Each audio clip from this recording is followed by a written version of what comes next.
Hey guys, welcome back to the channel. This is part 1 of our story. If you like this what if story and want to see part 2, let me know in the comments below. Before we start, don't forget to like, subscribe, and share this video with your friends. Also, check the description for more great content and my playlist.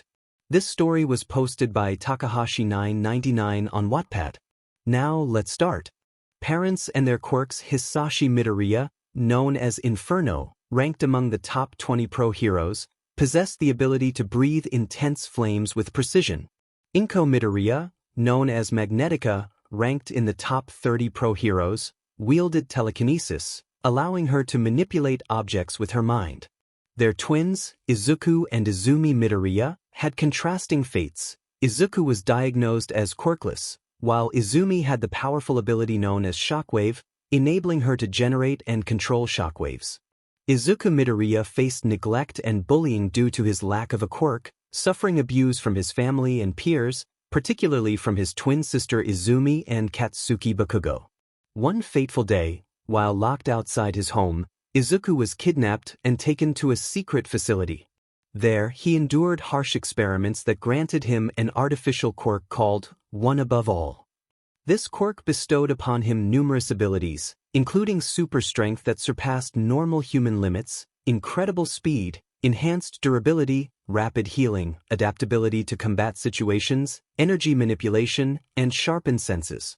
Izuku's signature moves included Void Smash, a powerful punch that created shockwaves, Shadow Step, allowing him to move at blinding speeds, Dark WHP, Energy WHPS that could ensnare enemies, Eclipse Beam, a concentrated beam of dark energy, Dark Aegis, a protective shield, Phantom Strike, a rapid series of high-speed attacks, Oblivion Wave, an energy wave that affected multiple foes, Nightmare Grasp, which projected dark energy claws, Chaos Burst, disrupting nearby enemies, and Fallen Star, a devastating leap that created a massive shockwave.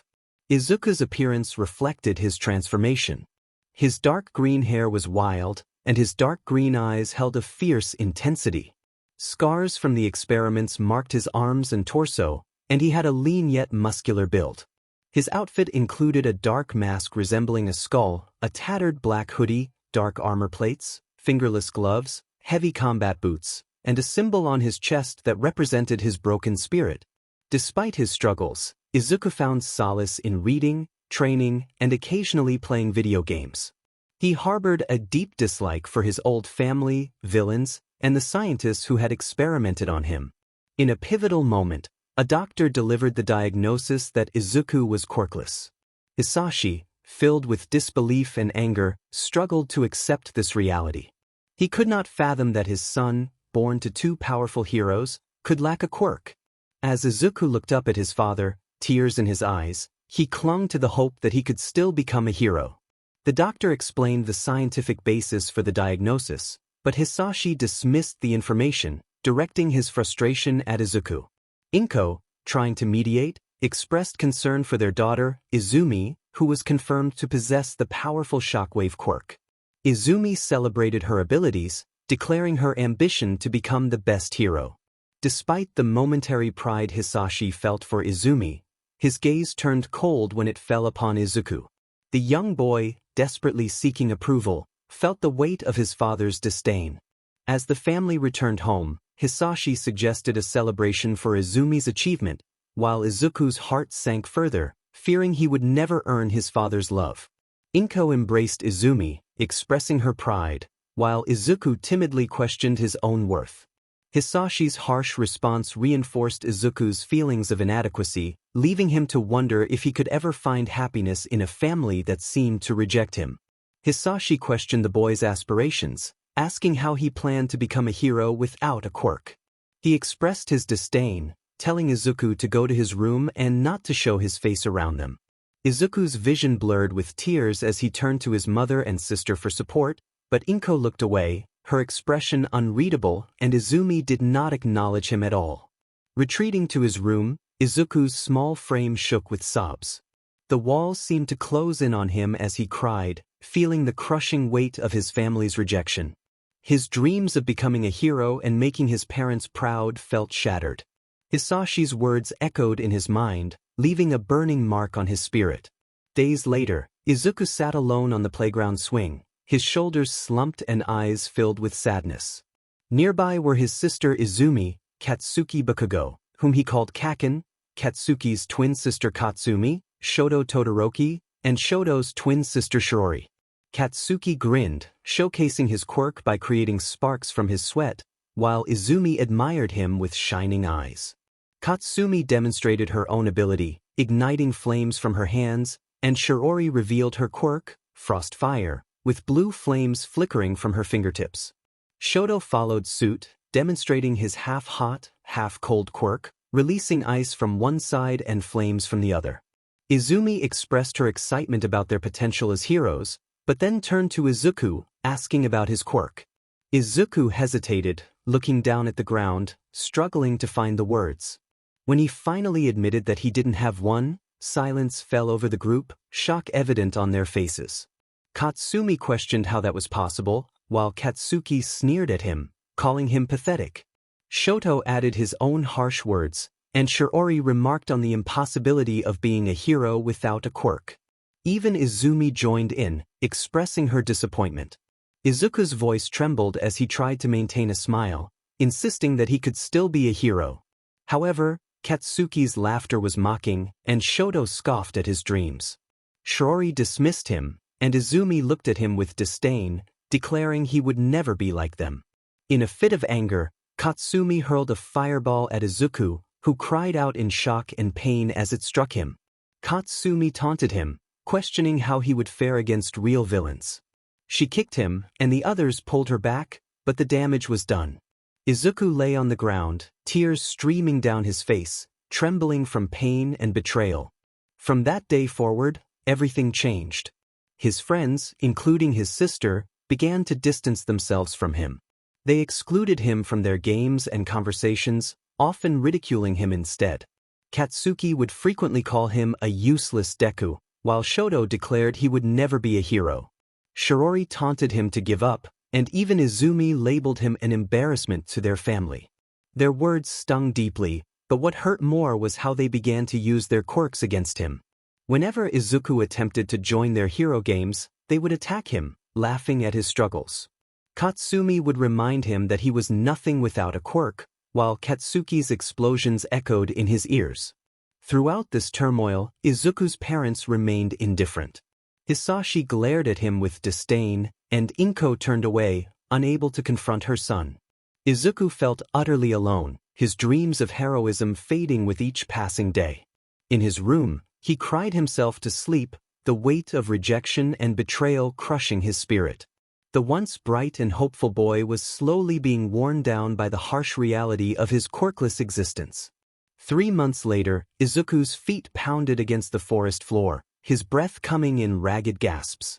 Tears streamed down his face as he ran, the shouts and laughter of his friends and sister echoing behind him. They were playing a cruel version of tag, using him to test their quirks in a way that felt relentless. Katsuki's voice rang out, filled with sadistic glee, while Katsumi taunted him to see how he would handle their attacks. Izuku's heart raced as he pushed himself harder, dodging trees and leaping over roots, feeling the heat of Katsuki's explosions and Katsumi's flames closing in on him.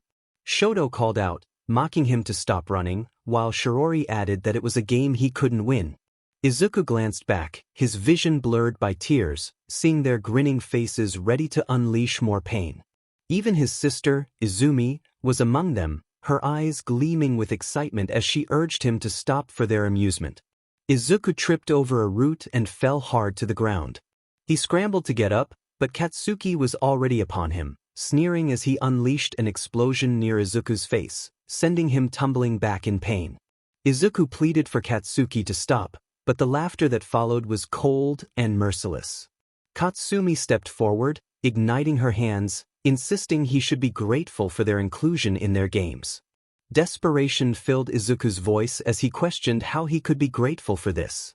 Shoto smirked, calling him the perfect target, while Shiori's flames flickered ominously. Izumi stood beside them, her shockwaves vibrating the air as she declared him a punching bag. Struggling to his feet, Izuku expressed his belief that they were supposed to be friends. Katsuki scoffed at the notion, dismissing him as a quirkless loser. Izuku's eyes filled with fresh tears as he insisted he still wanted to be a hero. Katsuki's laughter was harsh, reminding him of his status as a quirkless Deku. Katsumi hurled a fireball at him, reinforcing the painful reality that he couldn't defend himself. How do you expect to save anyone? Izuku barely dodged the fireball, the heat singeing his skin. He felt lost, unsure of how to respond, but he was determined to find a way. Shoto's ice shot out, freezing the ground around Izuku's feet. He was warned to give up, that he would only get hurt. Izumi's shockwave knocked him off his feet, and she echoed the sentiment, suggesting he was better off quitting. Izuku lay on the ground, battered and bruised, looking up at his friends and sister, their faces filled with contempt and amusement. He pleaded for them to stop. Katsuki stepped forward, his hand crackling with energy, taunting him about being there to entertain them. Izuku closed his eyes, bracing for the impact, expressing his longing to be a hero. Katsuki's explosion hit him square in the chest, sending him flying back. He hit the ground hard, the wind knocked out of him. Pain surged through his body, but he forced himself to get up, to keep running. Katsumi sneered, pointing out how pathetic he was for still trying to run. Shoto's ice shot out again, tripping Izuku up. He was told to stay down, that he wouldn't win. Izumi's shockwave sent him sprawling once more, and she added that he was embarrassing himself. Tears streamed down Izuku's face as he struggled to his feet, vowing not to give up. Katsuki's laughter echoed in his ears, promising that they would just keep knocking him down. Izuku's vision blurred as he stumbled forward, his body protesting with every movement. He could hear their laughter and taunts, but he refused to stop. He had to keep running, to keep trying, even if it meant enduring this torment. As he ran, the forest seemed to close in around him, shadows deepening. His breaths came in ragged gasps, his legs feeling heavy, but he couldn't stop.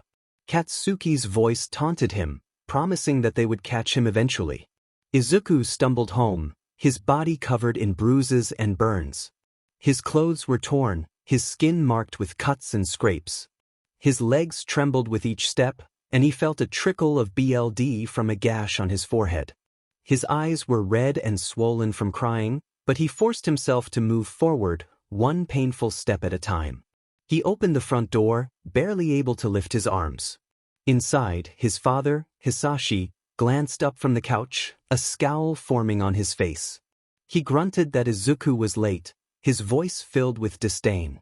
Inko, busy in the kitchen, didn't even turn around, flatly instructing him to clean himself up. Izuku's heart sank further, the cold reception cutting deeper than any physical wound. He mumbled an okay and dragged himself toward his room. Reaching his room, a small, cramped space at the end of the hallway, he noticed the bare walls with peeling paint exposing worn plaster underneath. A single window let in a sliver of light, casting long shadows across the floor. His bed, a thin mattress on a rickety frame, sat in the corner, covered in threadbare sheets. The only decorations were posters of heroes, especially All Might, that Izuku had painstakingly hung up. His action figures, worn from years of play, were lined up on a small shelf. He had discarded the ones of his parents long ago, unable to bear the sight of them. Izuku collapsed onto his bed, his body aching with every movement. He stared at the ceiling, replaying the day's events in his mind. The pain, the taunts, the indifference of his parents weighed heavily on him. He whispered to himself, wondering why they wouldn't see him or care. At school, things were no better. Izuku walked the halls with his head down, trying to avoid the sneers and whispers of his classmates. The teachers treated him with thinly veiled contempt, their eyes cold and judgmental. One student sneered, calling him the quirkless wonder, while another questioned what he was even doing there, their voices dripping with disdain. A third chimed in, suggesting he was just taking up space, their laughter echoing in the classroom. Izuku tried to ignore them, focusing on his work, but the comments never ceased. During class, the teacher glanced at him with disdain, questioning why he was even there, stating he would never make it in the world without a quirk. Izuku replied that he was trying his best, but the teacher snapped that trying wouldn't get him anywhere. The teacher insisted that he needed a quirk to succeed and that he was wasting everyone's time. Izuku's heart sank further as he tried to explain that he could still study hard. The teacher interrupted, laughing cruelly at the idea of him becoming a hero, mocking him for setting himself up for failure. Izuku's spirit slowly broke under the constant negativity. His dreams of becoming a hero seemed more distant with each passing day. The weight of everyone's expectations and disdain crushed him, making it harder to hold on to hope. After another long day, Izuku found himself back in his room, staring at his All Might poster. He whispered, wondering what All Might would do if he were in his position and how he would keep going. The room offered no answers, only the silent judgment of his own doubts. Izuku curled up on his bed, hugging his pillow tightly, reminding himself that he had to keep trying. But even as he said the words, a part of him wondered if it was all in vain, if his dream of becoming a hero was nothing more than a foolish fantasy. The pain, the loneliness, the constant rejection felt too much to bear. Yet, somewhere deep inside, a tiny spark of hope refused to die, no matter how dim it had become. Izuku sat at the far end of the classroom, his nose buried in his notebook. He had filled it with detailed notes about various heroes and their quirks, meticulously analyzing their strengths and weaknesses. It was his way of coping, of holding on to his dream despite everything. Today, he was focused on All Might, trying to piece together the mystery of his quirk. He muttered to himself about All Might's quirk being something incredible, scribbling furiously as he pondered what it could be. He was so engrossed in his thoughts that he didn't notice Katsumi and Izumi approaching. Katsumi's voice broke the silence, laced with a mix of amusement and cruelty. Izuku flinched, looking up to see Katsumi towering over him, with Izumi standing beside her, arms crossed and a smirk on her face. Izuku tried to keep his voice steady as he asked what they wanted. Katsumi's eyes gleamed with a predatory light as she mocked him, checking on her property and questioning what he was scribbling in that notebook. Izuku swallowed hard, clutching his notebook tightly, explaining that he was just taking notes on heroes and their quirks. Izumi snorted, suggesting that he really thought that stuff would help him, reminding him that he was quirkless. Izuku's heart sank, but he forced himself to respond, stating that he knew but it helped him learn and kept him focused on his goal. Katsumi rolled her eyes, dismissing his dream of becoming a hero as ridiculous and urging him to give it up. Izuku's grip tightened on his notebook as he insisted that he couldn't give up. It was his dream. Izumi leaned in closer, her smirk widening as she declared that his dream was a joke, and everyone knew it. Katsumi laughed, a sound that echoed in the classroom. She told Izuku that he was lucky she hadn't let anyone else bully him, but warned him not to get any ideas. He was still hers. Izuku's eyes flickered with a mix of fear and determination as he questioned why she even cared and why she kept him around. Katsumi's smile turned cold as she explained that it was fun to watch him struggle, likening him to a little toy that tried hard but never succeeded. Izuku felt a lump form in his throat at her cruel words. He responded that it was cruel, to which Katsumi sneered that no one cared about his dreams or about him. Tears blurred Izuku's vision, but he refused to let them fall as he declared that he cared and would not give up. Izumi shook her head, pitying him as she told him he was delusional and would never make it because he lacked what it took. Katsumi leaned in closer, her voice dropping to a dangerous whisper as she told him to face the truth. He was destined to be a nobody, a quirkless loser, and he needed to accept it. Izuku's hands trembled, gripping his notebook tightly as he insisted he couldn't accept that and had to try. Katsumi's eyes narrowed, and she told him to keep trying and keep failing, as it only made things more entertaining for her. Izumi laughed softly, sending chills down Izuku's spine as she taunted him about dreaming and suggested he take a leap off the roof to pray for a quirk in his next life. Izuku's heart ached with the weight of their words, but he refused to show any weakness. He vowed that one day he would prove them all wrong. Katsumi straightened up, a cruel smile on her lips as she wished him luck, saying he would need it. As they walked away, Izuku felt a tear slip down his cheek but quickly wiped it away, hardening his resolve. He returned to his notebook, trying to focus on his notes, but their words echoed in his mind, gnawing at his spirit. The feeling of hopelessness took root in his heart, and the dream that once burned brightly now seemed like a distant star. Yet, a small part of him clung to hope, determined to keep trying no matter how impossible it seemed. He glanced at the calendar on the wall, counting down the years until the UA Academy entrance exams, his chance to prove everyone wrong. But the weight of their disdain and constant ridicule felt like an insurmountable mountain. He closed his notebook, staring at the cover with a mix of determination and despair, whispering to himself that he would show them and that he had to. Deep down, he wondered if he was fooling himself, if his dream was merely a cruel illusion. As the bell rang, signaling the end of class, he gathered his things and stood up, his legs feeling heavy. He walked out of the classroom, head down, avoiding the sneers and whispers of his classmates. They called him pathetic and mocked his dreams, but he kept walking, his heart heavy. Each day, it became harder to hold on to hope.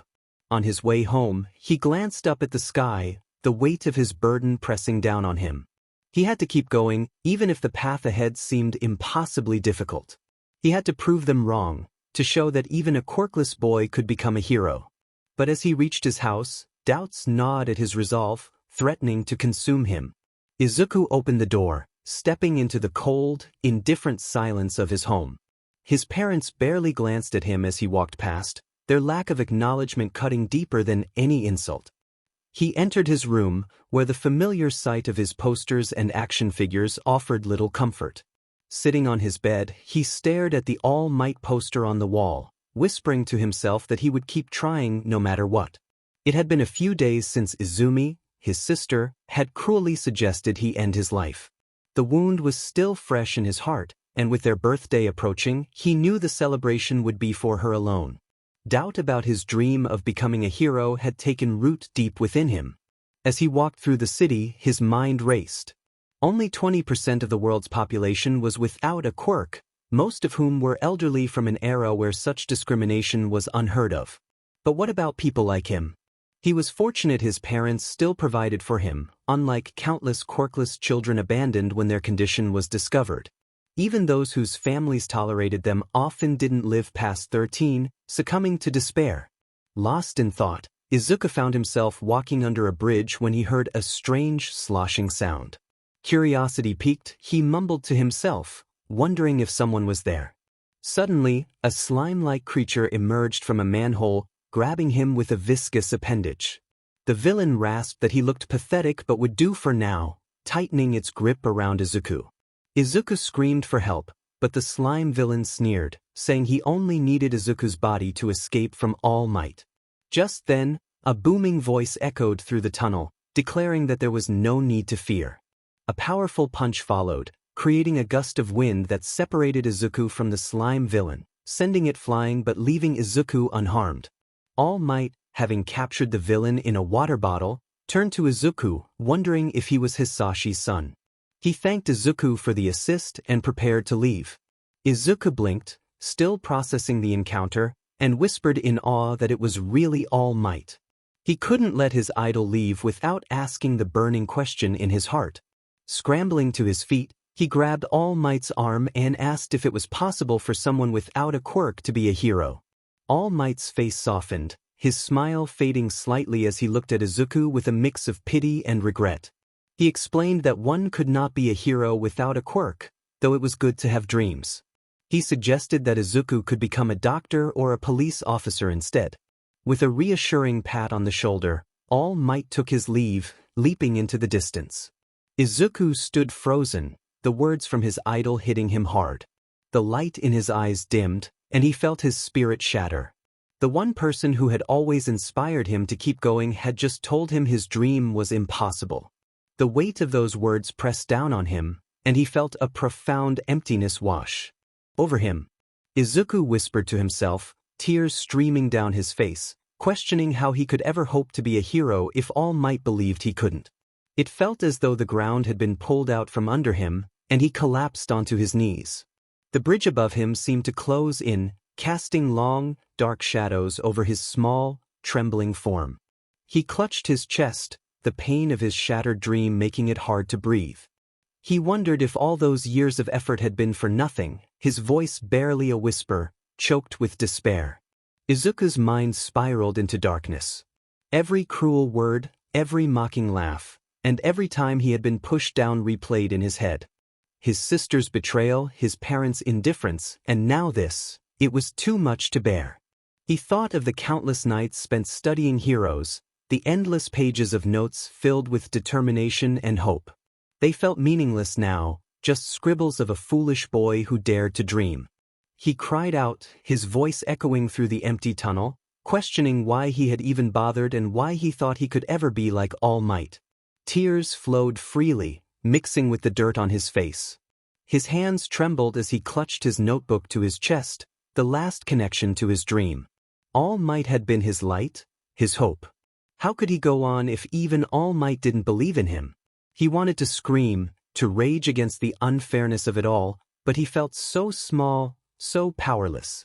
The world had crushed him, leaving him with no fight, no hope, just a broken boy in a dark tunnel, clinging to the last remnants of a dream that had been torn to shreds. As he sat there, consumed by despair, he realized that the darkness in his heart was even more suffocating than any villain's grip. He felt utterly alone, abandoned by everyone he had ever looked up to. The sound of footsteps echoed in the distance, but Izuku didn't move. He didn't care anymore. Let them come, let them laugh, let them see the quirkless boy broken and defeated. For the first time in his life, Izuku Midoriya felt truly hopeless. The light that had once burned so brightly within him was now extinguished, leaving only a hollow shell of the boy who had dreamed of becoming a hero. The next day, it was early in the morning when Izuku walked into the living room, his heart heavy with a mix of hope and dread. He knew it was unlikely, but a small part of him still wished for a miracle. His father, Hisashi, exclaimed with a broad smile, wishing Izumi a happy birthday. Inko added her own warm wishes, her voice filled with pride. Izuku stood there, his eyes wide, waiting for his turn, but the words never came. He felt invisible, a ghost in his own home. He muttered under his breath, questioning where his birthday wishes were. When his parents finally noticed him, the atmosphere grew cold and tense. His presence felt like an unwelcome intrusion. Knowing he wasn't wanted, he turned and left, his heart aching. At school it was no different. Katsumi, Bakugo, Shoto, and Shiori surrounded Izumi, showering her with gifts and birthday wishes. Katsumi handed her a beautifully wrapped present, and Bakugo grinned, wishing her a happy birthday. Izuku stood on the sidelines, watching with hollow eyes, receiving nothing but scorn and indifference. Katsuki grabbed Izuku's shirt, his face twisted in a sneer, questioning what was wrong with him. Izuku looked up, feeling like a shell of his former self. Shoto wondered aloud if Izuku was deaf, mocking him. Izuku felt a wave of despair wash over him. He expressed that he didn't care anymore, that they had won, and he didn't want to be a hero. His voice was lifeless and devoid of hope. Katsuki and the others were taken aback, momentarily silenced by his words, but the moment passed, and they didn't know what to say. Katsuki dropped him, stating he was bored anyway. Katsumi and Shiori, holding a present meant for Izuku, decided now wasn't the time, sensing the dead look in his eyes. As Izuku walked home, his mind was a whirlwind of despair. Today was his and Izumi's birthday, but no one had wished him well. It was the same routine of neglect and indifference. Approaching his house, he heard a familiar voice. All Might spoke with admiration, mentioning how strong Izumi was, while Hisashi chimed in about her potential. Inko expressed her pride for Izumi. Izuku's heart twisted, realizing they were talking about his sister. It felt like a cruel joke. All Might continued, wanting to bestow a quirk upon Izumi, the power of one for all. Both Izuku and Izumi were stunned by his words. All Might explained how one for all worked, detailing its origins and the incredible power it bestowed upon its holder, emphasizing the need for a pure heart and unwavering courage. Izumi felt conflicted, wondering if Izuku needed something like this. But when she looked at her parents and saw their pride and expectation, she felt a surge of pressure. All Might asked if Izuku accepted the quirk, his eyes full of hope. Izuku's heart pounded in his chest. He wanted to scream, to beg All Might to reconsider, but his voice was trapped in his throat. Izumi hesitated for a moment, then smiled, agreeing to accept the quirk. Izuku whispered a plea, but it was lost in the wind. All Might instructed her to eat a strand of his hair to possess the power of one for all. Izumi was surprised by the method, but All Might nodded with his signature smile. Hisashi advised her that it was a huge responsibility. Trusting her father, Izumi took the hair and ate it, her body reacting with green sparks signaling the transfer of power. Izuku watched, his heart shattering into a million pieces. He couldn't bear it anymore. Without a word, he turned and ran, tears streaming down his face. He didn't know where he was going, but anywhere was better than being in the same house as them. He ran until his legs gave out, collapsing in an alleyway, gasping for breath. His body was bruised and battered from years of neglect, but the physical pain was nothing compared to the torment inside his heart.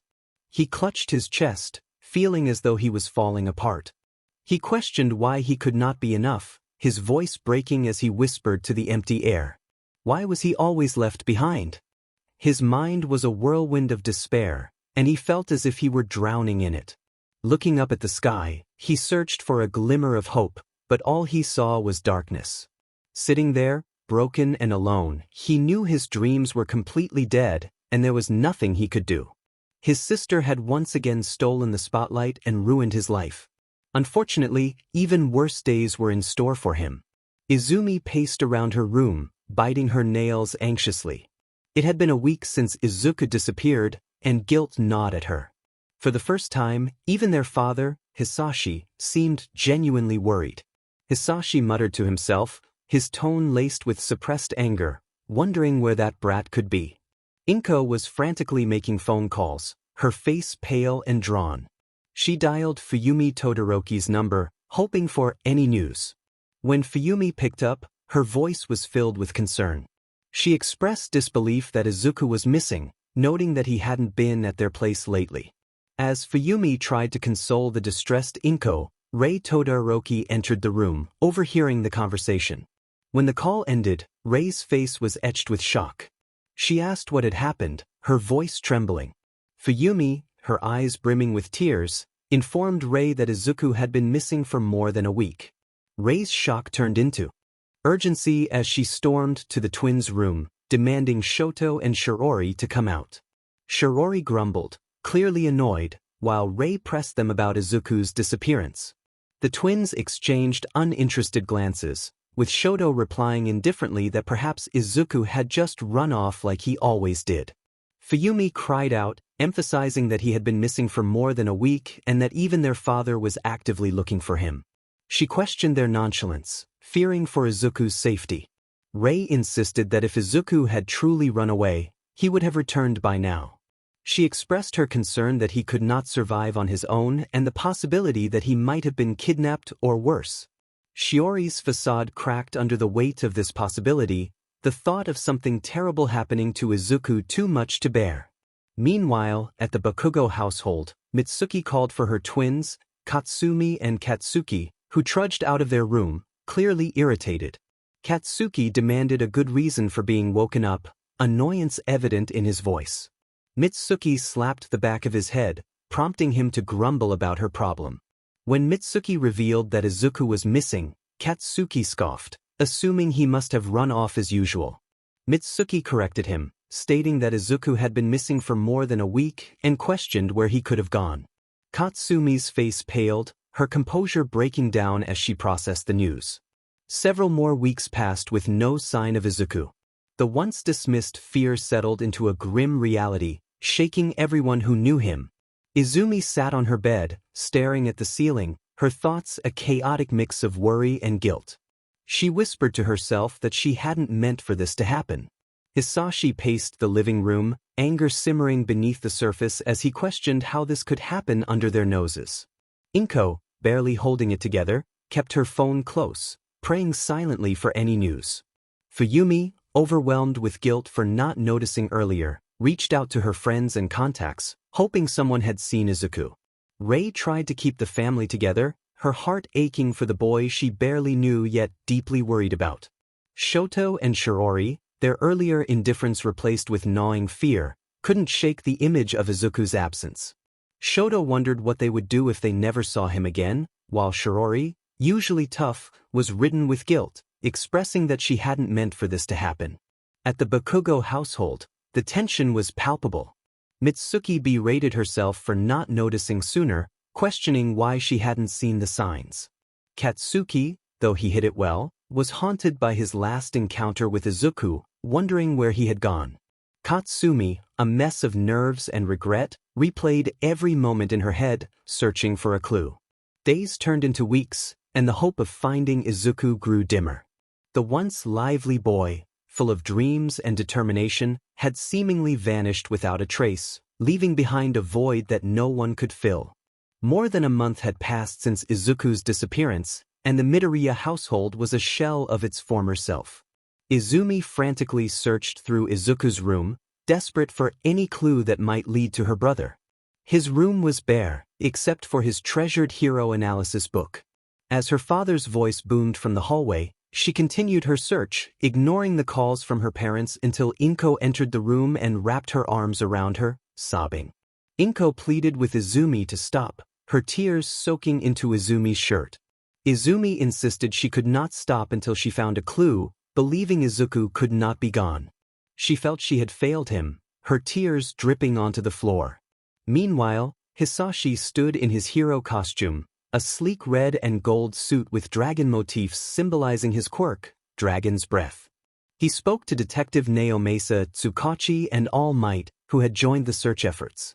Hisashi expressed frustration and worry, questioning how a child could vanish without a trace.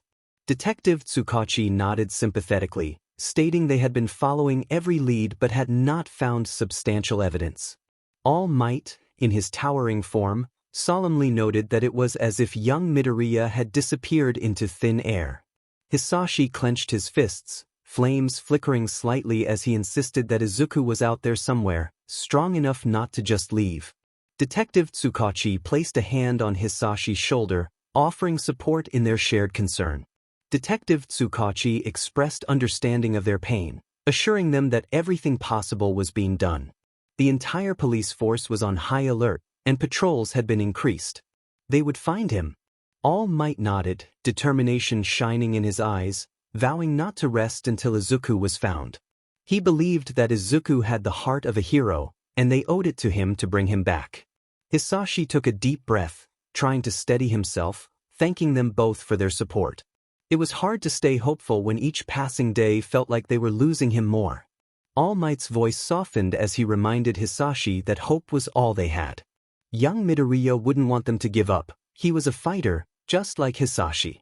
Detective Tsukachi added that they would keep looking, no matter how long it took. He urged Hisashi to let them know if anything came to mind, no matter how small. Hisashi nodded, his eyes glistening with unshed tears, promising to do so. Tsukachi assured him they would contact him immediately if they heard anything. Back at the Midoriya household, Izumi sat on the floor of Izuku's room, clutching his hero analysis book. 𝗵𝗄 knelt beside her, attempting to offer comfort despite her own heartbreak. Izumi whispered her fears about never finding him, her voice breaking. 𝗵𝗄 hugged her tighter, insisting they would find him and that they needed to believe in that. Izuku was out there and he needed them to stay strong. Izumi looked at her mother, her eyes red and swollen, expressing her regret for not being there for him more. 𝗵𝗄 stroked her hair, reassuring her that she had done her best and that none of them could have predicted this would happen. They couldn't give up hope. In another part of town, Hisashi, still in his hero costume, stared at a picture of Izuku on his phone, his heart aching. Lost in thought, he didn't notice All Might approach him. Hisashi asked if All Might thought Izuku was okay, his voice barely above a whisper. All Might placed a reassuring hand on his shoulder, expressing his belief in Izuku's resilience and their commitment to finding him. Hisashi nodded, his resolve strengthening, thanking All Might and expressing his longing to have his son back. All Might echoed that they all shared that wish and that they would find him together. In a cold, dark laboratory, Izuku Midoriya lay on the icy concrete floor, his body battered and bruised. His clothes were in tatters, and he shivered uncontrollably, his mind teetering on the edge of consciousness. Bruises covered his skin, and he weakly whispered for help, calling out for his parents. The heavy door creaked open, revealing two men in black suits with cold, emotionless eyes. They grabbed Izuku roughly and forced pills into his mouth, one of them commenting on his terrible state while the other expressed a sadistic hope that he would survive the first phase, unlike the previous subjects. Izuku mumbled about the last ones, clinging to the faint hope that his father, All Might, or even Uncle Endeavor would come to his aid. They dragged him to a metal table, strapping him down with tight restraints that bit into his already tender skin. The door opened again, and a crazed scientist entered the room. Dr. Kuroki had wild, unkempt hair, a manic gleam in his bloodshot eyes, and a lab coat stained with unknown substances. He grinned sadistically, commenting on Izuku's survival of the initial pills and revealing that the experiment was just beginning. He claimed that by the end, Izuku would no longer be quirkless. Dr. Kuroki brought out several vials filled with different colored liquids, explaining that they were designed to force the body to develop the power of an ultimate quirk by accelerating evolution. He acknowledged the high chance of failure but insisted that sacrifices must be made for the sake of progress. Without hesitation, he began injecting the enhancers into Izuku's body. The sharp needles pierced his skin, and the fluids burned as they entered his bloodstream. One of the suited men expressed concern about the danger, but Dr. Kuroki dismissed it, insisting that danger was irrelevant for the sake of evolution. Izuku's body convulsed violently as the enhancers took effect. The pain was unimaginable, searing through every nerve and muscle. His vision blurred, and he felt trapped in a whirlwind of torment. Faces of his family flashed before his eyes. His father, stern but once caring. His mother, loving but now distant. His sister, conflicted and confused. And All Might, his hero, reminding him that he couldn't be a hero without a quirk. Those words echoed in his mind, breaking him further. As the pain intensified, Izuku felt his body rejecting the enhancers.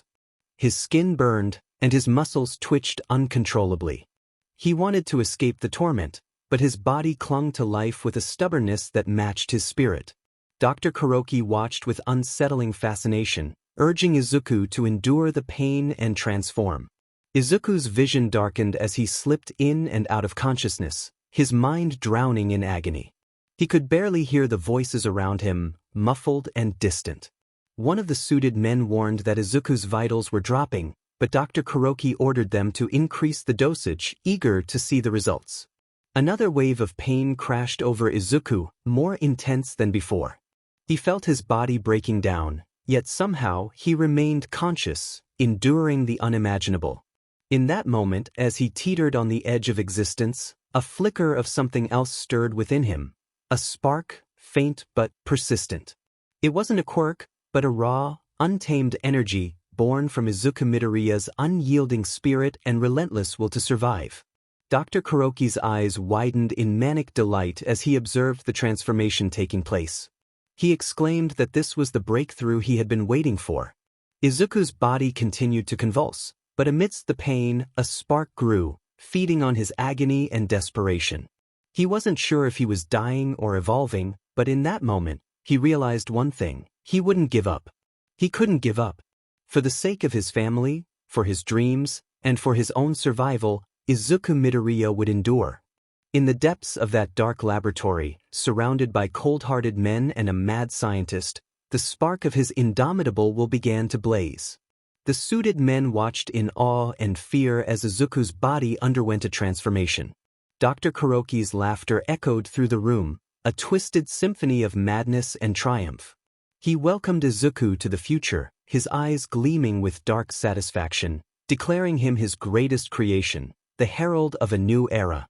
In that cold, dark laboratory, the cries of a boy on the brink of transformation echoed through the walls, marking the beginning of a terrifying new chapter in his life.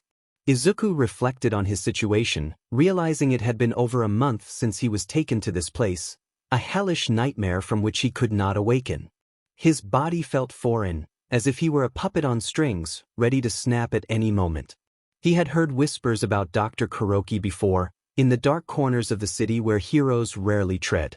A mad scientist, a ghost story parents told their children to make them behave.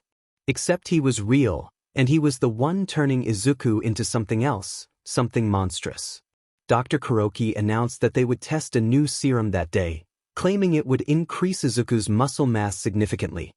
His voice was always calm and matter-of-fact, as if what he was doing wasn't wrong. He reassured Izuku that this wouldn't hurt as much as the last time, insisting that he was getting stronger and would soon be the perfect weapon. As the serum was injected into Izuku's arm, a burning sensation spread through his veins. He wanted to scream, but he held back, knowing that it would only bring satisfaction to his captors.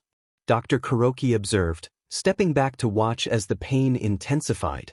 Izuku felt as if his muscles were tearing apart, reforming and stretching beyond their limits. His skin felt like it might split open, but it never did. He survived because that was what they had programmed him to do, survive. Days blurred into weeks. Time lost its meaning in that place. They woke him up, injected him with something new, and watched him writhe in pain before putting him back to sleep. They aimed to make him a weapon, a tool to defeat All Might, the very person he had looked up to. The irony was not lost on him. Sometimes, in the dark of the night when the lab was quiet and they thought he was unconscious, he allowed himself to dream. He dreamed of his family coming to save him, of his dad smashing through the walls with his quirk, fire blazing. He imagined his mom holding him, assuring him that everything would be okay. He even dreamed of All Might, his smile shining like the sun, telling him that everything would be all right because he was there. But those dreams always shattered upon waking. He was alone. No one was coming for him. They had made sure he knew that. Dr. Kuroki's voice snapped him back to the present, asking how he was feeling. He stood over Izuku, clipboard in hand, his eyes gleaming with curiosity or perhaps pride. Izuku managed to croak out that he was fine, though he felt anything but. Complaining wouldn't stop them, it never did.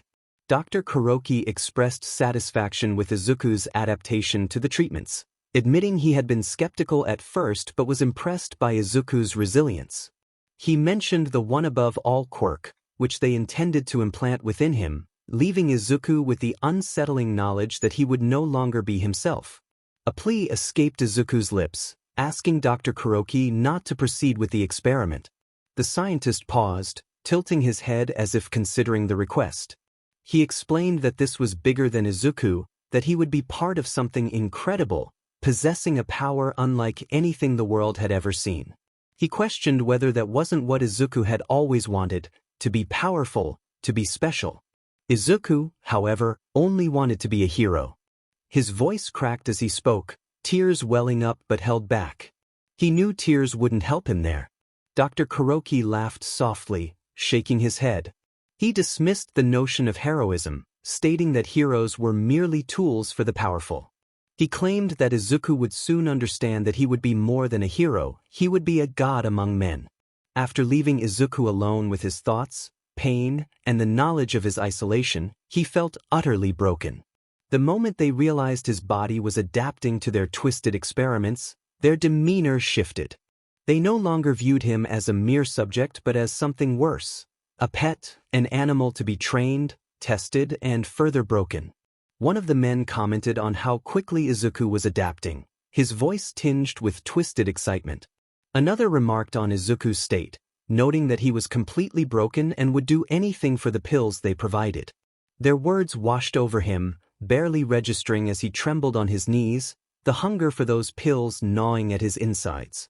He needed them.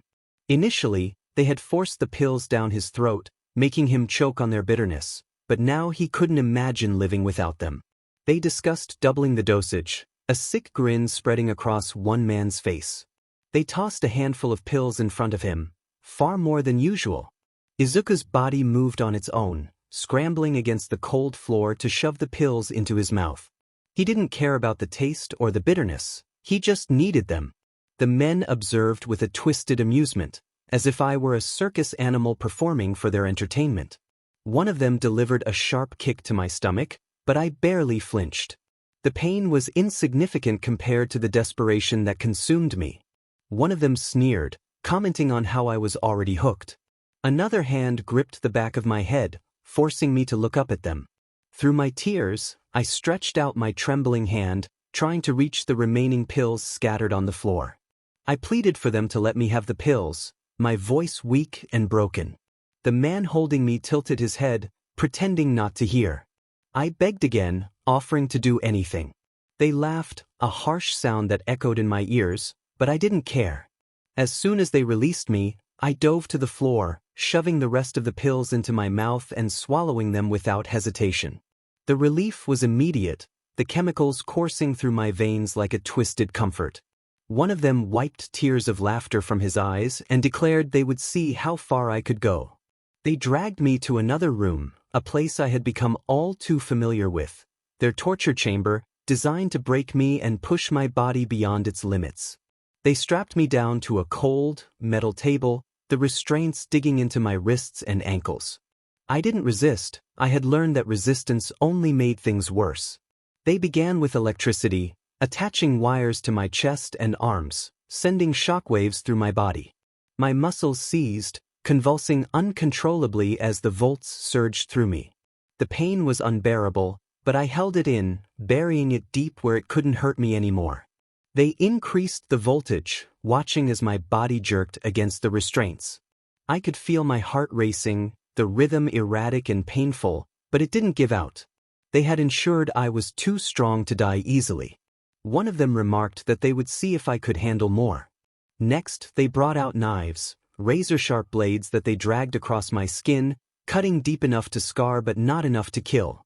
They wanted to test how fast I could heal and how much pain I could endure before I finally broke. They cut into my arms, legs, and chest, leaving jagged scars in their wake. I could feel the warmth around me, but the pain felt distant, as if it belonged to someone else. One of them commented on my consciousness, sounding almost impressed, and then they moved on to fire.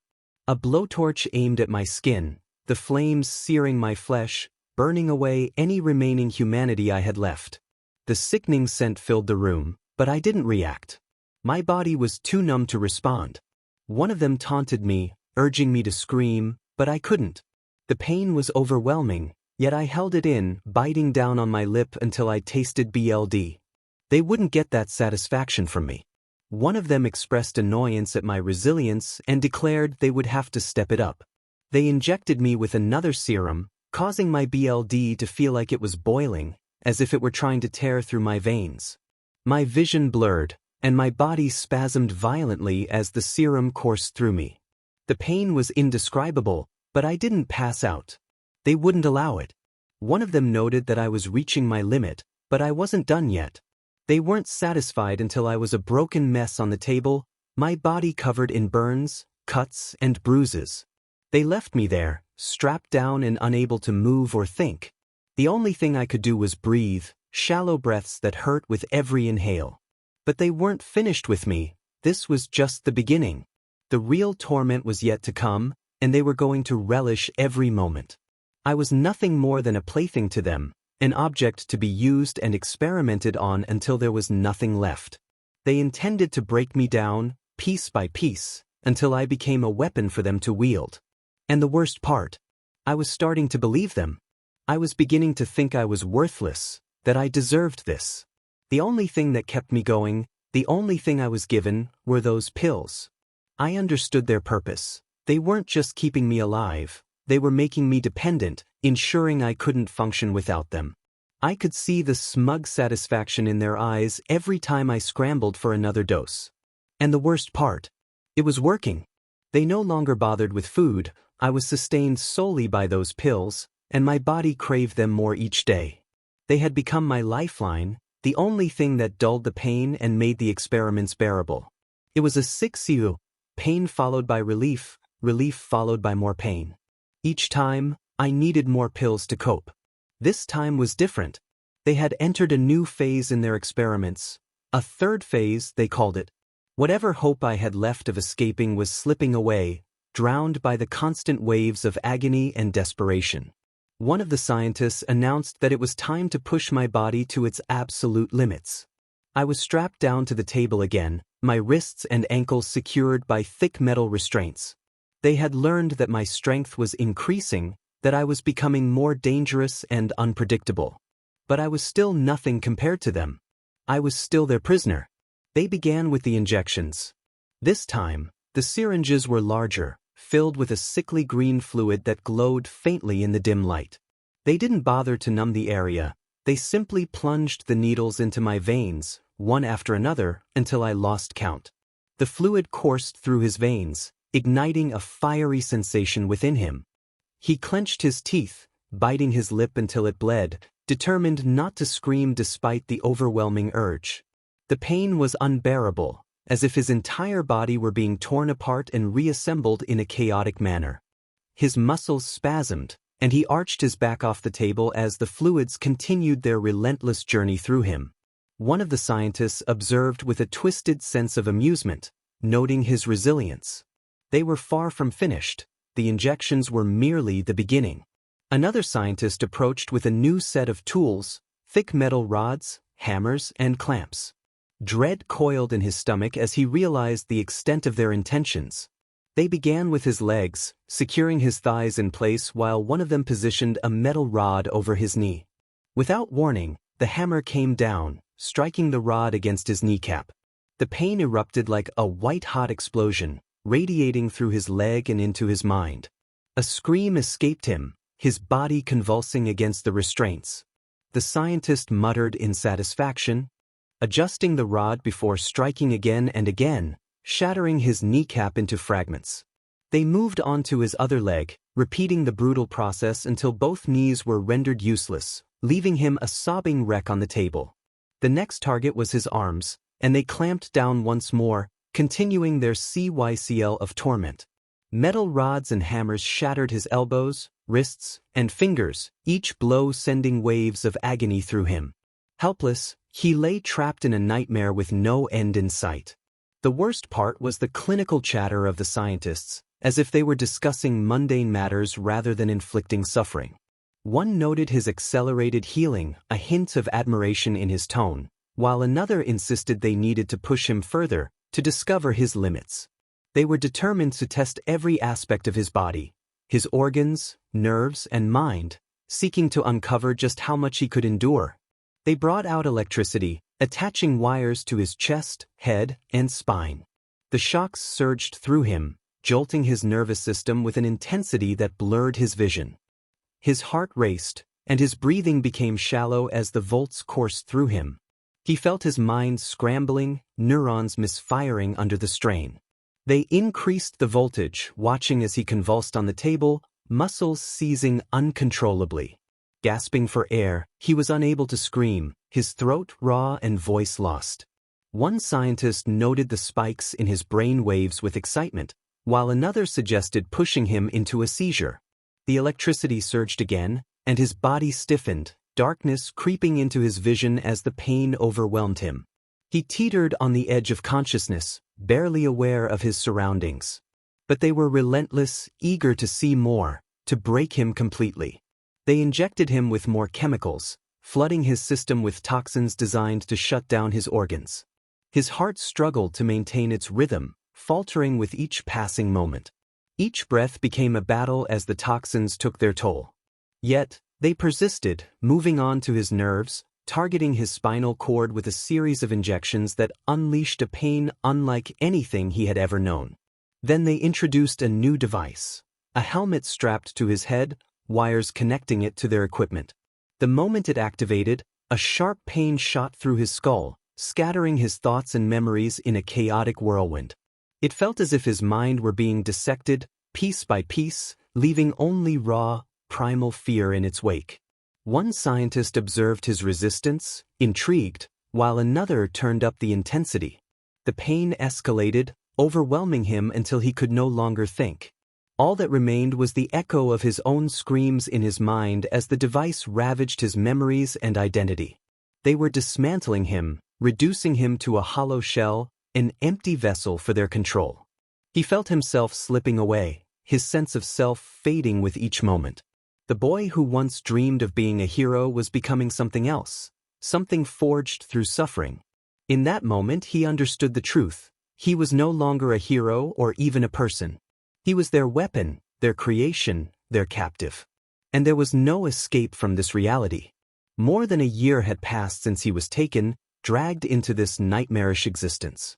Time had lost all meaning, a blurred haze of agony and despair, punctuated only by the experiments that twisted him beyond recognition. The spark of life he once had was hanging by a thread, and the person he used to be, Izuku Midoriya, was now a distant memory, a ghost haunting the hollow shell he had become. The protagonist felt like a zombie, a mere shell of a person, moving through life without purpose, merely enduring. Their mind was barely intact, fraying at the edges as the relentless torment chipped away at their sanity. Today was different. They were strapped down more securely than usual, wrists and ankles bound so tightly that movement was nearly impossible. A sense of dread coiled in their stomach, a serpent ready to strike. They had no idea what awaited them, but it was certain to be dreadful. Then, Dr. Kuroki entered the room, the man responsible for their suffering. His cold, calculating gaze swept over the protagonist, a twisted smile playing at the corners of his lips. He addressed them as Subject 13, his voice laced with false warmth. He remarked on the memories they had created together, the progress made through pain, and chuckled, sending a chill down the protagonist's spine. He declared that today marked the beginning of the main experiment. The protagonist's mind raced, trying to grasp the meaning behind his words. What could be worse than everything they had already endured? Kuroki stepped closer, his eyes gleaming with a sick excitement. He explained that to create the ultimate weapon capable of defeating the symbol of peace, his emissary, all for one, had inspired him. Why settle for known quirks when something new and superior could be created? He laughed, the sound echoing through the sterile room, and introduced the concept of the one above all. The name sent a jolt of fear through the protagonist, deeper than anything they had felt before. Kuroki's eyes were wild, his grin manic as he recounted nearly 20 years of research filled with trials and errors, failures and breakthroughs. He claimed to have crafted a unique quirk by splicing the most powerful quirks, evolving and perfecting them to create a supreme one. The protagonist struggled to comprehend the implications of a supreme quirk. Kuroki continued, revealing that the human body was not designed to handle such power. Every subject he had tested it on had perished, their bodies unable to withstand the strain. The protagonist's heart raced as fear turned their blood to ice. Kuroki's voice dropped to a conspiratorial whisper as he spoke of a series of brutal experiments aimed at forcing the human body to adapt and grow beyond its limits. Even then, he lamented, every subject had died. The power was too overwhelming, even for those with quirks. A dark smile spread across his face as he revealed a theory that changed everything. Those subjects had quirks, and their bodies were attuned to specific powers, which led to their demise. But what if he tried it on someone quirkless? The realization hit the protagonist like a freight train. They had been targeted because they were quirkless, a blank canvas ready to be shaped into the ultimate weapon. Kuroki's smile widened as he saw the understanding dawn on the protagonist's face. He confirmed that they, Izuku Midoriya, were chosen for this experiment precisely because of their quirkless nature. Kuroki's excitement grew as he proclaimed it was time for the protagonist to inherit the one above all and defeat All Might. He pressed a button on the console, and the pod encasing the protagonist began to move, extending upwards as the restraints tightened around their limbs. A hissing sound filled the room as a thick, viscous fluid began to fill the pod, cold and suffocating. The protagonist felt it seeping into their skin, an uncomfortable sensation. Before them loomed the machine that would change everything, a massive device with a glass tube at its center, filled with a glowing liquid. Kuroki stood back, watching with eager eyes as the machine whirred to life. He muttered about super strength, super speed, reflexes, energy manipulation, and invulnerability, describing the perfect being, the ultimate weapon. The protagonist wanted to scream, but their voice was lost. They could only watch in helpless terror as the machine moved into position, aligning with the pod. Kuroki declared that this was the moment they would become the one above all. With a final, triumphant laugh, he pressed the button, and the machine injected the glowing liquid into their veins. The sensation was instantaneous, a searing fire coursing through their body. It felt as if their very DNA was being unraveled and rewritten in an instant. Cells burned and twisted, evolving into something new and terrifying. Bones felt like they were shattering and rebuilding, muscles stretching and tearing only to knit back together stronger. The protagonist was engulfed in agony, their mind drowning in a sea of pain, but beneath it all, something dark and powerful began to take root within them, growing stronger with every passing second. It was the one above all, and it was overwhelming. As their vision blurred and thoughts scattered, the pain reached a crescendo. They felt themselves slipping away, losing everything that defined them. And then, there was nothing. No pain. No fear. No Izuku Midoriya. Just darkness. In that darkness, an overwhelming power surged through him, filling every cell, every fiber of his being. It was both terrifying and exhilarating, as if he were standing on the edge of an abyss, staring into the void, which seemed to stare back. He was no longer Izuku Midoriya, no longer a boy with dreams of being a hero. He was something else, something more, something beyond, the one above all. As the darkness enveloped him, he knew one thing with absolute certainty. He was becoming a weapon. When the pod finally released him, he stumbled forward, gasping for air. His body felt different, stronger, faster, almost alien. Looking down, he barely recognized the figure he saw. His skin was taut, muscles rippling beneath the surface with an unnatural power. Dark green energy crackled around him, sparking off his body like living lightning, the sheer force of the one above all coursing through his veins. Yet, even as the energy surged, pain lingered, a reminder of the nightmare he had just endured. He felt as if his entire existence had been rewired, transformed into something monstrous. The quirkless boy who dreamed of being a hero was gone, buried under the weight of this new power. The one above all was not just a quirk. It was something far more terrifying, something that felt too immense for any one person to control. His vision blurred as he took a step forward, every movement radiating power he didn't know how to contain. Dr. Kuroki stood before him, a twisted smile on his face, his eyes gleaming with triumph. He had created his ultimate weapon. But the thing about creating weapons was that they tended to turn on their creators. A surge of rage tore through him as he realized what Kuroki had done. Everything he had endured, the pain, the suffering, the experiments, had led to this. Kuroki had turned him into a monster, and he was proud of it. No more. Without thinking, he lunged at Kuroki, his fist crackling with dark energy. He intended to make him pay for everything, for every moment of agony, for every twisted experiment. But just as suddenly as he had moved, he crumpled to the ground. His body felt drained of strength, his limbs refusing to obey him. The power that had surged through him moments ago seemed to vanish, leaving him weak and trembling on the cold floor. He gasped, struggling to push himself up, but it felt as if his body were made of lead. Confusion filled him as he wondered what was happening. Kuroki's laughter echoed through the room, cold and cruel. He stepped closer, looking down with mock pity. He informed Izuku that he had been under his control for a long time. Every time he took the pills, he surrendered more of his will. Now, he was completely Kuroki's.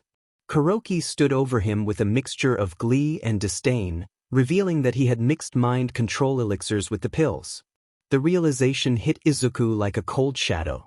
He was not just a weapon. He was a puppet, controlled by the very man who had created this nightmare. Kuroki walked over to a nearby console, his fingers flying over the keys as he prepared for what lay ahead.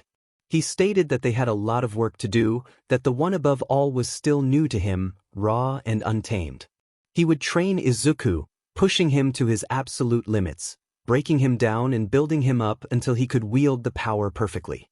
Izuku managed to croak out a protest, insisting he wouldn't do it, but Kuroki's smile didn't waver. He assured Izuku that he would comply, as he had no choice. The thought of going without the pills, of facing withdrawal, was unbearable. Kuroki pressed a button on the console, and the restraints that had held him down suddenly released.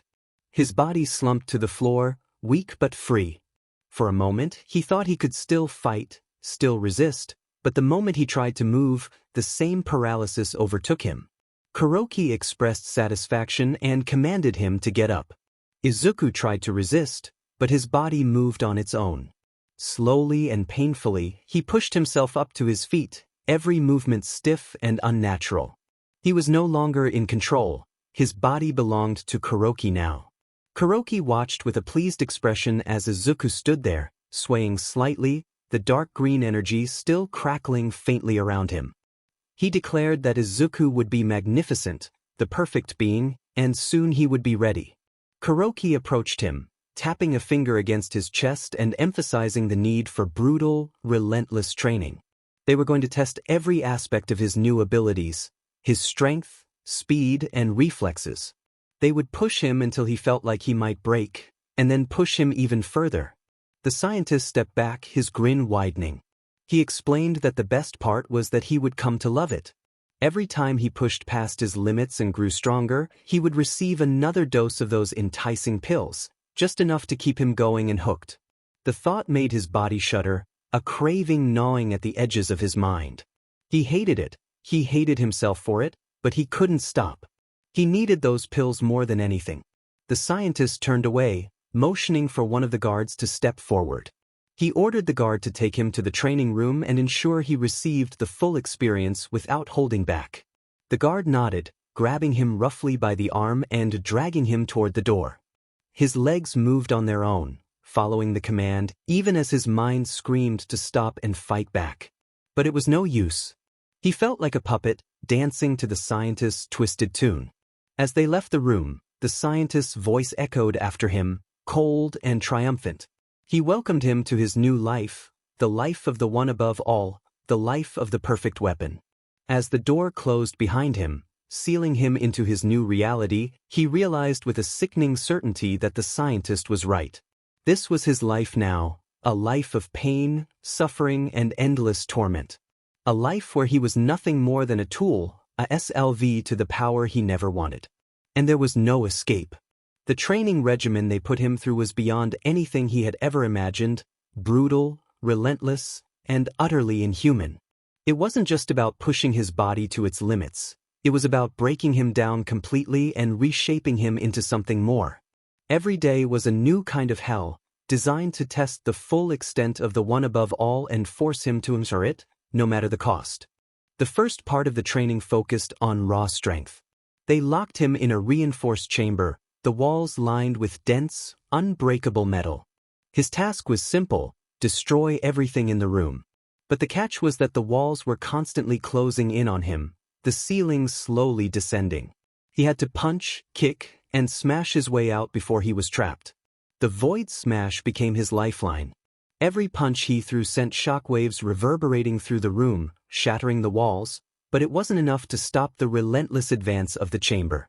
He had to hit harder and faster, pushing the energy within him to its absolute limit until he could finally break free. His knuckles were torn, but he kept going, the dark energy from the one above all flooding his veins, driving him to continue fighting. Next came speed.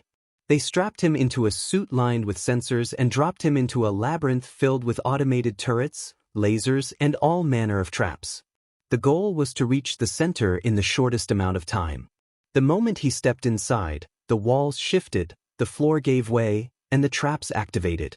It was a death maze, designed to eliminate anyone who wasn't fast enough. That's when he developed the shadow step. The first time he used it, it felt like his body was tearing apart. The speed was overwhelming. But he had no choice. He had to keep moving faster and faster, until he became a blur, slipping past traps, dodging lasers, and outrunning turrets. By the time he reached the center, he was barely standing, his muscles screaming in agony, but he had survived. But speed and strength were just the beginning. They wanted to test his control over the dark energy coursing through him.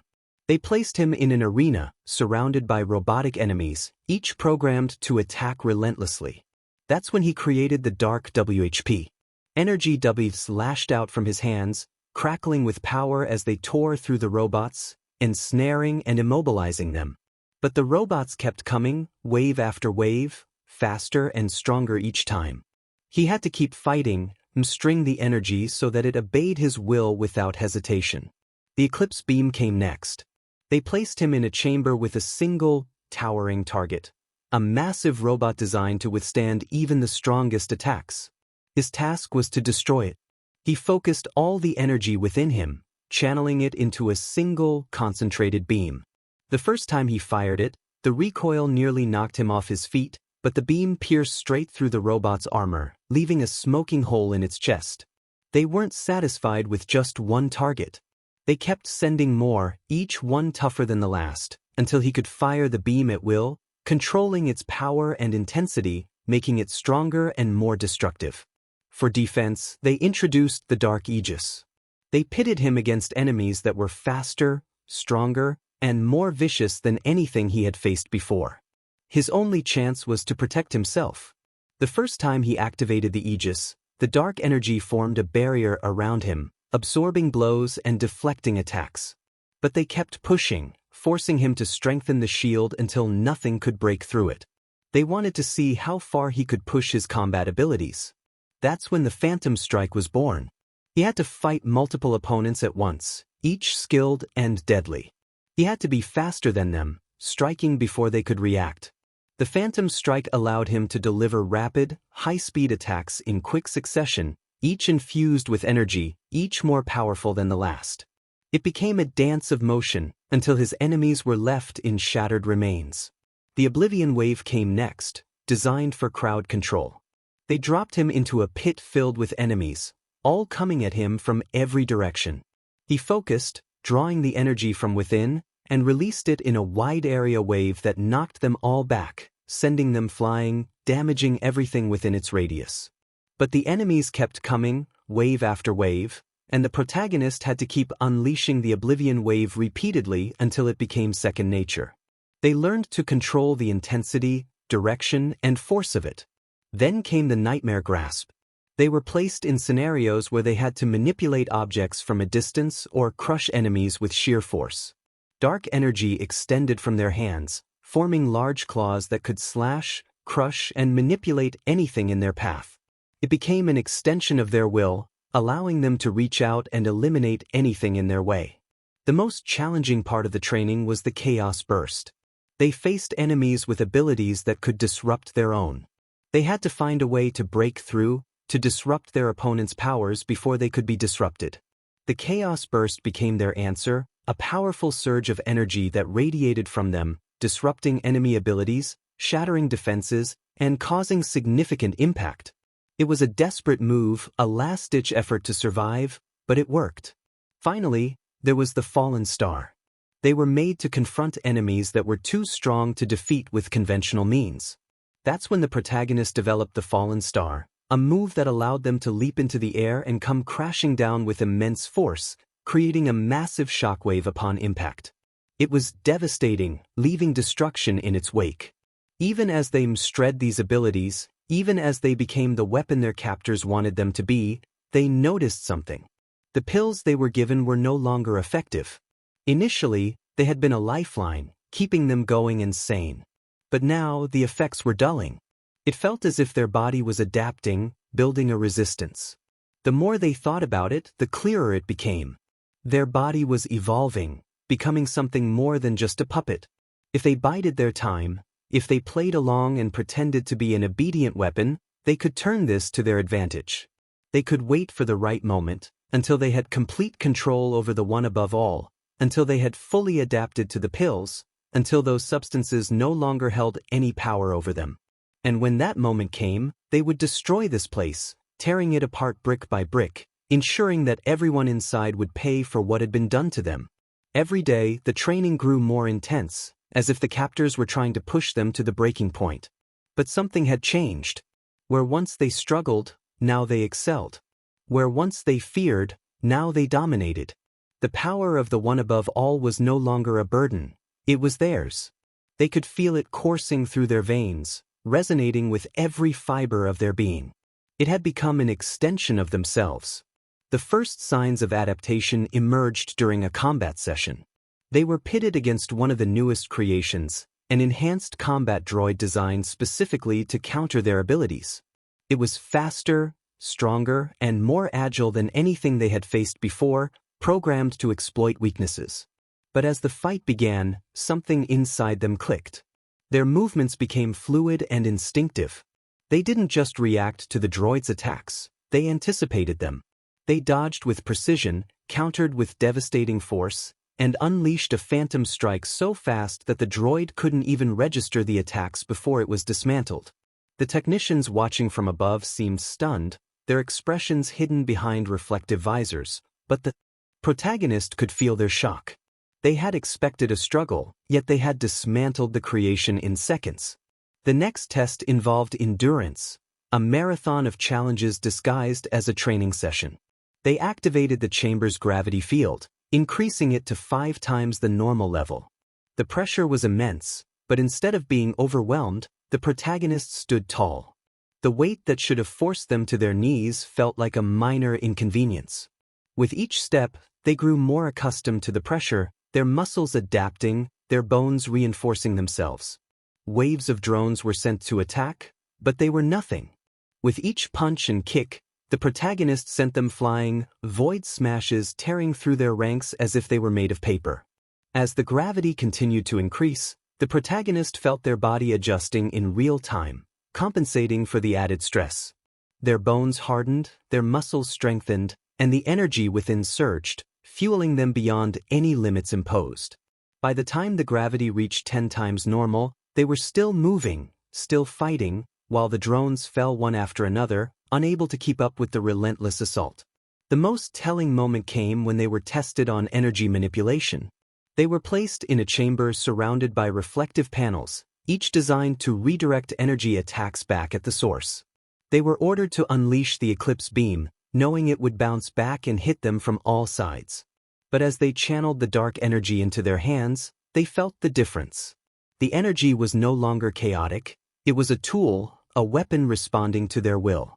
They released the eclipse beam, but instead of letting it scatter, they controlled it, guiding the beam through the maze of panels with pinpoint precision. The energy bent to their will, avoiding the reflective surfaces, twisting and turning until it found the target at the center of the chamber. The explosion was spectacular, obliterating the target in a burst of light and dark energy. When the technicians came to inspect the chamber, they found not a single scratch on the panels. The protagonist had controlled the energy so perfectly that it had passed through without leaving a trace. From that point on, the changes became more apparent. The pills, once laced with mind control elixirs, had almost no effect now. The protagonist could feel their body filtering out the toxins, neutralizing them before they could take hold.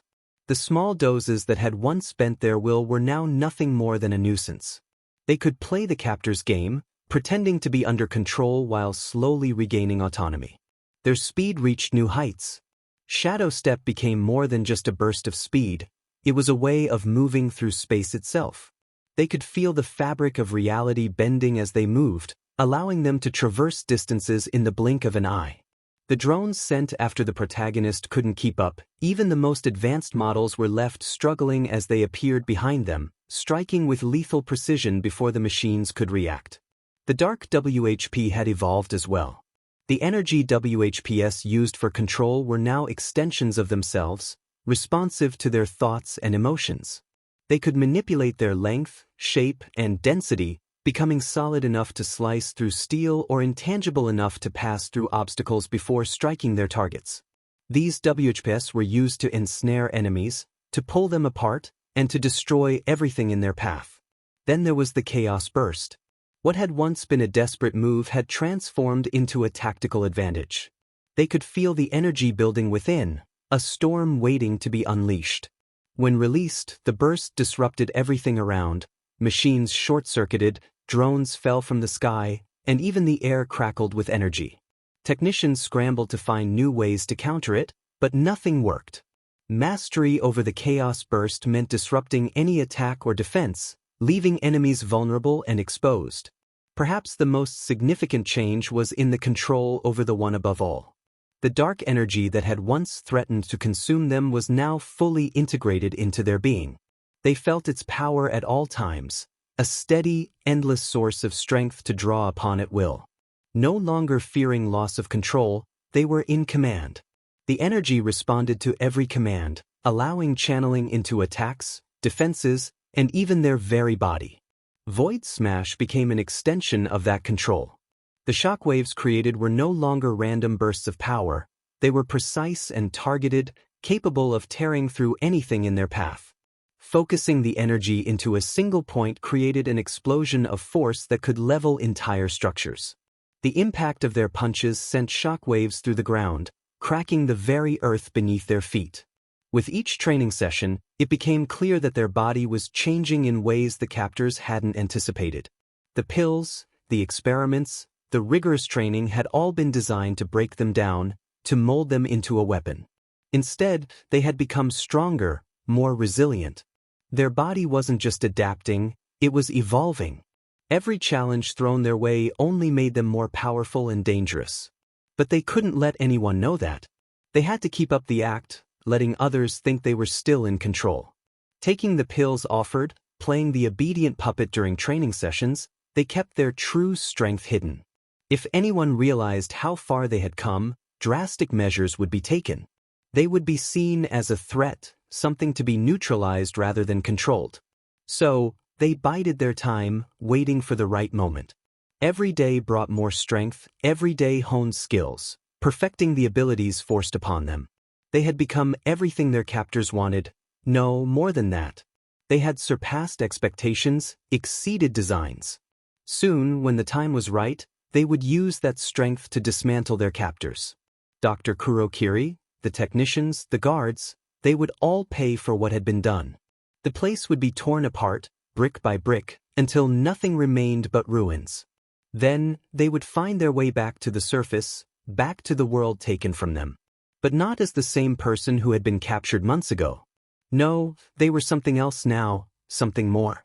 They were the one above all. Nothing would stand in their way. As they moved forward, a guard's body crumpled to the ground, the protagonist's hands slick as they pulled it free. The lifeless eyes stared up, wide with shock, as the light faded from them. There was no emotion, only cold, calculated resolve. This moment had been anticipated, the perfect opportunity to unleash the monster created within. They swiped the keycard from the guard's belt and turned toward the exit, mind racing through the plan crafted over the past year.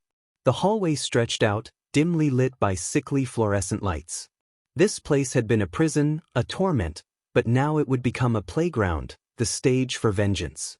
As the first step toward freedom was taken, alarms blared to life, their cries echoing off the walls. Red lights flashed, bathing the corridor in a hellish glow. They knew something was wrong. They knew the protagonist was coming. The air hissed as toxic gas began to seep from the vents above, filling the corridor with a thick, green mist. It was the same gas used countless times during training sessions. Insidious mix of chemicals designed to weaken and subdue even the strongest. But that was before adaptation. Before becoming the one above all. Taking a deep breath, the gas invaded their lungs, but instead of coughing or gasping for air, they felt nothing. The body had already neutralized the toxins, rendering them harmless. A grin spread as they walked forward, the mist parting around them like a curtain. At the far end of the corridor, the first wave of guards appeared, faces hidden behind gas masks and helmets, bodies clad in heavy armor. They carried weapons, energy rifles, batons crackling with electricity, and even a few Quirk-enhanced combat tools. These were the elite, sent in when all else failed. One guard shouted for them to stand down, insisting they wouldn't escape. The protagonist turned, giving a fierce glare, not bothering to respond. There was no point, they weren't there to talk, they were there to fight. Activating Shadow Step, their body blurred as they surged forward, closing the distance in an instant. The guard in front had no time to react before a fist collided with his chest, the force of a void smash creating a shockwave that sent him and two others crashing into the wall. Their armor cracked and splintered under the impact, their bodies rendered incapacitated. The remaining guards opened fire, energy rifles spitting out beams of concentrated light. The protagonist moved through them like a phantom, dodging and weaving with inhuman speed. Their aim was precise, but it didn't matter. The protagonist was faster. They were better. One guard managed to get behind, swinging an electrified baton in a wide arc aimed at the protagonist's head. Catching the baton mid-swing, dark energy crackled in their grip as they crushed the weapon. The guard's eyes widened in fear, but before he could react, a dark 𝗬𝗄𝐻𝗵𝗃 ensnared him and his comrades, ready to face the consequences of their actions. The 𝗬𝗄𝐻𝗵𝗃s coiled around their bodies, tightening until the sound of bones cracking echoed in the air, the armor crumpling under the pressure. I pulled the 𝗬𝗿𝗃s back, dragging their incapacitated forms toward me before letting them fall in a heap at my feet. Another group of guards appeared, flanking me from both sides, attempting to box me in. They fired their weapons in unison, but I had already anticipated their move. With a quick burst of energy, I activated Dark Aegis, a barrier of dark energy forming around me. The energy beams struck the shield and scattered harmlessly as I walked forward, the barrier expanding and pushing the guards back. The ones on my right tried to regroup, forming a line to block my path, but they were no match for me.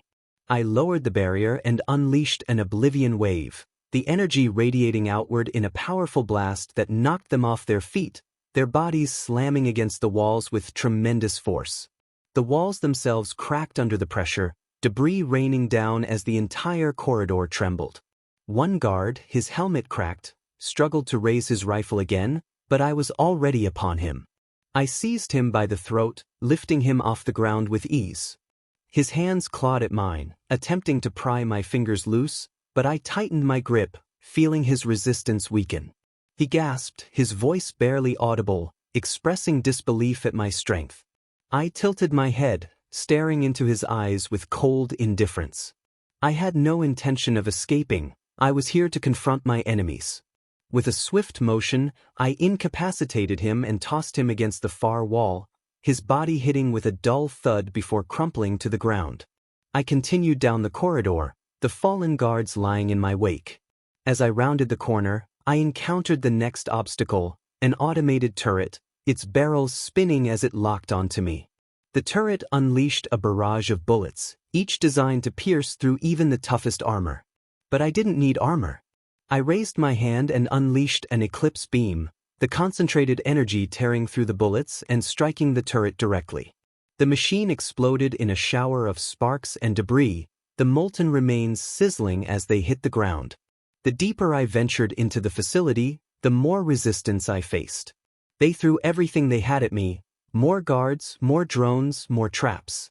But it didn't matter. I had adapted to their tactics and weapons. Nothing they did could stop me. At one point, they activated the facility's security protocols, sealing the doors and flooding the corridors with high-voltage electricity. The current arced through the air, crackling with intensity. But instead of retreating, I stepped forward, the electricity dancing harmlessly across my skin. My body absorbed the energy, converting it into raw power that fueled my next move. I activated Phantom Strike, my fists blurring as I delivered a rapid series of blows to the reinforced door blocking my path. Each strike was infused with the electricity I had absorbed, amplifying the force of the impacts. The door groaned under the assault, the metal buckling and warping until it finally gave way, crashing to the floor. Beyond the door was the control room, the nerve center of the facility. The technicians inside scrambled to activate the emergency lockdown, but I was already inside before they could hit the button. I moved through them like a storm, tearing through their ranks with brutal efficiency. Dark 𝗬𝗄𝐻𝗵𝗃s lashed out, destroying consoles and equipment, while void smashes sent bodies flying across the room. One technician attempted to flee, but I caught him with a nightmare grasp, dark energy extending from my hand to grab him by the throat. I lifted him off the ground, his legs kicking helplessly as I stared into his terrified eyes. I demanded to know where Dr. Kuroki was. The technician choked out a response, revealing that he was in the main lab down the hall and pleading for his life. I tightened my grip, feeling his struggles weaken. I had no intention of showing mercy. With a final squeeze, I released him, letting his body drop to the floor. The main lab was where he was hiding, the mastermind behind all of this. The man who had taken everything from me, who had turned me into this weapon. He was the final piece, the last obstacle between me and freedom. I left the control room in ruins, the bodies of the technicians strewn across the floor like broken dolls. The corridor leading to the main lab was eerily quiet, the only sound the hum of the facility's system struggling to maintain operation after the chaos I had unleashed. As the dust settled from my chaos burst, I stepped into the main lab, the faint smell of burning metal lingering in the air. Dr. Kuroki stood at the far end of the room, his face illuminated by the cold, clinical light of the monitors around him. His grin was the same twisted expression I'd seen countless times before in my nightmares, a self-satisfied smirk that ignited my fury. I addressed him, my voice low and filled with the venom of 2 years' worth of hatred. My eyes locked onto his, and I could feel the power of the one above all crackling beneath my skin, eager to be unleashed. I had long awaited this day, dreaming of it. He tilted his head slightly, his grin widening as if I were some amusing sideshow. His voice echoed through the lab, commanding me to stand down. But I remained unmoved. Instead, I laughed, a sound filled with the sheer hatred that had festered within me for years. I reminded him of my ability to adapt, questioning how someone as intelligent as him could make such a mistake. I didn't care if he knew this day would come. He needed to pay for his actions. For the first time, his confident facade cracked. His eyes widened slightly, and for a fleeting moment, I saw fear, real, genuine fear. I continued, taking a step closer, revealing that when he had given me the one above all, my adaptive ability had evolved alongside my regeneration. I could adapt to any known phenomena. His hand twitched, and I saw him snap his fingers. 2 figures stepped out from the shadows, and I immediately recognized them as the real threats in the room. They were bioengineered warriors, an abomination of flesh and steel, their gaunt bodies and tight skin revealing the dense muscle beneath. They moved with an unnatural grace, like puppets controlled by an unseen hand. Their eyes glowed a sickly green, devoid of emotion or humanity. More machine than human, their limbs were reinforced with cybernetic implants that hummed with the energy of powerful quirks. Dr. Kuroki sneered as he introduced them, referring to them as subjects 11 and 12, or what remained of them. He commanded that they restrain me, even if it meant tearing me apart. The 2 bioengineered warriors lunged at me without hesitation, their movements eerily synchronized. One moment they were standing several feet away, and the next they were right on top of me. Subject 11 raised its arm, transforming it into a massive blade glowing with ominous purple energy. Simultaneously, Subject 12's hand morphed into a cannon, charging up a blast of energy crackling with electricity. I barely had time to react. Activating Shadow Step, my body blurred as I dodged the blade by a hair's breadth. The force of 11's swing cleaved through the air, cutting through the reinforced metal floor effortlessly.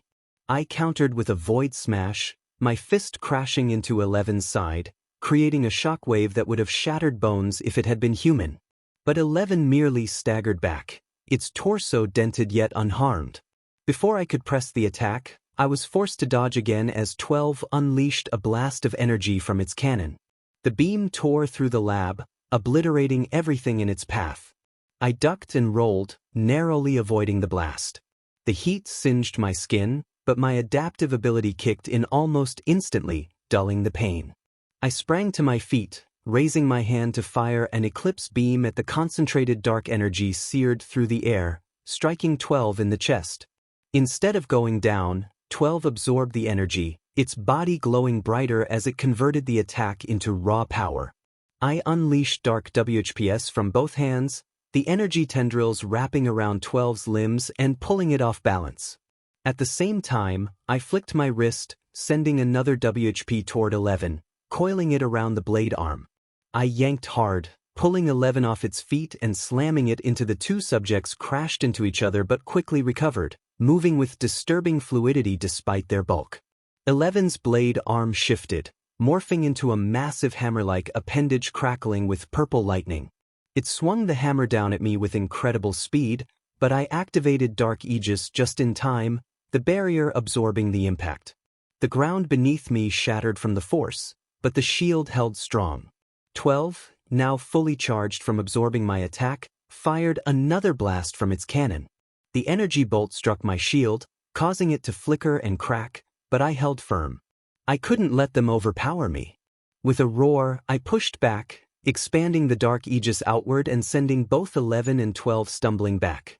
I dropped the shield and immediately countered with Phantom Strike, my body blurring as I delivered a flurry of high-speed punches and kicks.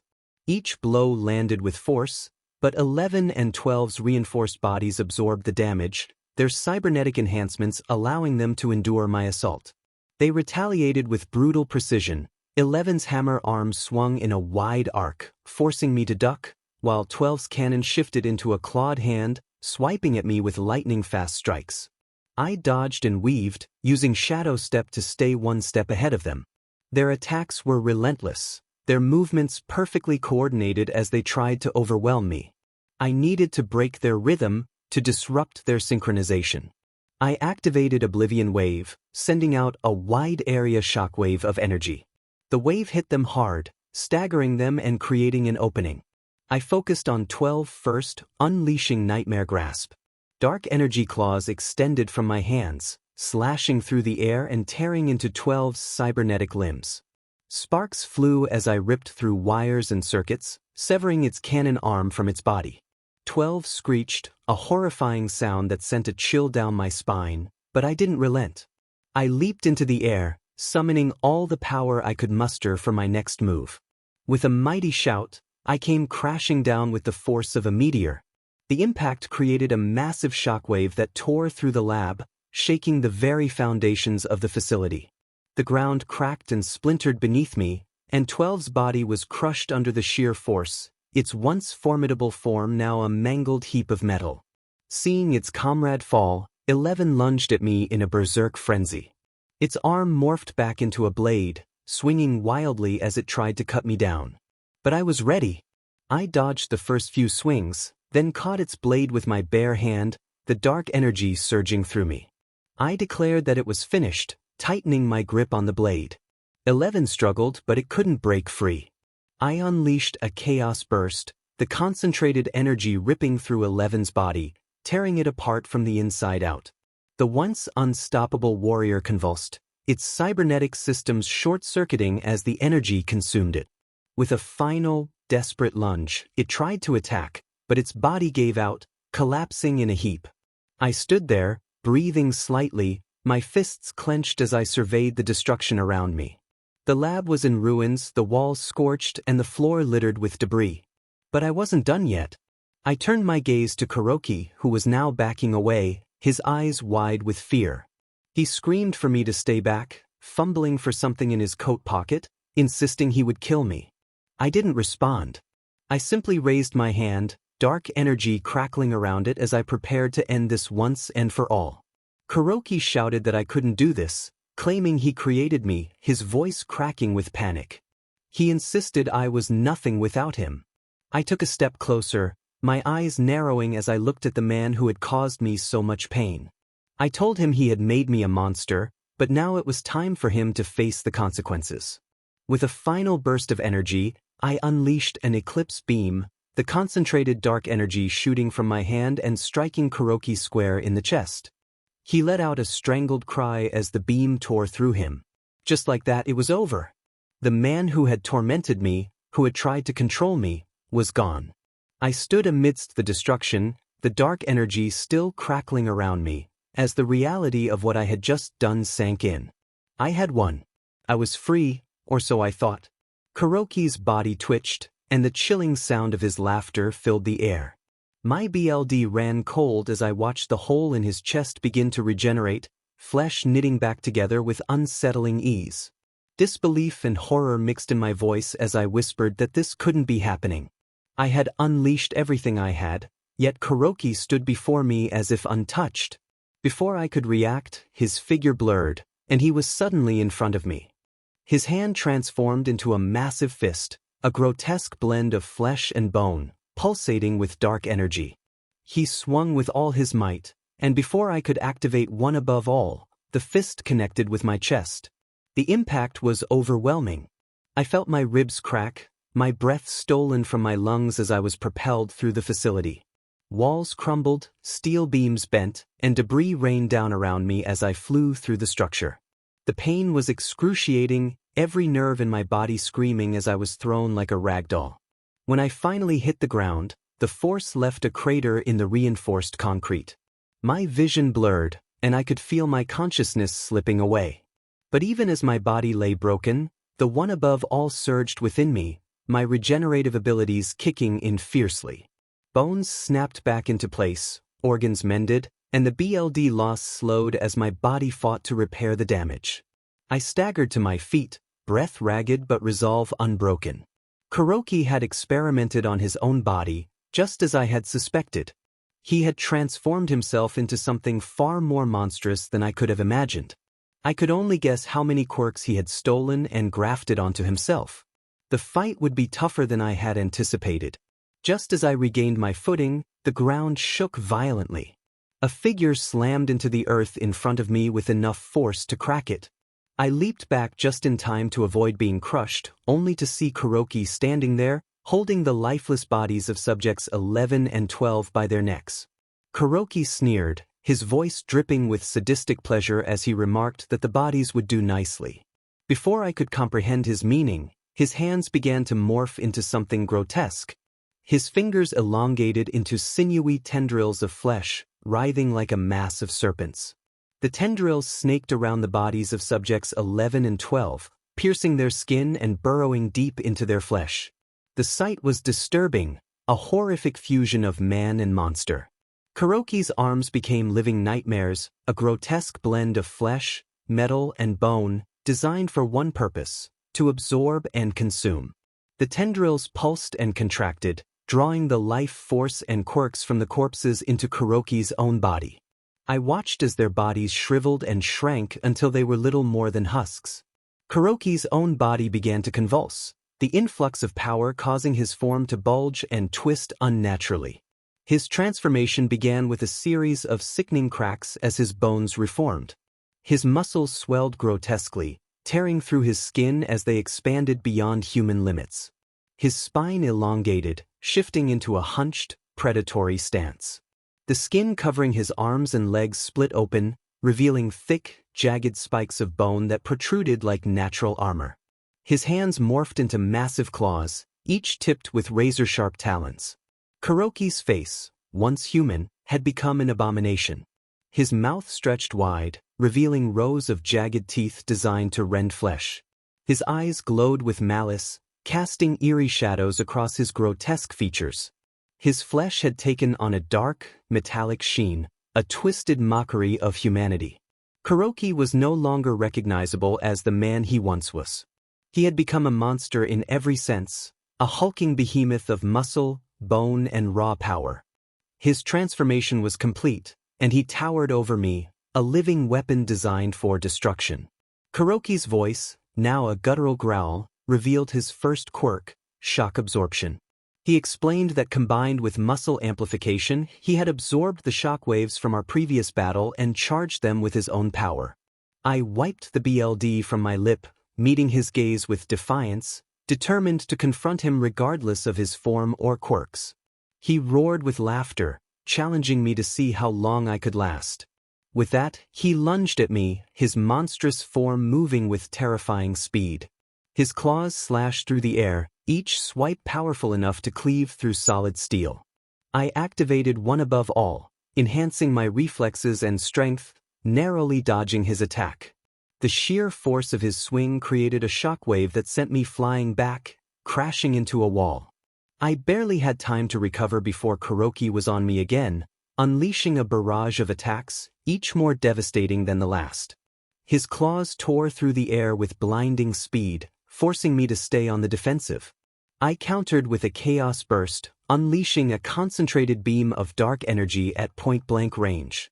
The blast struck him in the chest, but instead of being repelled, Kuroki absorbed the energy, his body glowing with a malevolent light. He retaliated with a punch to my midsection, the impact shattering my ribs.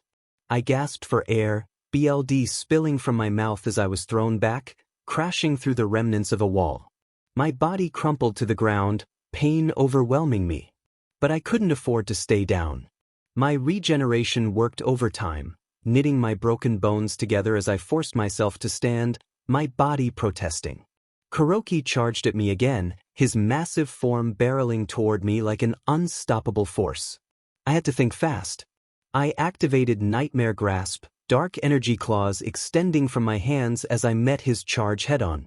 Our claws clashed with a deafening roar, sparks flying as our attacks collided. The force of the impact sent shockwaves through the ground. 𝗏𝗏𝗏𝗏's strength was overwhelming. Each of his strikes carried immense weight, and even with one above all enhancing my abilities, I felt the strain on my body. His claws tore through my defenses, leaving deep gashes before my regeneration could catch up. He was relentless, a living juggernaut that wouldn't stop until I was defeated. But I refused to give up. With a surge of determination, the protagonist unleashed a flurry of attacks, dark energy claws slashing at 𝗏𝗏𝗏𝗏's torso, aiming for the weak points in his armor. Several hits landed, tearing through flesh, but 𝗏𝗏𝗏𝗏 barely flinched.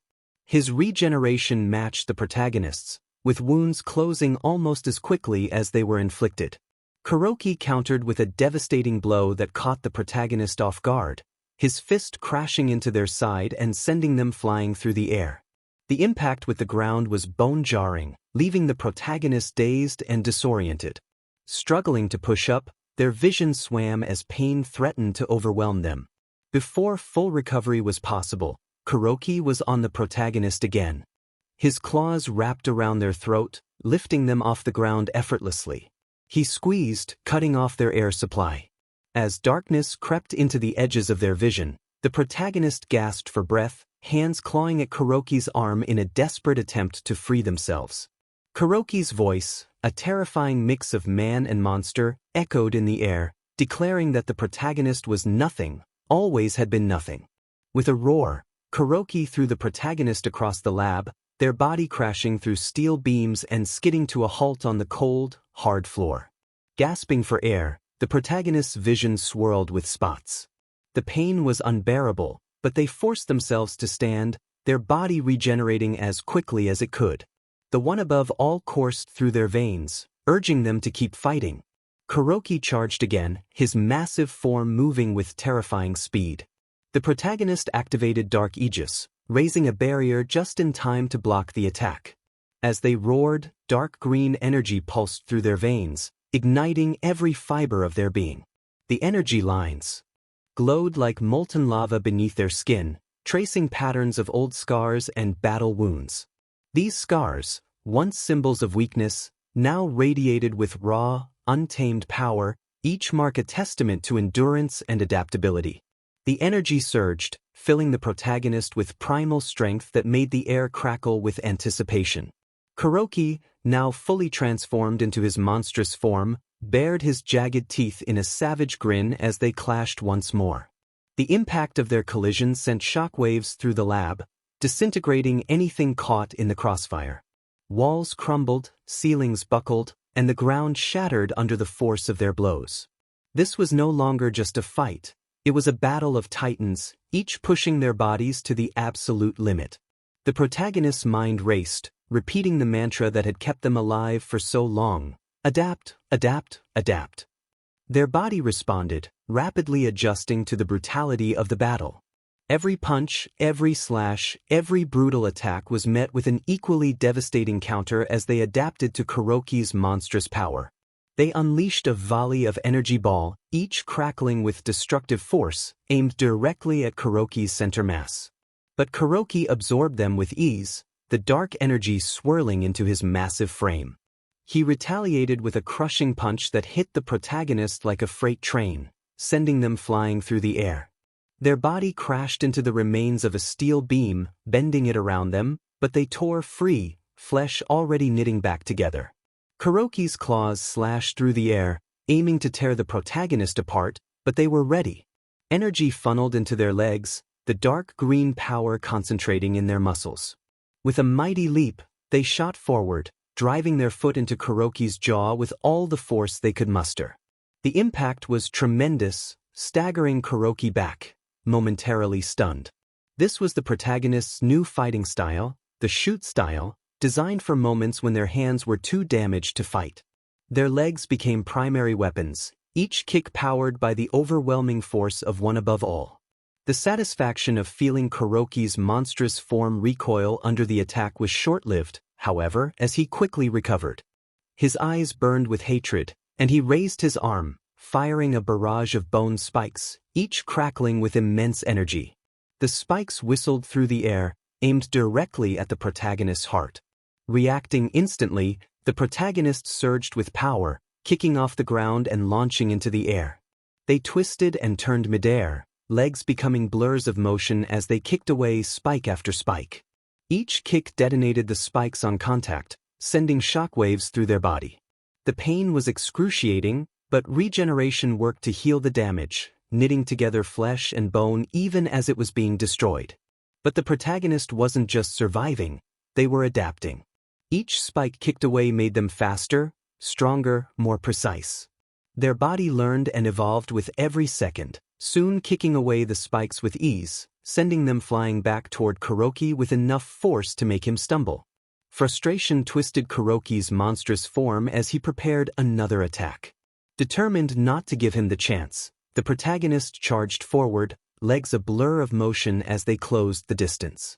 Spinning in midair, their foot connected with the side of Kuroki's head in a devastating roundhouse kick that sent him crashing to the ground. They followed up with a series of rapid-fire kicks, each delivering a powerful impact. Kuroki staggered under the assault, but he fought back with primal fury, swinging his claws wildly. One of his claws caught the protagonist in the side, sending them skidding across the ground. They felt ribs shatter, but regeneration kicked in immediately, knitting the bones back together as they gasped for breath. Staggering to their feet, they saw Kuroki launch himself at them, a blur of motion that crashed into the protagonist with enough force to shatter concrete. Bones ached as the impact of the ground threatened to overwhelm him, but he pushed through the pain, forcing his body to respond. With a surge of energy, he delivered a powerful kick that struck Kuroki in the gut, sending him staggering backward. Following up with another kick to Kuroki's head, the impact spun him around and sent him crashing into a wall.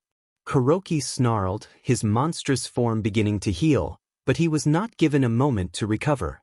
Channeling all his energy into his legs, dark green power surged through his veins as he prepared for his final attack. With a fierce roar, he launched himself at Kuroki, his legs a blur as he unleashed a flurry of kicks that struck with incredible force. Each kick resonated like an explosion, sending shockwaves through the air. Kuroki roared in pain and fury, his monstrous form buckling under the relentless assault, but he did not relent. He pushed himself harder and faster, each kick fueled by the overwhelming power of 𝗏𝗏𝗏. His legs moved with blinding speed, each strike a devastating blow that threatened to overwhelm Kuroki's regeneration. Yet Kuroki was not finished. With a snarl, he unleashed a wave of energy that sent him flying back, crashing into the ground with enough force to create a crater.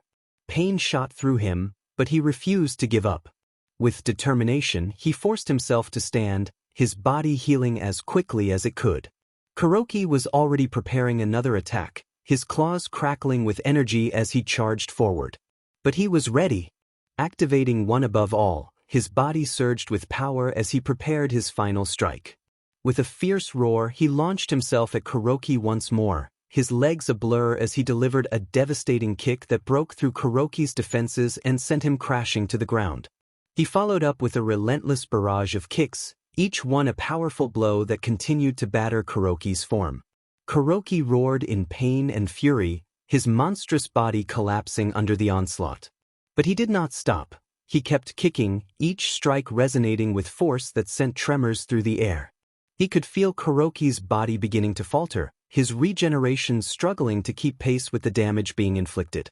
The city lights flickered beneath him as he stood on the edge of a skyscraper in Tokyo. The cold air bit at his skin, but he barely noticed. 2 years had passed since he left everything behind, 2 years of surviving alone in a world that had shown him nothing but pain. Now 15, he was no longer the weak, quirkless boy he once was. He had transformed into something darker, something that both heroes and villains would come to fear. His name was Nemesis. His suit reflected the battles he had fought and the life he had lived. It was a rugged patchwork of materials, barely holding together yet still functional. The once bright green fabric was now faded and torn, marked by scars from countless encounters. His boots were reinforced with metal plates, heavy and worn from navigating the grimy streets. The cape, once long and flowing, was now tattered and frayed, fluttering in the cold wind like a banner of war. The mask was the most menacing part, black as the night, with jagged, dark green lines running across it like veins, pulsing with the same dark energy that flowed through him, highlighting the cold, emotionless eyes beneath. Sitting on the edge of the building, he dangled his legs over the side and slowly pulled on his mask. As it clicked into place, a familiar calm washed over him. This was his true face now, the face of someone who had been pushed too far, who had seen too much. His true self had been hidden away for too long, and this mask was his way of revealing to the world what he had become. Standing up, he looked out over the city, his eyes narrowing as he focused on his next target. The gang he was after was known as the Crimson Serpents, a group infamous for human trafficking, smuggling, and a host of other atrocities. They operated in the shadows, far from the reach of the so-called heroes who were too busy parading around in their flashy costumes to care about real issues. The police turned a blind eye to their activities, likely on the gang's payroll. It was disgusting. Activating 𝗵𝗃𝗆, he leaped off the building, dark energy crackling around him. With a flick of his wrist, he fired 2 dark 𝗬𝗍𝗄𝗄s from his palms, attaching them to nearby buildings. The 𝗬𝗍𝗄𝗄s pulled him forward, propelling him through the air with blinding speed as he soared over the city. His target was their base, a run-down, fortified warehouse on the outskirts of Tokyo.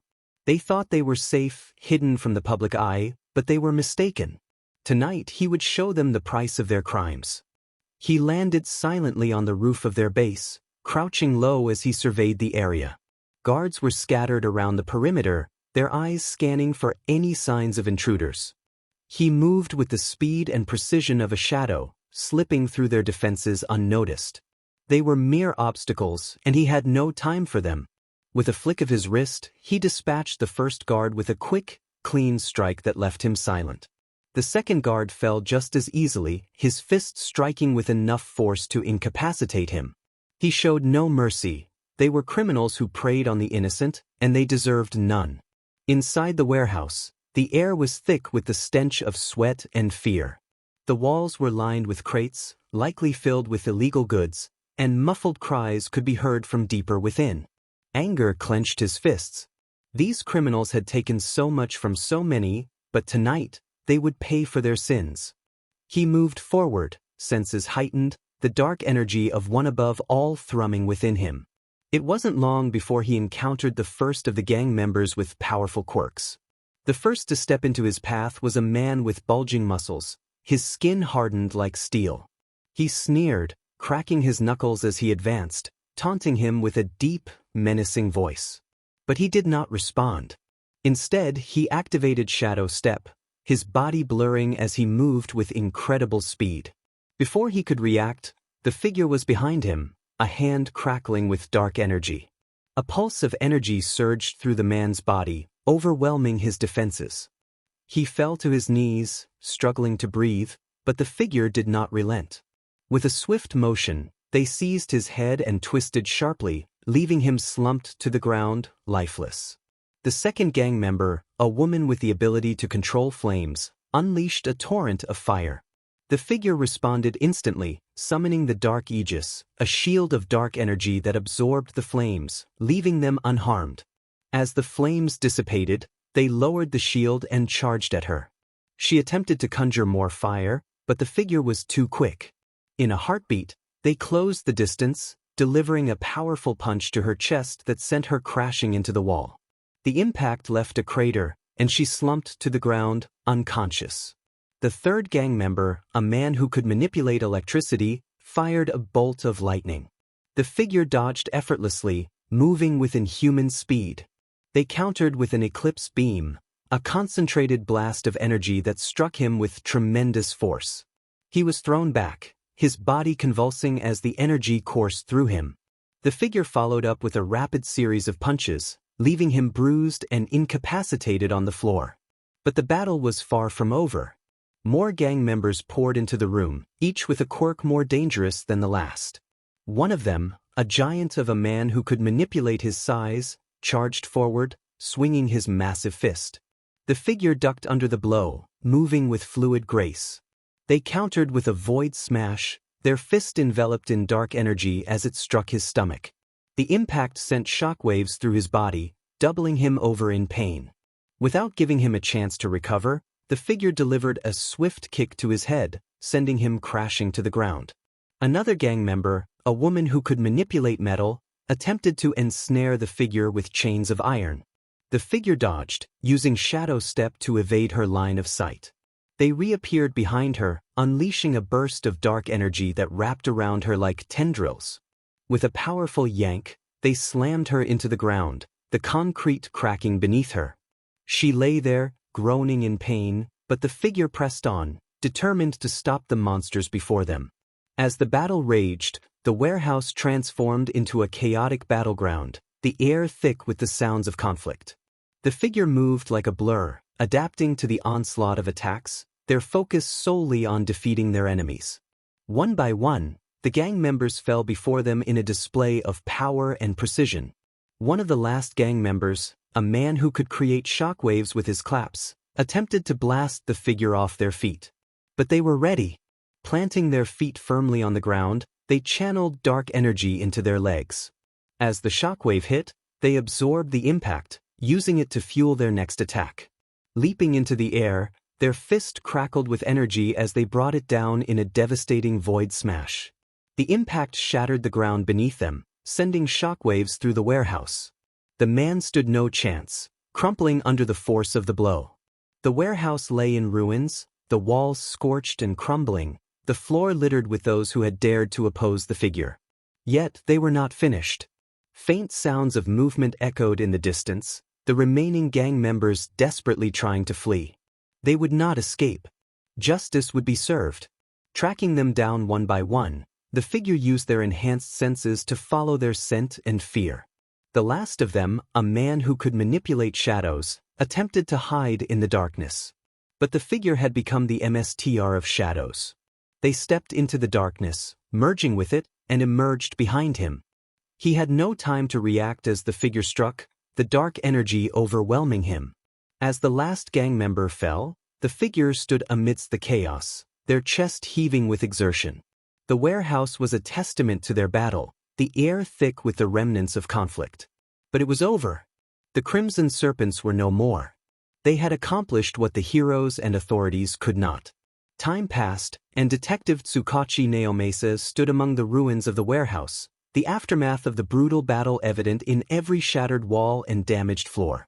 The air was heavy with the remnants of destruction, a grim reminder of the chaos that had unfolded just hours earlier. The scene was a nightmare, a disturbing display of violence that even the most seasoned officers found hard to bear. 𝗧𝗵𝗲 had witnessed many horrors in his years on the force, but this was different. He adjusted the brim of his hat, narrowing his eyes as he surveyed the destruction, trying to piece together the events. Rumors of a vigilante known as Nemesis had circulated for some time, a figure cloaked in mystery, instilling fear in both criminals and authorities alike. But this was the first time he had seen the aftermath of Nemesis's actions firsthand.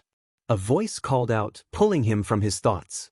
𝗧𝗵𝗲 turned to see one of his officers approaching, a young man with cat-like features, his tail flicking nervously behind him. Officer Yukihiro, one of the newer recruits, was sharp and reliable. In his hands, he held a thick file, the official report of the incident.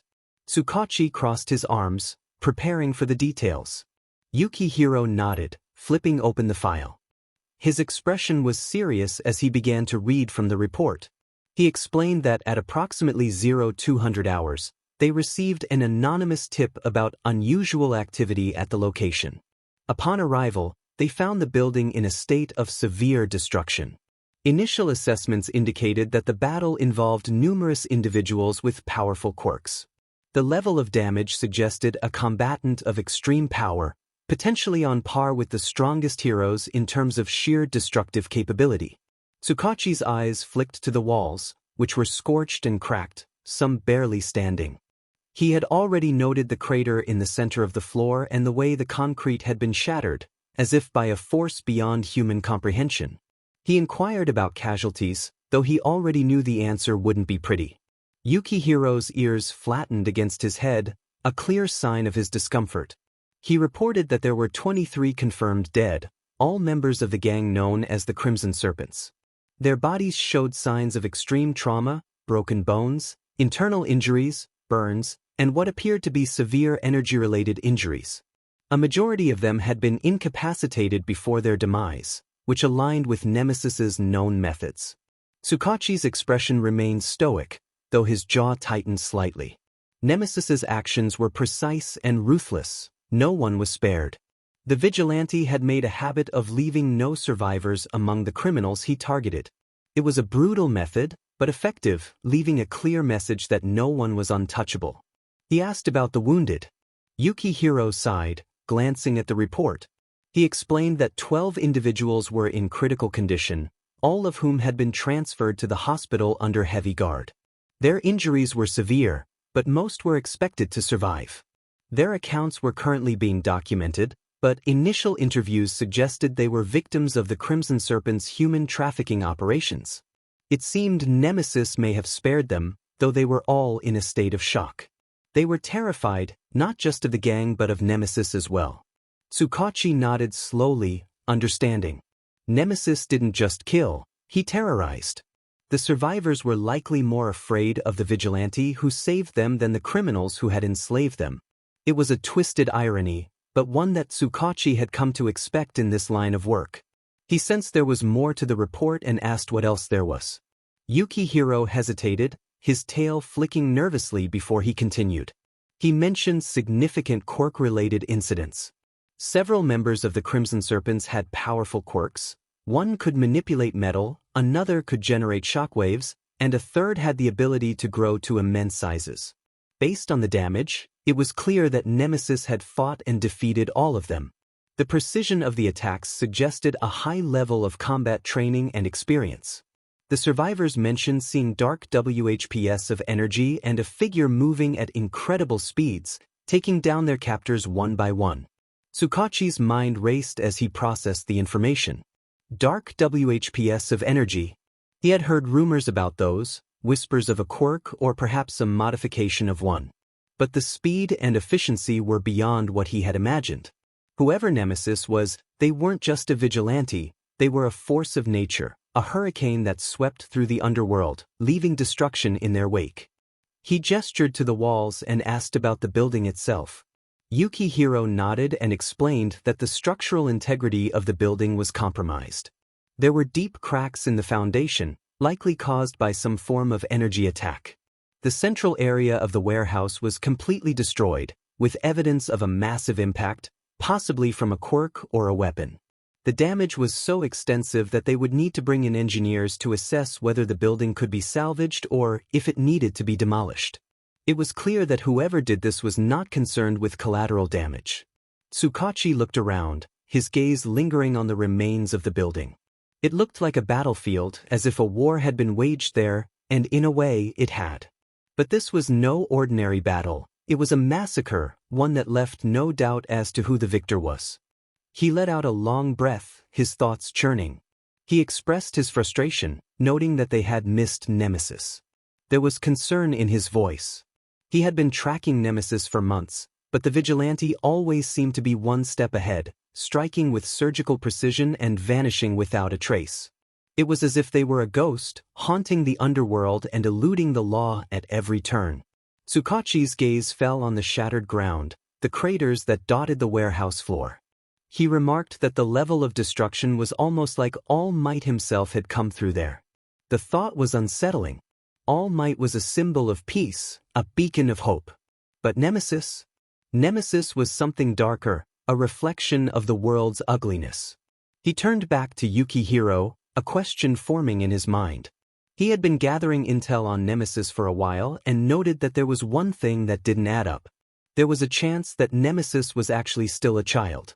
𝗬𝗏𝗍𝗼 blinked in surprise, his cat-like ears perking up. 𝗬𝗏𝐺 continued, suggesting that the way Nemesis moved, their height, and the descriptions given by the survivors all pointed to someone younger than they had been assuming. A kid, maybe 15 or 16 at most.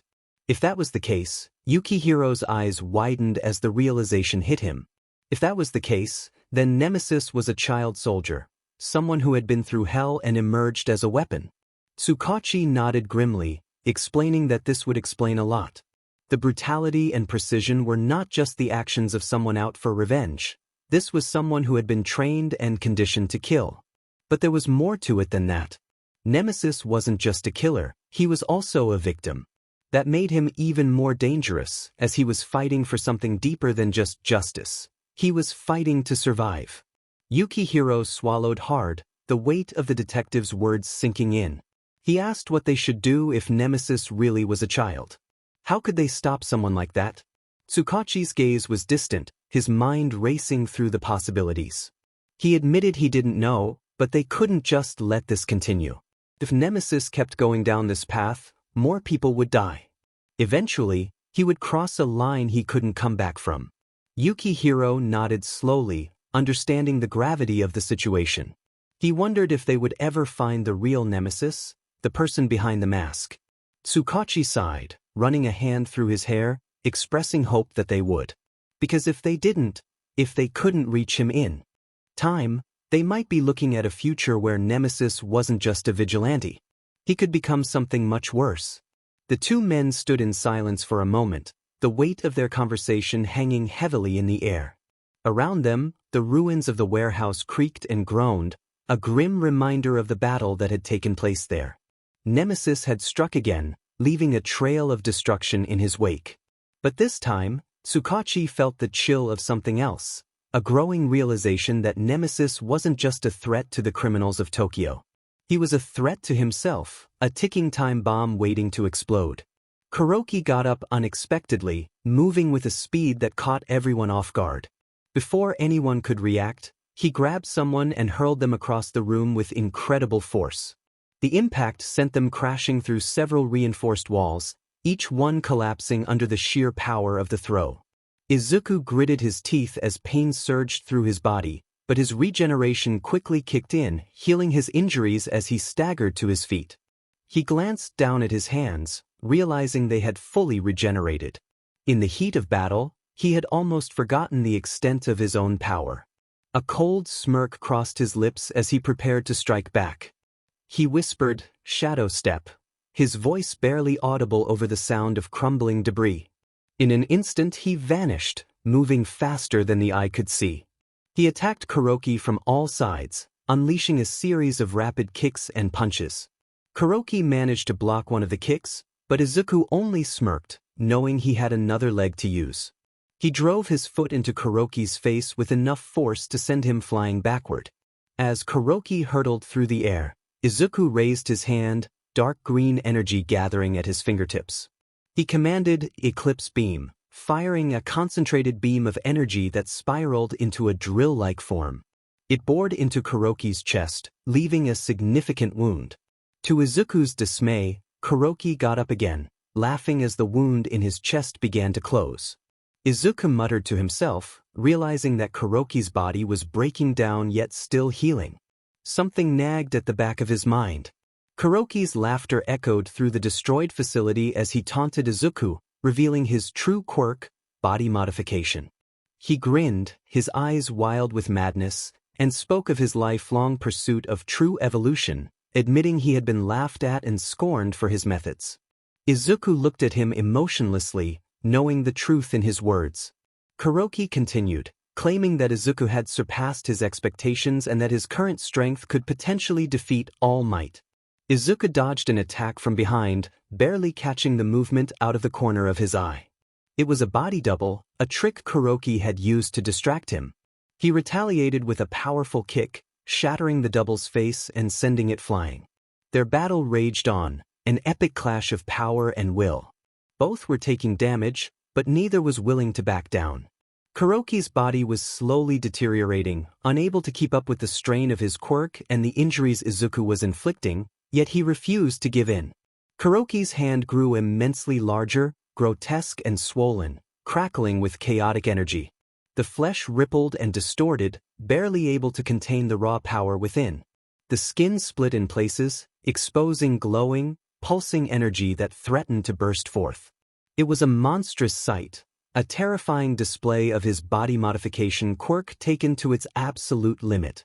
Dark green lines gathered around Izuku's fist, the energy surging through his veins until it was almost unbearable. His hand began to release steam, the heat of the power he was generating causing the air around him to warp and shimmer. This was going to be his strongest attack yet, a final move that would decide the battle once and for all. 𝗏𝗏𝗏𝗏 sprouted grotesque, bat-like wings from his back, each one covered in spikes and twisted veins. He leaped into the air, his wings beating furiously as he gathered energy for his own final attack. Izuku roared, all-out void smash, as 𝗏𝗏𝗏𝗏 descended upon him with the force of a meteor. He met 𝗏𝗏𝗏𝗏's attack with a more powerful version of his void smash, pouring every ounce of energy and strength he had left into the strike. The dark green energy swirling around his fist intensified, steam billowing out in thick clouds. His muscles tensed to their breaking point as he moved his fist forward, meeting 𝗏𝗏𝗏𝗏's attack head-on. When their attacks collided, the resulting explosion was cataclysmic. The power clash was unlike anything Izuku had ever experienced. The energy released in that moment was enough to rip through the very fabric of reality. The shockwave expanded outward in a massive dome, tearing through the facility and everything in its path. For a brief moment, time itself seemed to stand still, the only sound the deafening roar of their combined attacks. The energy swirling around them was a mix of dark green and crimson red, intertwining in a violent dance that lit up the ruins of the lab with an otherworldly glow. The ground beneath them cracked and splintered, unable to withstand the sheer force of their power. Then, with a final ear-shattering blast, the energy erupted in a massive explosion. The shockwave tore through the remains of the facility, disintegrating everything in its path. It was an explosion of immense yet terrifying beauty, a brilliant flash of light followed by a mushroom cloud of debris that rose high into the sky. The entire facility was obliterated in an instant, reduced to nothing more than a smoldering crater. When Izuku woke up, he found himself among the rubble, his body broken and battered. His regeneration was working overtime, struggling to keep up with the damage he had taken. He could feel his bones knitting back together, his flesh slowly healing, but the pain was overwhelming. As he slowly regained his senses, he saw what was left of 𝗏𝗏𝗏𝗏. His body was a mangled, twisted wreck, barely recognizable as human. His wings were torn and shredded, his limbs bent at unnatural angles. His flesh was burned and charred, the remnants of his once powerful form now nothing more than a husk. But even in his broken state, he was still alive, his eyes flickering with the last remnants of his will to survive. Izuku staggered to his feet, his body trembling with exhaustion. He reflected on his past, recalling how he had been quirkless, neglected, and bullied by his sister, friends, family, and society. He had run away, only to be experimented upon by villains. He had faced pain that no boy or anyone his age should ever endure, and yet he had gained a quirk, possibly even the strongest quirk ever. He looked down at 𝗏𝗏𝗏𝗏𝗏, at the man who had put him through so much suffering. But even as he stared at 𝗏𝗏𝗏𝗏's broken body, he felt a strange emptiness inside, a hollow, aching void that no amount of power could fill. Izuku muttered to himself, questioning why he had these feelings. Even after everything, even after all the pain, he remembered having a family, remembered being happy. He stretched out his hand, wondering how happiness felt. Though he was free, it felt like he had fallen from grace. Struggling to his feet, every muscle in his body screamed in protest. The pain was unbearable, but he forced himself to stand, knowing that if he stayed down, he might never get back up. His lungs burned as he coughed, the metallic taste filling his mouth. Izuku was alive, but just barely. The facility around him was nothing more than a smoldering ruin, the remnants of their battles scattered across the ground like the debris of a forgotten war. Everything was gone. He turned his head slightly, his gaze falling on the broken figure of Dr. 𝗏𝗏𝗏𝗏. The doctor was still alive, barely, his body a shadow of what it once was. His skin was peeling away, revealing the bone and muscle beneath, his once terrifying form now crumbling into dust. He struggled to speak, his voice barely audible over the crackling flames that surrounded them. Izuku fell to the ground, his strength finally giving out. He landed hard, too exhausted to feel the impact. His vision blurred as he looked at Kuroki, his mind struggling to make sense of everything that had happened. The doctor had been trying to kill him. No, more than that. He had been trying to push him, to force him to adapt, to become something more. Izuku reflected on Kuroki's intentions, realizing that this had all been part of the doctor's plan. The modifications combined with an imperfect version of 𝗏𝗏𝗏, supplemented with other quirks, were meant to slow or stop his own demise. Kuroki had been slowly dying the whole time, hoping that the next experiment would work. Once it was a success, he intended to fight Izuku, to make him adapt and grow stronger. A long silence fell between them, broken only by the distant sound of collapsing walls and flickering flames. Kuroki's lips twitched into a faint smile, a look of twisted satisfaction crossing his face. He acknowledged Izuku's insight, whispering a breath of praise. His body was disintegrating before Izuku's eyes, falling apart piece by piece. In that moment, Izuku realized that, in a way, he had won. Despite the hatred he felt for Kuroki, he still felt a strange gratitude. The last remnants of life drained from Kuroki's eyes, and his body collapsed inward, turning to dust that was carried away by the wind. There was nothing left of him, only the echoes of his final words and the empty void he left behind. Izuku didn't move. He didn't react. After everything he had endured, the pain, the suffering, the torment, he couldn't bring himself to care. The man who had put him through hell was gone, and yet there was no sense of victory, no feeling of closure. Just emptiness. His attention turned to a small metal frame on the ground, barely visible beneath the rubble. With what little strength he had left, he staggered to his feet and made his way over to it. His hand trembled as he brushed away the debris to reveal a hidden compartment beneath the frame. "Fallen star," he muttered to himself, activating the mechanism. With a soft click, the compartment opened, revealing a small, weathered bag hidden inside. He pulled it out, feeling its weight in his hands. This was it, the one thing he had managed to hide from Kuroki, the one thing that might give him some semblance of justice for everything he had endured. He opened the bag and pulled out its contents. His file, filled with detailed notes on every experiment that had been conducted on him, every violation of his body and mind. At the bottom of the bag was a flash drive. It was old and battered, but intact.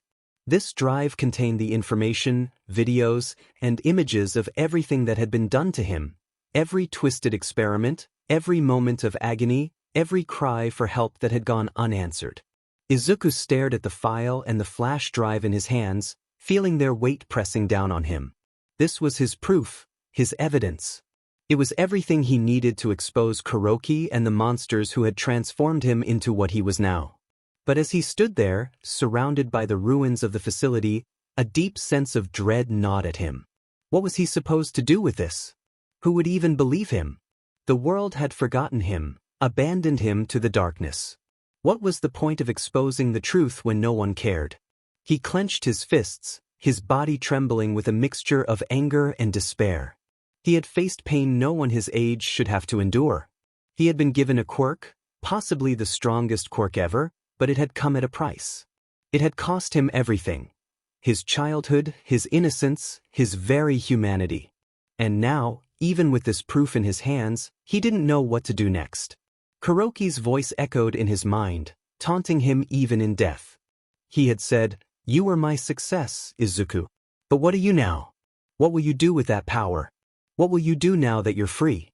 Free? The word felt foreign, strange. He wasn't free. Not really. He was still trapped in this twisted body, in this broken mind. He was still a prisoner of the pain and suffering inflicted upon him. But he had to keep moving forward. He had to survive. Not for Kuroki, not for anyone else, but for himself. For the boy he used to be, for the boy who had been taken away and replaced with this monster. He had to keep going no matter how much it hurt.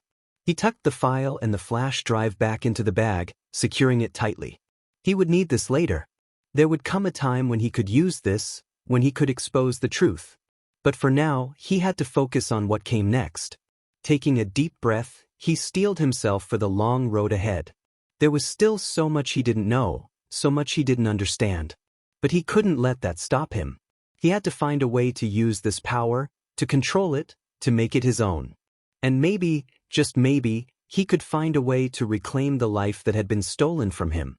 He turned away from the ruins, his body still aching, but his resolve stronger than ever. He would survive. He would adapt.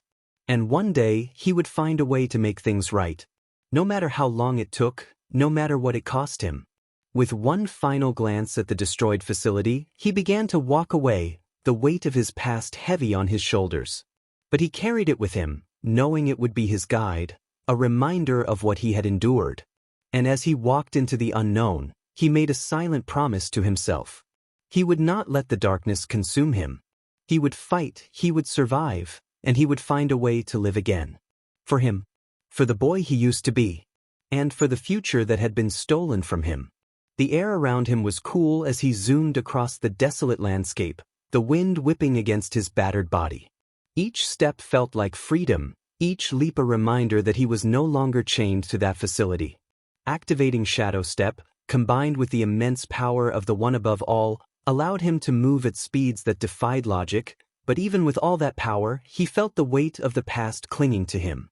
As he shot into the air, landing on the hard ground before dashing away again, it hit him, he was free. The realization washed over him, a mixture of relief and hollow victory. He was finally free. Free from the experiments, the endless suffering, the nightmare that had been his life for so long. But at what cost? The scenery blurred around him as he moved, but no matter how fast he went, he couldn't outrun the memories.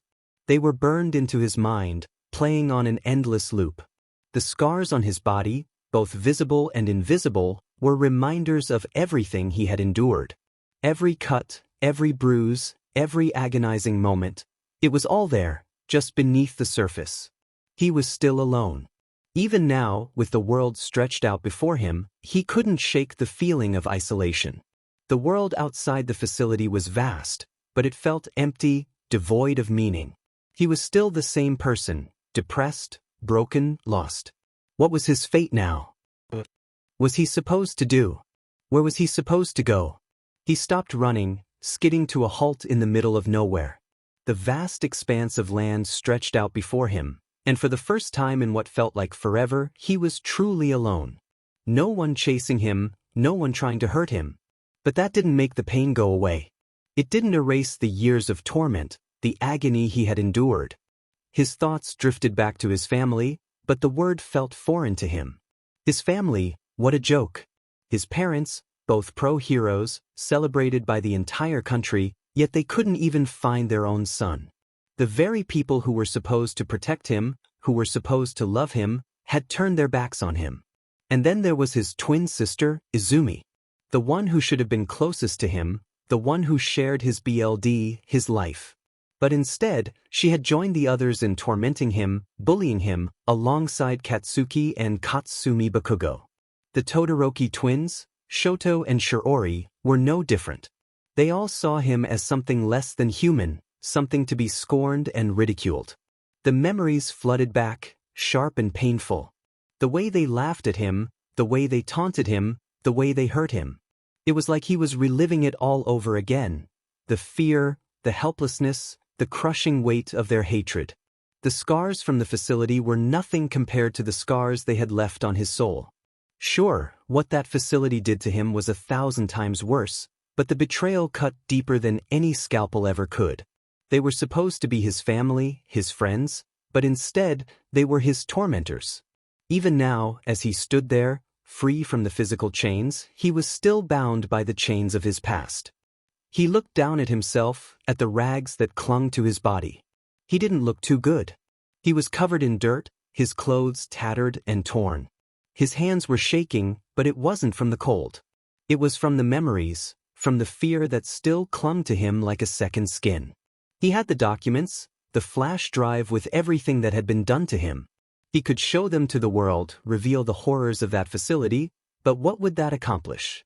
What was stopping them from experimenting on him all over again? He was an anomaly, a living weapon, a potential threat to the heroes. They wouldn't see him as a victim, they'd see him as a tool, something to be controlled, to be studied, to be replicated. And even if they didn't, what kind of life could he have now?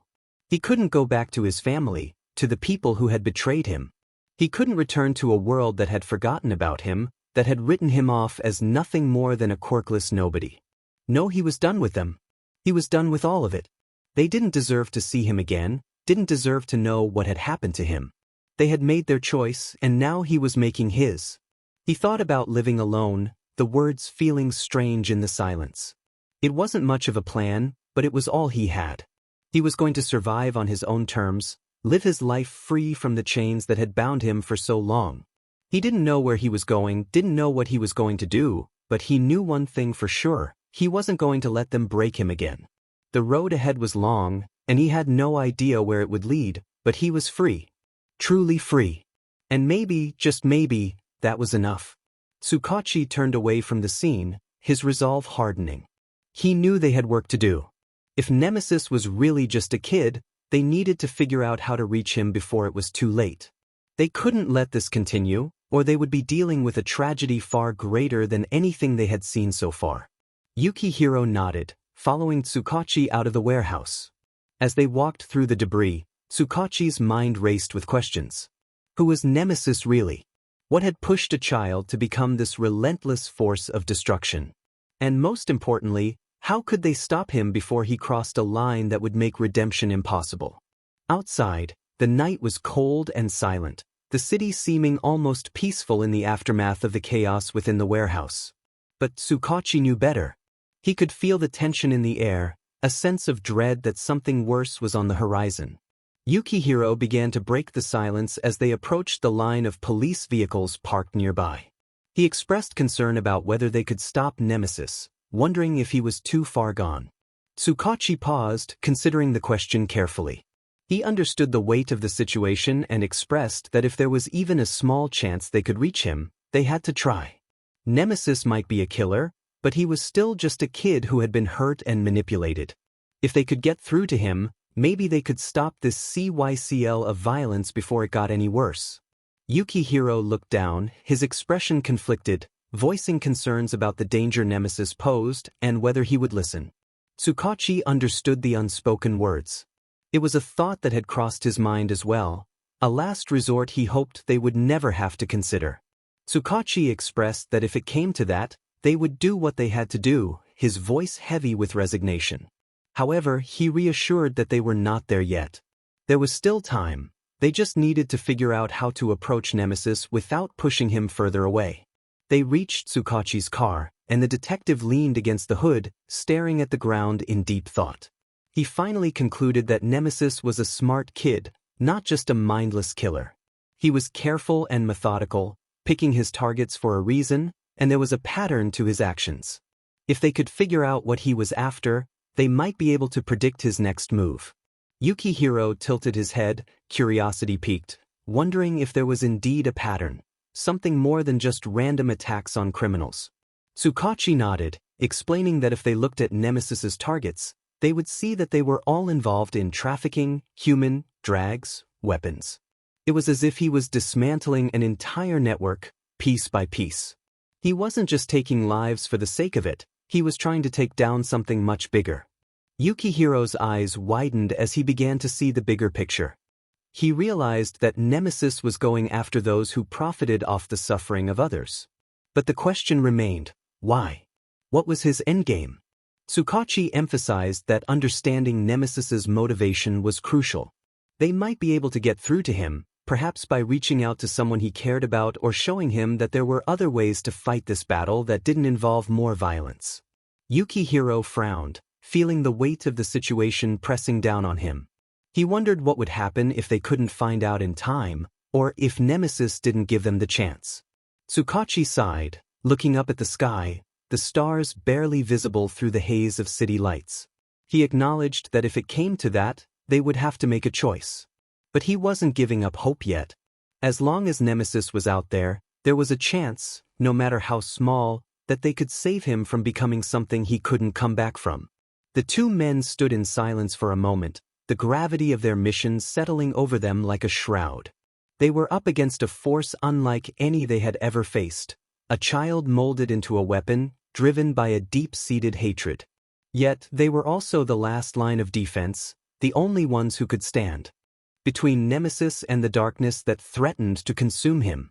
𝗬𝗏𝗁 finally pushed himself off the car, his determination rekindled. He suggested they get back to the station to comb through everything they had on Nemesis, every file, every report, every rumor. There had to be something they missed, some clue that could help them figure out his next move. Yukihiro nodded, ready to follow the detective's lead, promising to get the team on it as soon as they returned. As they climbed into the car, 𝗬𝗏𝗁 cast one last glance at the ruined warehouse, a silent promise in his heart. He didn't know who Nemesis really was, but he was determined to find out. And when he did, he would do everything in his power to save the child behind the mask before it was too late. The engine roared to life, and they sped away from the scene, leaving the devastation behind but carrying the weight of their task with them. Nemesis was out there, somewhere in the shadows of the city, plotting his next move. 𝗬𝗏𝗁 knew that time was running out.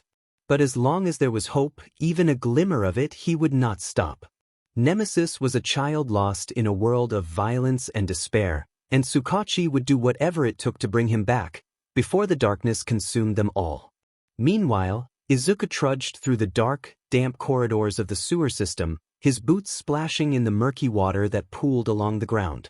The stench of decay and waste was overwhelming, but after 2 years of living down there, he barely noticed it anymore. This place had become his home, a hidden, underground sanctuary where he could escape from the world above. The walls were slick with moss and grime, the air thick with the smell of rot and mildew. But it was quiet, secluded, and most importantly, safe. He rounded a corner, the faint glow of a makeshift lantern illuminating the entrance to his lair. He had carved out this space over time, using what little he could scavenge or steal. It wasn't much, but it was his. The main room was small, with a low ceiling that forced him to crouch slightly. The floor was covered in old, torn blankets that served as both a bed and a place to sit. A few crates were stacked against one wall, filled with supplies, canned food, water, and medical supplies. A small table held an assortment of tools and weapons, things he had gathered over the years for his nightly hunts. On the far wall, a tattered curtain hung, concealing a small alcove where he kept his gear. He walked over to the alcove, his body aching from the night's battle. He could still feel the adrenaline coursing through his veins, the thrill of the fight mingling with the exhaustion that gnawed at his bones. With a sigh, he reached up and began to remove his mask, the worn leather straps creaking as he undid them. The mask fell away, revealing his pale, gaunt face marked by dark circles under his eyes. He could barely recognize himself in the cracked mirror that hung on the wall. As he started to take off the rest of his suit, he suddenly tensed, his senses going on high alert. There was a presence nearby, someone watching him. His muscles coiled, ready to react, but he forced himself to relax as a familiar figure broke the silence. Dobby leaned against the damp wall, dressed in black. His face, with its patchwork of burned skin and metal staples, was mostly hidden in the shadows, but Izuku could see the glint of his icy blue eyes as he studied him. Dobby was one of the few people Izuku trusted. Over the past 2 years, he had become something of a big brother to him, though their relationship was far from conventional. Dobby remarked on the unpleasant smell of the place, wrinkling his nose as he pushed off the wall and walked closer. Izuku rolled his eyes, pulling off the rest of his suit and tossing it into a corner, noting that he didn't have any guest to impress. Dobby smirked, but there was something darker lurking behind his expression. Concern, perhaps, though he would never admit it. He pointed out that Izuku had been pushing himself too hard and asked when he last actually slept. Izuku flatly replied that it had been 2 years and 8 months since he last slept, his voice devoid of emotion. Izuku hated sleeping. His eyes widened in shock, and disbelief flickered across his expression. Dobby, with a hint of incredulity, questioned how Izuku was still standing. Izuku shrugged, feeling the weight of Dobby's gaze. He explained that his body was constantly adapting and had learned to go without sleep. Dobby shook his head, running a hand through his black hair, and remarked that it wasn't healthy even for someone like Izuku. He warned that if Izuku kept pushing himself like this, he would eventually burn out. Izuku's voice carried a bitter edge as he confessed he had no choice. Every time he slept, he found himself back in the facility, reliving the torment and experiments over and over again. Dobby's expression darkened, and he crossed his arms, realizing that Izuku was running from his nightmares. Izuku clenched his fists, memories flooding back, cold, sterile rooms, sharp instruments, and the endless pain that seemed to stretch on forever. It was a nightmare he could never escape, no matter how hard he tried. With a scoff, Izuku expressed his disdain for the term nightmares, revealing that his life had been a continuous cycle of suffering, not just in dreams but in reality. Every time he closed his eyes, he felt trapped and helpless, back in that place with no way out. Dobby remained silent for a moment, observing Izuku with piercing blue eyes, seemingly searching for the right words. But what could he say? He hadn't experienced what Izuku had gone through. He couldn't possibly understand. Finally, Dobby spoke softly, acknowledging that he understood. He reminded Izuku that he was no longer in that place. He had escaped, survived, and was free now. Izuku snapped back, questioning if he truly was free. He turned away, revealing his inner turmoil. He lamented that the boy who had wanted to be a hero had died in that facility, leaving behind only Nemesis, the monster they had created. Dobby suggested that perhaps Nemesis was who Izuku needed to be right now, but he reassured him that Izuku was still in there somewhere. Izuku shook his head, feeling the weight of Dobby's words pressing down on him. How could he find someone who no longer existed? The boy who had dreamed of heroism was buried beneath layers of pain, anger, and hatred. All that remained was Nemesis. Izuku admitted he didn't know if he could find that part of himself. Dobby approached him, placing a firm yet gentle hand on his shoulder, offering solidarity. He reminded Izuku that he wasn't alone in this struggle. He had Dobby by his side, and he wouldn't let Izuku face this path alone. Izuku looked up, surprised by the sincerity in Dobby's voice.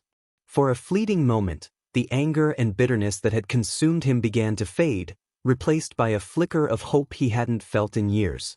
Dobby, sensing the shift, teased Izuku not to get all sentimental, asserting that he was still the same person Izuku had always known. Izuku couldn't help but let out a small, bitter laugh, realizing it was the first time he had laughed in a long while. It felt good, even if just for a moment. He expressed his gratitude, the words feeling foreign yet meaningful. Dobby nodded, his smirk fading into a more serious expression. He urged Izuku to take care of himself, reminding him that he was no good to anyone if he fell apart. Izuku nodded, though he wasn't sure if he could keep that promise. For now, it was enough to know he wasn't completely alone and that perhaps there was still a part of him worth saving. As Dobby turned to leave, Izuku called out to him, his voice stronger than before. He asked if Dobby ever thought about what could have been, revealing a vulnerability he rarely showed. Dobby's expression softened, and for a moment, Izuku saw the boy Dobby used to be, the boy who had dreamed of being a hero, just like him. Dobby admitted that he thought about it every day.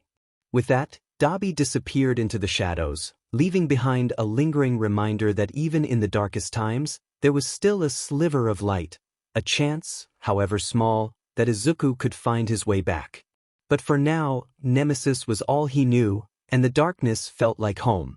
Izuku kept his head down, his hoodie casting shadows over his face as he walked through the crowded streets. The bag from the pharmacy weighed heavily in his hand, filled with antidepressants, stimulants, and other pills to keep him awake and alert. His body screamed for rest, for just a moment of reprieve, but he knew better. The moment he closed his eyes, the nightmares would return, the screams, the pain, the unending torment. He couldn't afford to sleep. Not now, not ever. The city around him buzzed with activity. People rushed past, too caught up in their own lives to notice him, just another face in the crowd, another shadow in the night. That was how he preferred it, remaining invisible and unnoticed. It felt safer that way. As he walked, the noise of the city faded into the background, replaced by the quiet hum of his thoughts. The pills in his bag were merely another tool, a way to keep going. But he knew they couldn't fix what was broken inside him. They couldn't erase the pain or the memories. They were just a bandage covering wounds that would never fully heal. His thoughts were interrupted by a flash of color from a nearby restaurant. He glanced up, catching sight of a large TV screen inside. The volume was up, and the news anchor's voice was clear even from the sidewalk. Breaking news reported that the vigilante known as Nemesis had struck again. Reports were coming in from across the city about a confrontation at a known criminal hideout, with authorities confirming multiple casualties and significant property damage. The police were investigating the scene, but details remained scarce. What was known was that Nemesis, active for the past 2 years, was believed to be responsible for the attack. The screen shifted to footage of the destroyed building, smoke still rising from the wreckage. The camera panned over the shattered walls, the broken windows, and the bodies covered in sheets. It was a scene of utter devastation, yet it was nothing new. The narrator had witnessed worse and had even caused worse. The news anchor reported that the identities of the victims had not yet been released, but sources indicated that the hideout was used by a notorious gang involved in human trafficking. This was not the first time Nemesis had targeted such operations, and his methods had drawn both praise and criticism from the public. While some viewed him as a necessary force in a city overrun by crime, others argued that his actions were reckless and dangerous. The anchor's voice dripped with concern, but there was an underlying tension in her words. She didn't know what to think of him. Was he a hero, a villain, or something in between? The lines had blurred long ago, and he no longer cared where he stood. The screen cut to an interview with a police spokesperson, a middle-aged man with a tired expression who looked like he hadn't slept in days. He stated firmly that they were doing everything they could to apprehend this vigilante, but Nemesis was highly skilled, dangerous, and seemed to operate with no clear pattern. He urged the public to remain vigilant and report any suspicious activity to the authorities. His words were met with nods of agreement from the news anchors, who quickly turned the conversation to a panel of experts discussing the implications of vigilante justice. The narrator tuned them out, shifting his gaze to the people around him. A group of teenagers stood near the entrance of a restaurant, their faces glued to the screen. They whispered to each other, their eyes wide with excitement. Some expressed admiration for Nemesis, while others debated whether he was a hero or a monster. The conversation drifted into arguments, their voices growing louder as they discussed his actions. It was a familiar refrain, one he had heard countless times before. The world couldn't decide what to make of him, and frankly, he didn't care. Their opinions didn't matter. Nothing did, except the mission. As he continued walking, he caught snippets of conversations from others. A young mother pushing a stroller spoke on her phone, expressing disbelief that he was just a kid. An older man at a newspaper stand shook his head at the headlines, lamenting the state of the city and questioning where the real heroes were. 2 office workers huddled together on a smoke break, nervously discussing whether Nemesis would come after the gangs in their area. The words washed over him, a constant barrage of opinions and judgments. Some were afraid, others intrigued, and a few even admired what he was doing. But none understood what it was like to be trapped in a living hell, consumed by a hatred so deep it drove one to the brink of madness. He kept walking, letting the noise of the city fade into the background once more. His destination was clear in his mind, a small alleyway, hidden from view, where he could slip into the sewers and disappear from the world above. The pills in his bag were a reminder of the life he was forced to lead, a life where every day was a battle to survive. As he reached the alley, he paused for a moment, gazing at the sky. The sun was setting, casting long shadows across the city. It was almost time for Nemesis to come out again, to continue the hunt. But for now, he allowed himself a brief moment of respite, a fleeting second of peace before the darkness consumed him once more. The city continued to buzz with life around him, oblivious to the storm that raged within. He pulled up his hood, took a deep breath, and stepped into the shadows, disappearing from sight. In the alley, he ducked beneath a knife that sliced through the air inches from his face. In one swift motion, he grabbed the arm holding it, yanking the person forward. With a forceful twist, he slammed them onto the cold ground. The impact echoed through the narrow alleyway, and he pinned them down, ready to strike. But then he heard a familiar, soft giggle, a sound that could only belong to one person. Recognizing the blonde hair and manic smile, He addressed her in a cold, detached voice. It was 𝗵𝗃𝗄 Toga. She lay beneath him, a wild grin on her face, looking up at him with wide, unblinking eyes filled with a twisted affection. She expressed her delight at seeing him, her voice dripping with a strange, almost childlike glee. He sighed, the tension in his body easing slightly as he let go of her and stood up. He muttered under his breath, questioning what he was going to do with her. Toga was unpredictable, dangerous, and utterly broken in a way that mirrored his own fractured existence. Yet, he couldn't bring himself to push her away. Maybe it was because, deep down, he understood her better than he cared to admit. As she sat up, still smiling at him, he reached into his pocket and pulled out a syringe, attached to a large storage container. The sight of it made her eyes light up with anticipation. He warned her that she shouldn't be there, his tone carrying a hint of sternness. He reminded her that the city was dangerous for people like her. She exclaimed that she liked danger and even more, she liked him. He ignored her comment and focused on the task at hand. Carefully, he inserted the syringe into his arm, wincing slightly as it pierced his skin. As the BLD began to flow into the container, he glanced down at her, reminding her that the first time she tried his BLD, it almost killed her. He explained that the energy and artificial enhancers in his BLD weren't meant for people like her. Despite the risks, she tilted her head, still smiling as if his words were nothing but sweet nothings to her. She declared that his BLD was special, and he couldn't help but feel the weight of their shared darkness. It made Izuku feel whole. He watched as the storage slowly filled with his BLD, acknowledging that he had figured out how to neutralize the energy.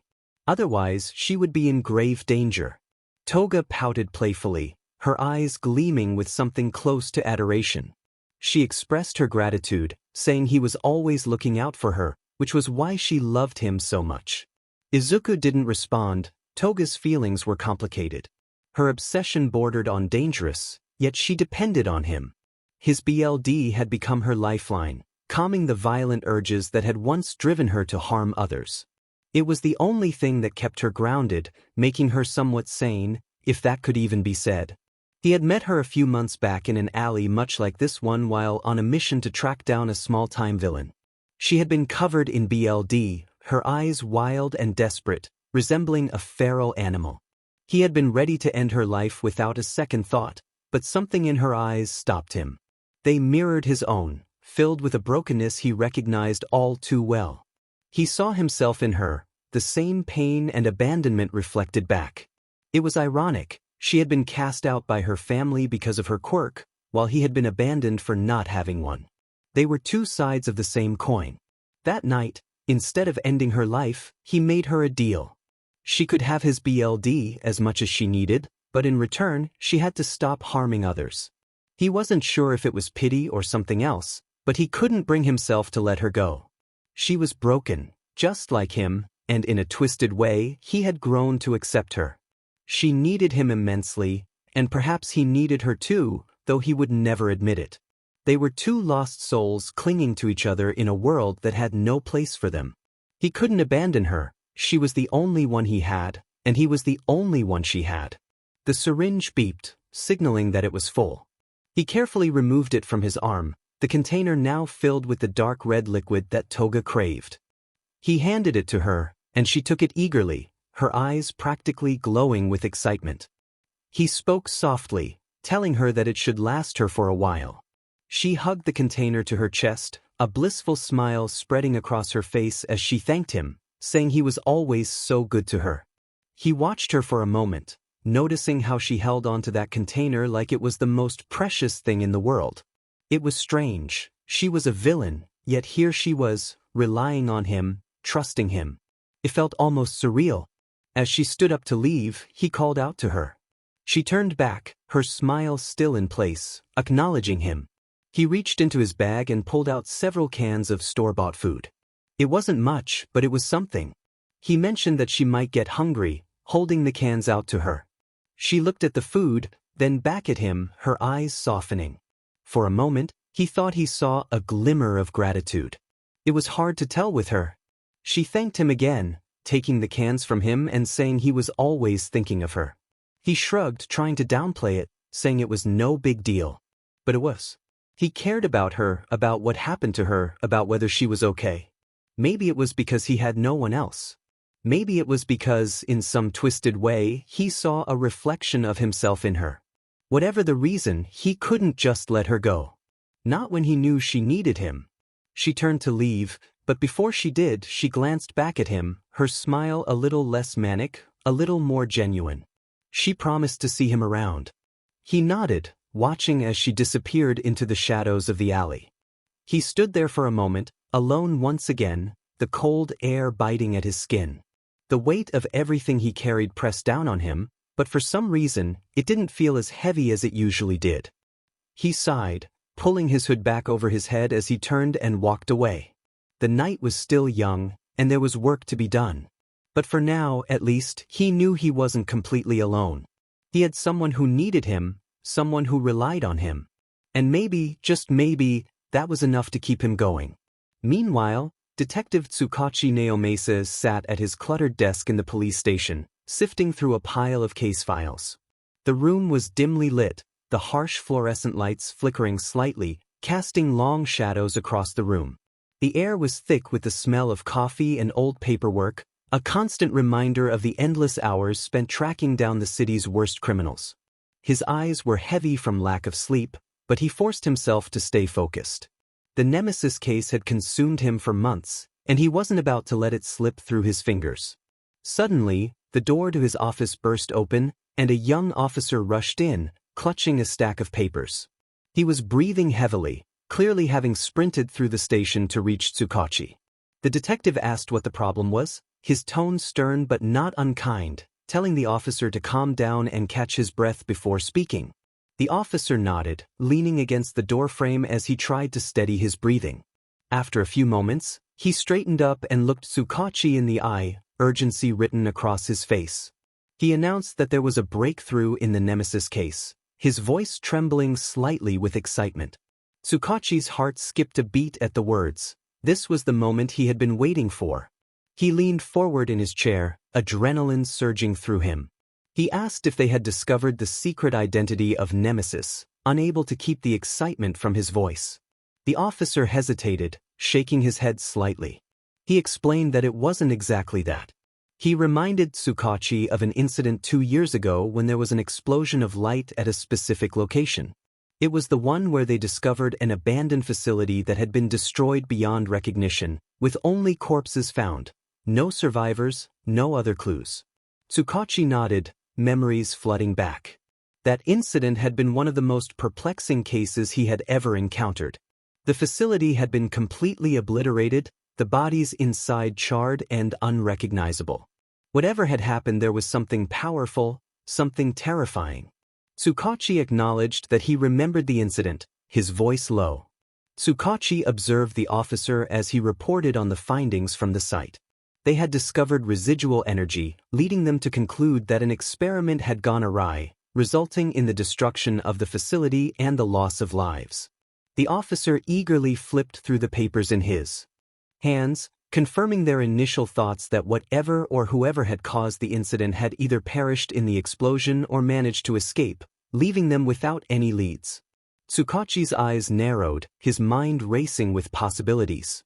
The officer continued, his voice trembling with excitement, revealing a shocking connection. During their investigations into Nemesis, they had analyzed energy signatures from various crime scenes and found a match with the residual energy from the facility 2 years prior. This revelation suggested that Nemesis might be the result of those experiments, the one who had broken free and caused the destruction. Surprise washed over 𝗬𝗏𝗄𝐻 as he processed this information. If Nemesis was indeed a product of those experiments, it explained his incredible power, untraceable origins, and relentless vendetta against villains. However, it also raised many questions. 𝗬𝗏𝗄𝐻 inquired whether they had any leads on what the experiments had entailed or what they were trying to create. The officer shook his head, frustration evident on his face. The facility had been destroyed so thoroughly that most of the data was lost, but they speculated it involved quirk enhancement or artificial quirk creation. 𝗬𝗏𝗄𝐻 clenched his jaw, realizing the dangers of artificial quirks.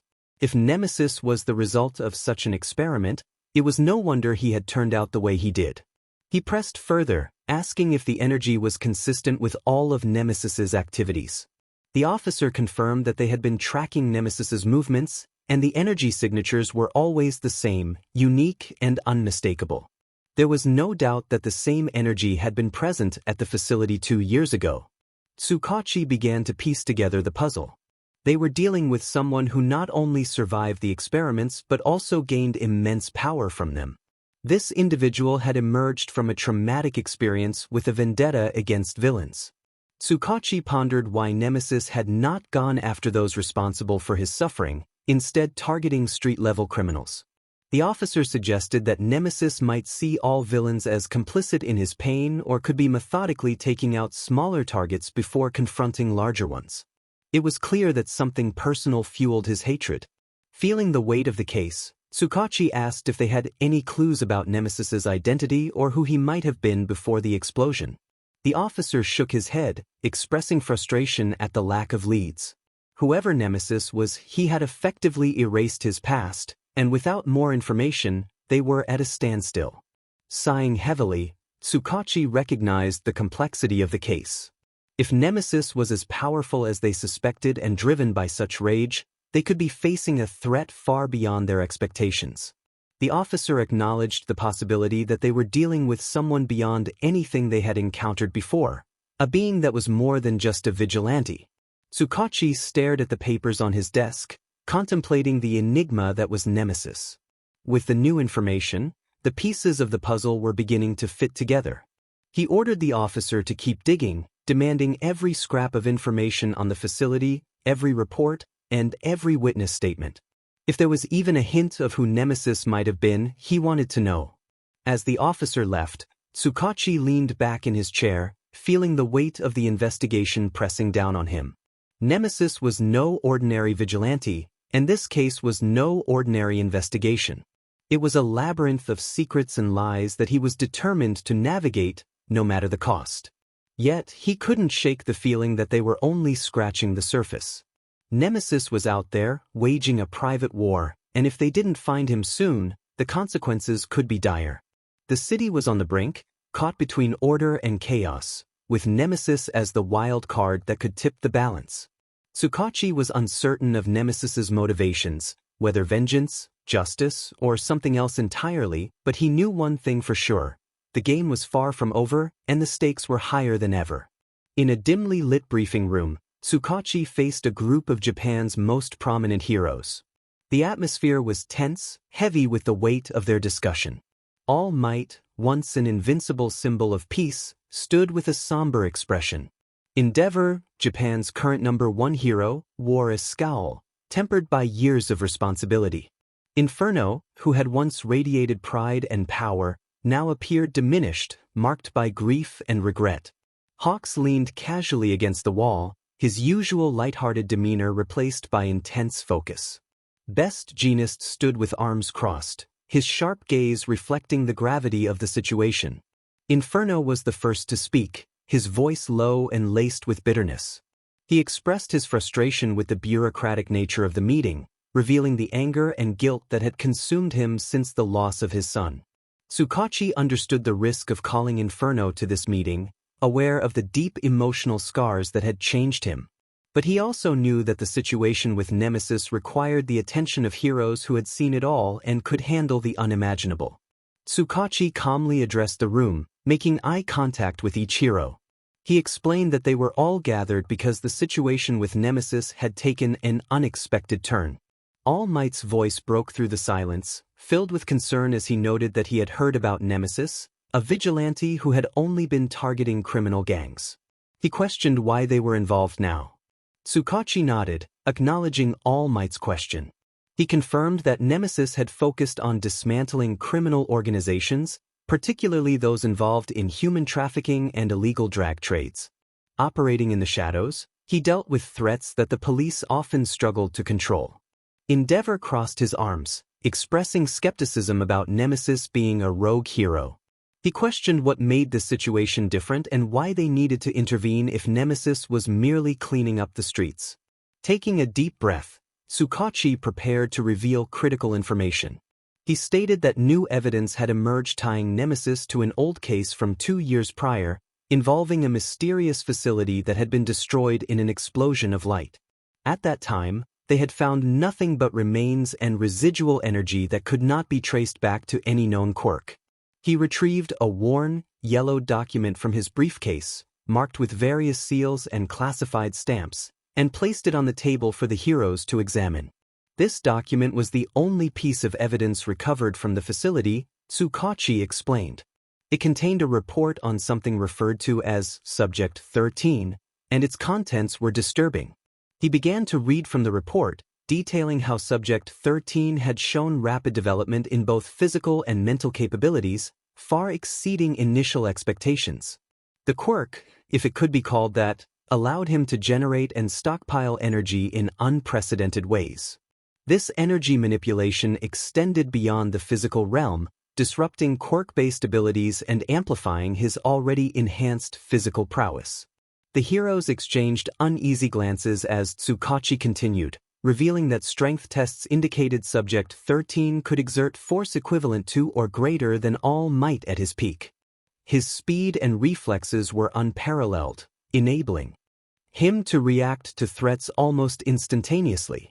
Additionally, his body possessed a rapid adaptation mechanism, allowing him to recover from injuries at an accelerated rate, making him nearly impossible to incapacitate through conventional means. 𝗧𝗵𝗃𝗄 paused, allowing the gravity of the information to sink in before moving on to the more unsettling aspects of the report. He noted that Subject 13's mental state was deteriorating as his power grew, exhibiting signs of extreme stress and paranoia. Despite these symptoms, his intelligence remained intact, and he was capable of complex strategic thinking. He had demonstrated the ability to outmaneuver and neutralize groups of pro-heroes in simulated combat scenarios. There was a collective intake of breath as 𝗧𝗵𝗃𝗄 reached the final, most critical part of the report. He stated that the potential of Subject 13 was terrifying. If left unchecked, he could pose a threat not only to villains but to society as a whole. His power, if harnessed and controlled, could reshape the world. However, if he were to turn against them, it was unclear if anyone could stop him. 𝗧𝗵𝗃𝗄 set the document down, the silence in the room thick with tension. He continued, explaining that based on the evidence gathered, Subject 13 was Nemesis, a young boy, no older than 15. The room erupted in stunned disbelief. Hawks was the first to react, his usual calm demeanor replaced by shock as he processed that this vigilante, who had been dismantling entire criminal organizations, was just a child. Endeavor slammed his fist on the table, expressing disbelief that a child could possess such power and questioning how he had remained under their radar for so long. 𝗧𝗵𝗃𝗄 remained calm, understanding their reactions.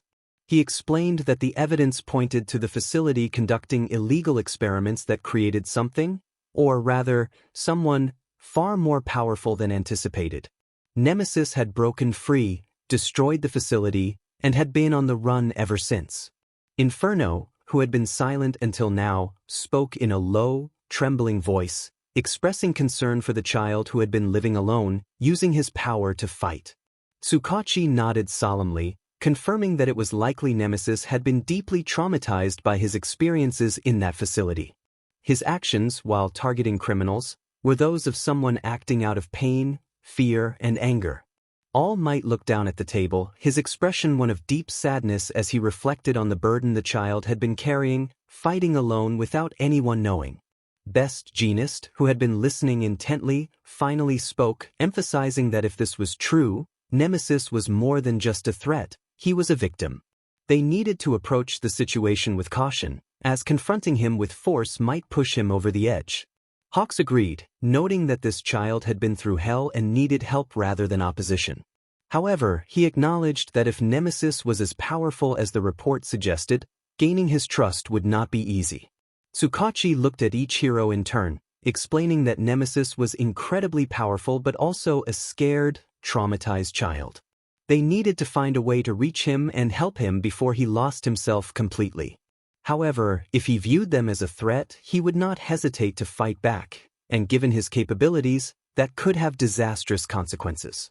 𝗬𝗪𝗏 clenched his fists, the flames around him flickering slightly as he demanded to know the plan. 𝗬𝗏𝗁𝐻𝐼 sighed, rubbing his temples as he explained that they needed to gather more information. They needed to find out where Nemesis had been hiding, what his current mental state was, and if there was anyone he trusted. They had to be prepared for the worst, but their goal should be to reach out to him and show him that they were not his enemies. Inferno's gaze was distant, clearly lost in thought as he reflected on the plight of a child who had lost everything. 𝗬𝗏𝗁𝐻𝐼 nodded, understanding the weight of those words. He emphasized that they needed to act with both compassion and caution.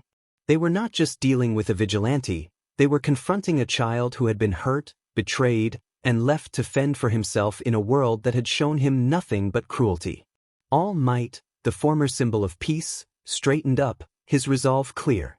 He declared that they would find the child and bring him home, assuring everyone that they would do whatever it took to ensure he knew he was not alone anymore. The others nodded in agreement, though the tension in the room remained palpable. They faced an unprecedented challenge, one that would test not only their strength but their humanity. Nemesis was a formidable force, but he was also a child who needed help, even if he did not realize it. 𝗬𝗏𝗁𝐻𝐼 could only hope that when the time came, they would reach Nemesis before it was too late. The abandoned industrial building was enveloped in an eerie silence, the kind that sent chills down the spine. The rumors had been disturbing, children being sold to organ traffickers and other monsters. Determined, Nemesis felt a burning longing to destroy this place. However, as he ventured deeper into the building, he sensed that something was amiss.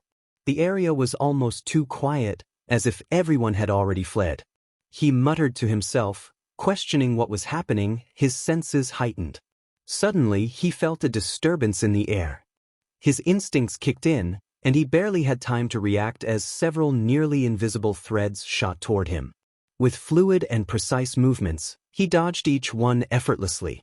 Recognizing the threads as 𝗵𝘃𝗫𝐻𝑖's signature attack, he acknowledged the hero's skill. Though there was no immediate response, Nemesis knew he was not alone. The tension in the air thickened, and his mind raced with the implications. A voice called out, identifying him as Subject 13 or Nemesis, and he recognized it instantly as 𝗏𝗄𝐻. His heart raced as the realization struck him. They had figured out who he was.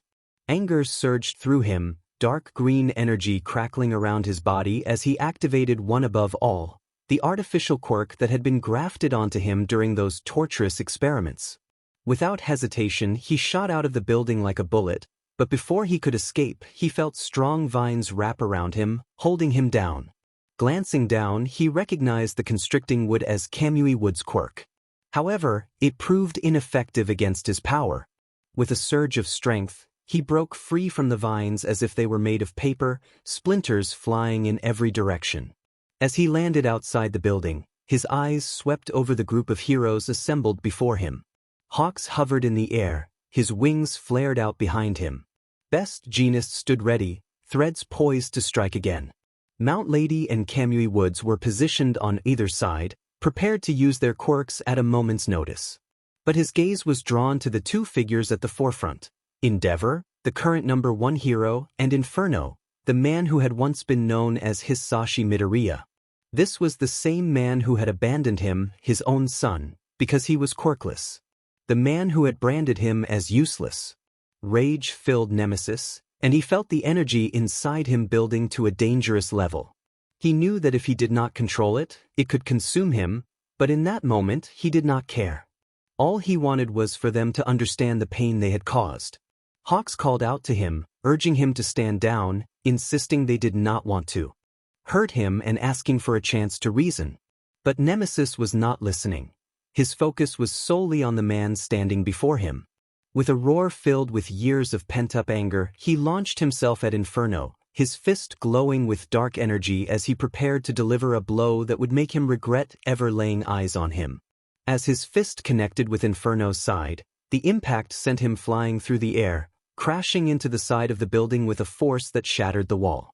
Flames erupted around Inferno as he struggled to recover, but Nemesis was already on him, not giving him a moment to catch his breath. He struck again, feeling the ribs crack under the pressure. With a snarl, he grabbed Inferno by the throat, lifting him off the ground. He taunted him, asking how it felt to be on the receiving end of the worthlessness he had been called for so long. Before he could land another blow, a flash of red feathers zoomed past him, forcing him to release Inferno. Hawks appeared in front of him, his wings spread wide as he tried to push Nemesis back. Desperation tinged Hawk's voice as he pleaded for Nemesis to stop, insisting he did not have to go through with this. Nemesis gritted his teeth, the dark energy around him crackling more violently. He accused Hawks of being just as guilty as Inferno. He swung at Hawks, but the hero was fast, dodging his punch while sending feathers slicing through the air toward him. Though he twisted his body to evade most of them, a few grazed his arm, drawing BLD. He ignored the pain, knowing he would regenerate, focusing on the hero in front of him. Before he could retaliate, the ground beneath him erupted with massive vines from Kamui woods, wrapping around his legs and torso in an attempt to pin him down. Struggling against them, he felt best genus threads join the attack, reinforcing the vines and binding his arms to his sides. Frustration surged through him as he demanded to be released. All Might's voice broke through the chaos, strong yet filled with concern. He insisted they were not enemies and were there to help. Nemesis laughed bitterly, questioning where their help had been when he was tortured, where they had been when he needed saving. His rage boiled over as he felt the energy inside him reach its peak. With a deafening roar, he unleashed the full power of One Above All. Dark green energy exploded from his body in a massive shockwave, obliterating the vines and threads that held him. The sheer force of the blast sent all the heroes flying back, struggling to maintain their footing. He was free. Before anyone could react, he launched himself at Inferno again, who was still recovering from the initial attack. Inferno's flames flared up, but they paled in comparison to the power Nemesis wielded. My fist collided with his chest, and this time, I didn't hold back. The impact created a shockwave that rippled through the air, sending Inferno crashing to the ground. Endeavor's voice boomed as he unleashed a massive wave of fire in my direction, the heat intense enough to be felt from a distance. But I wasn't fazed. With a flick of my wrist, I sent a blast of dark energy to meet the flames, the two forces colliding in a blinding flash of light. I could feel the energy surging through me, growing more unstable with each passing second. It was intoxicating, this power, this ability to make them all pay. But it was also tearing me apart, pushing me closer to the edge of losing control. Hawks came at me again, his feathers aiming for my vital points, trying to subdue me without causing serious harm. But I was faster. I sidestepped his attack and grabbed him by the collar, slamming him into the ground with enough force to create a crater. Before he could recover, I raised my fist, ready to deliver the final blow. Then I hesitated. In that split second, I saw something in Hawk's eyes. Fear, yes, but also something else. Something I hadn't seen in a long time. Compassion. The words he spoke struck me deeply, filling me with conflicting emotions. The anger inside me faltered for just a moment, and in that moment of hesitation, I was hit by a massive wave of water that knocked me off my feet. Mount Lady had transformed into her giant form and was using a nearby fire hydrant as a makeshift weapon to douse the area, creating a steam cloud that obscured my vision. I scrambled to my feet, disoriented, but before I could regain my bearings, I felt the ground shake beneath me. A wall of fire was coming straight at me, Endeavor's doing.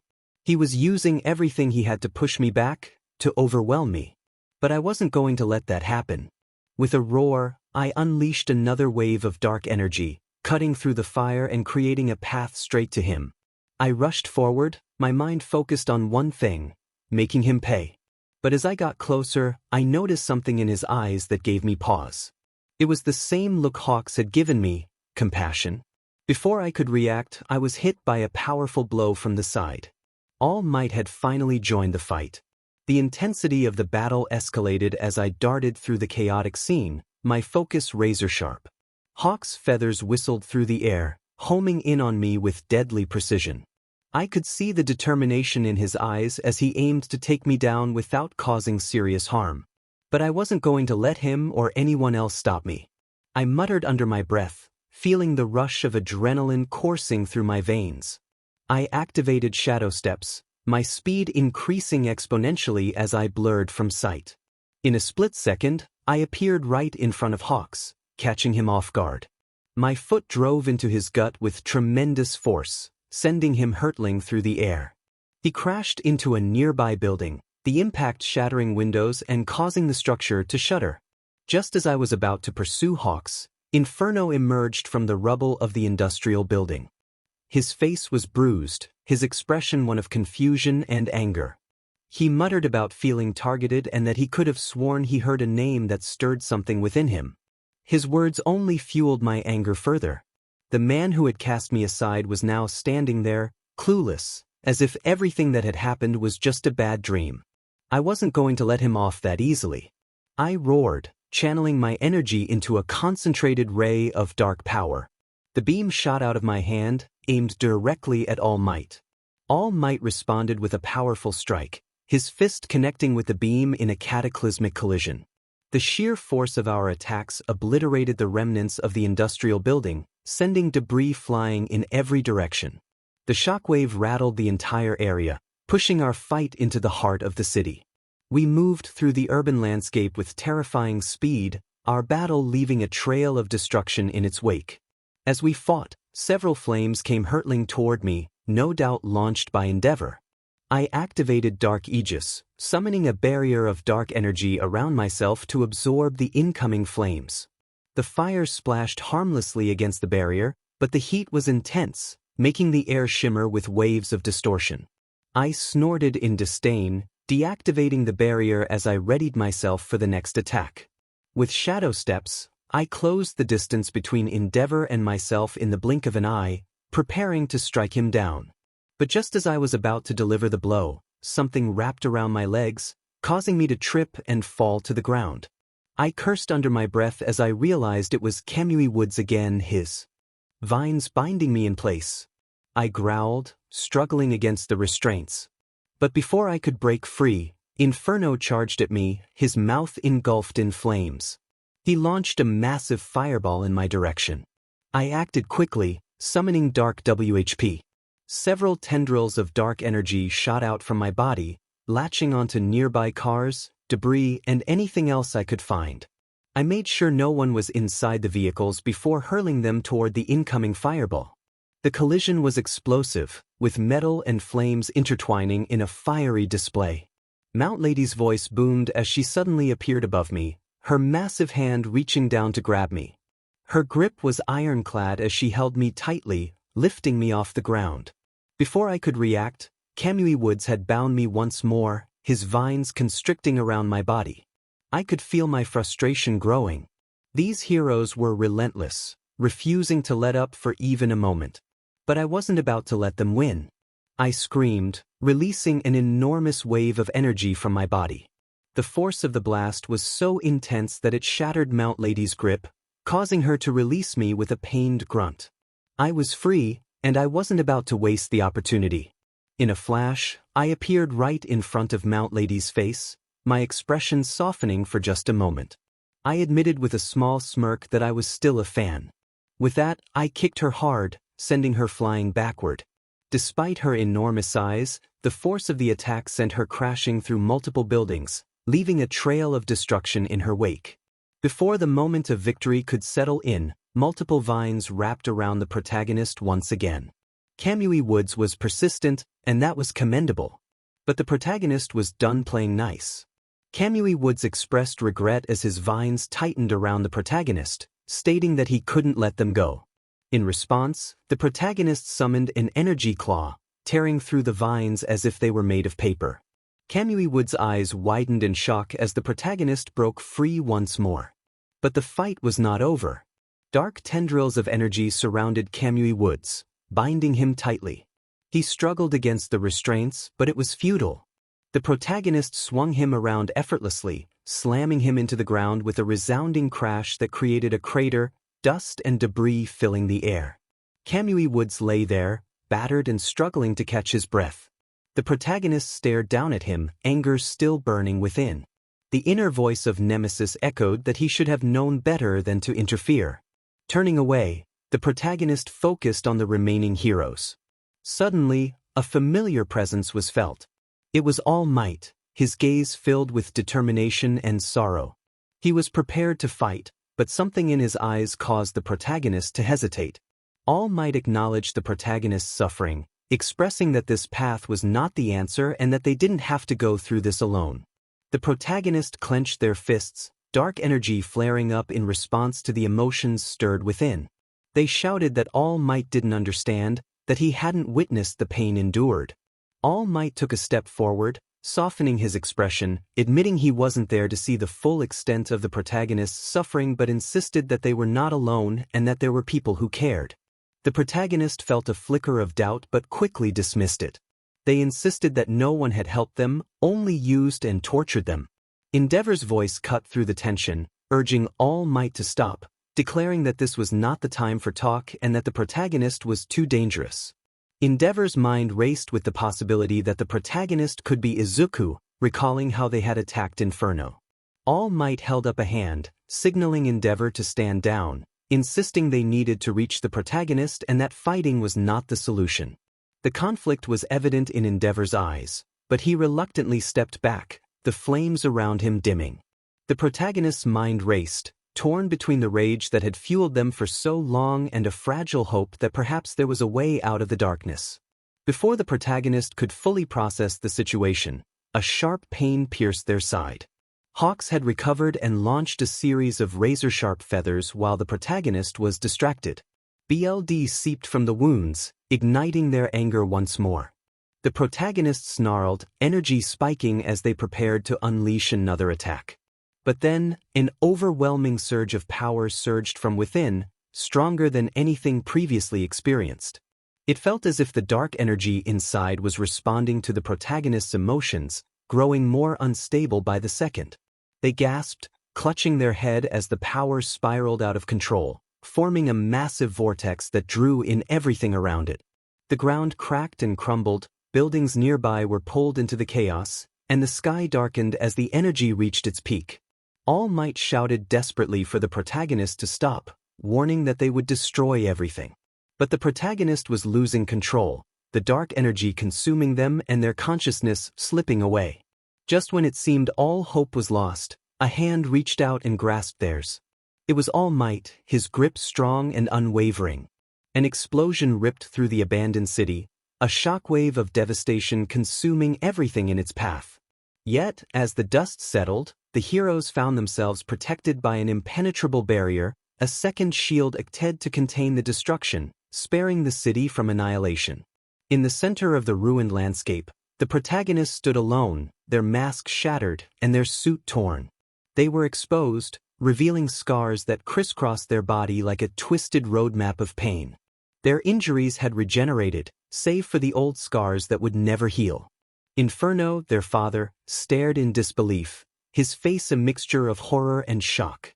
The protagonist approached, dark green lightning crackling across their body, bitter words escaping their lips as they acknowledged their father and uncle. Hawks, standing off to the side, finally spoke, recognizing the protagonist as Izuku, the realization hitting him hard. The protagonist looked directly at their father, tears welling up in their eyes, and greeted him, the pain in their voice unmistakable. As they continued to approach, the dark green lightning intensified, roaring with power. Inferno's flames flared up, but there was no fire in his heart, only regret and despair. Suddenly, Inferno screamed, unable to contain his emotions any longer.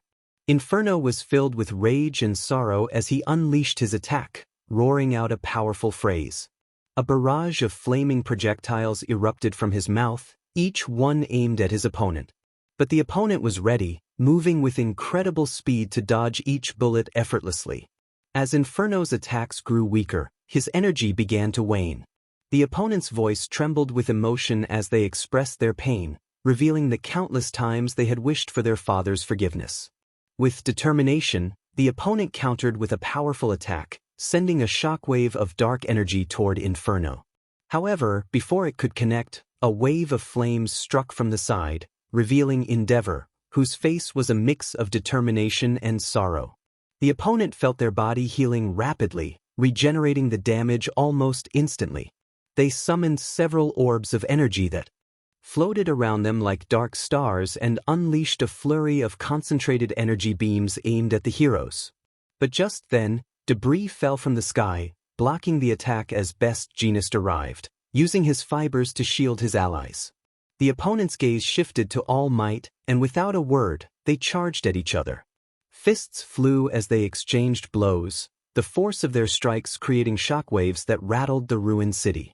With each punch thrown and kick blocked, the opponent felt themselves growing stronger, their body regenerating with each moment. A well-timed punch sent All Might flying backward, struggling to regain his footing.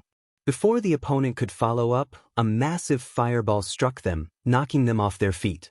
They looked up to see Inferno, tears streaming down his face, preparing another attack. His voice cracked with emotion as he expressed his sorrow and regret, admitting his failures as a father. The words pierced the opponent's heart, but the anger within them only intensified. They gritted their teeth, dark energy surging as they prepared to retaliate. The opponent's fury erupted as they charged at Inferno, but before they could reach him, a powerful kick from Mount Lady sent them crashing through multiple buildings. Yet, even as they flew through the debris, their body was already regenerating, barely fazed by the attack. Their anger reached a boiling point as 𝗵𝗲𝗍 stepped forward, flames blazing. The mention of Shoto and Shiori ignited a fresh wave of rage within the opponent. They unleashed a surge of dark energy, causing the ground to tremble. Fear flickered in the eyes of the heroes as they realized the opponent was no longer the boy they once knew. With a final roar, the opponent charged, fists crackling with dark energy, ready to unleash their full power. The ensuing battle was a chaotic clash of flames, lightning, and raw energy, each attack more powerful than the last. The heroes fought valiantly, but the opponent was relentless, their strength fueled by anger. The battlefield was a chaotic mess of destruction, thick with dust and smoke from the explosions that had ravaged the city. Amid the ruins, All Might prepared for the next round, his once hopeful eyes now clouded with determination. The opponent recalled the day they returned home, locked outside, witnessing their father's choice to give Izumi the one for all. The betrayal stung deeply, and their voice dripped with venom as they confronted All Might. The clash of fists sent shockwaves through the air, and the other heroes joined the fray, grim realization dawning upon them. But the opponent had shed any semblance of mercy.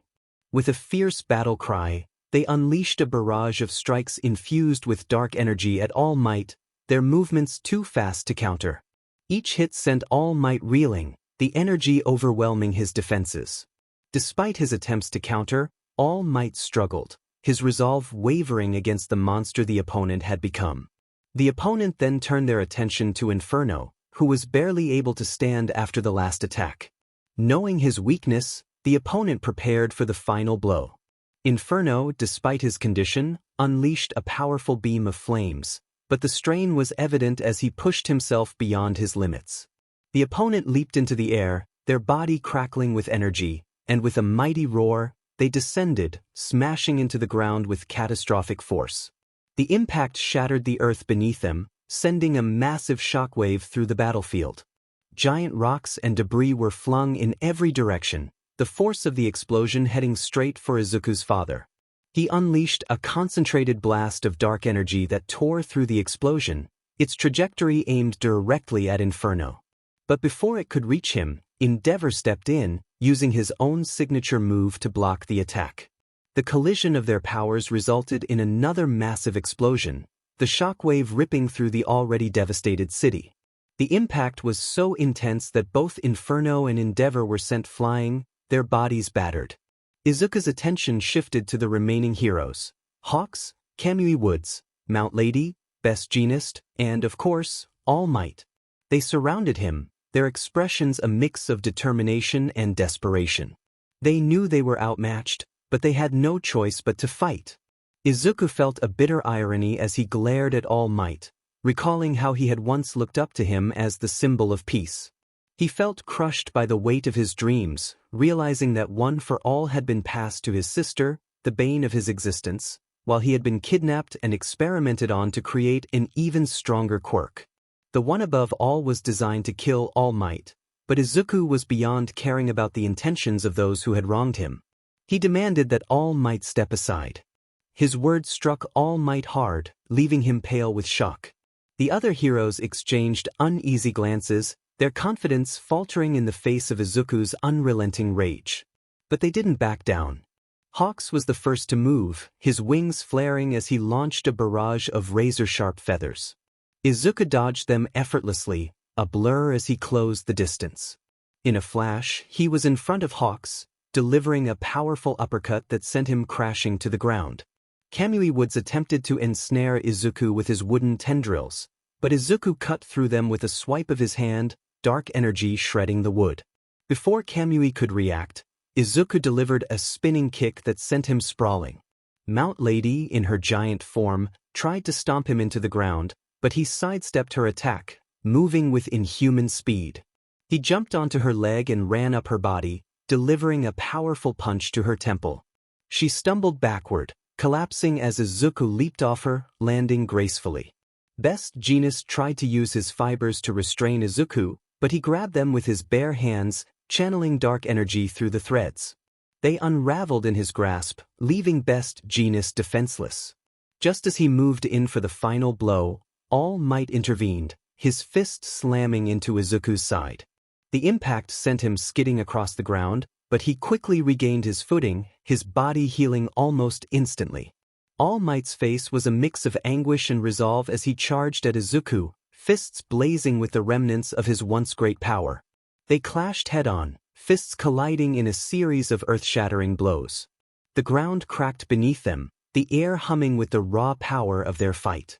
Izuku could see the pain in All Might's eyes, the regret for what had been done to him, but he was consumed by anger.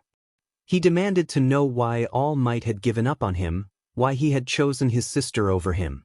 All Might staggered back, blood dripping from his mouth as he struggled to respond, claiming he thought he was doing the right thing and wanted to protect Izuku.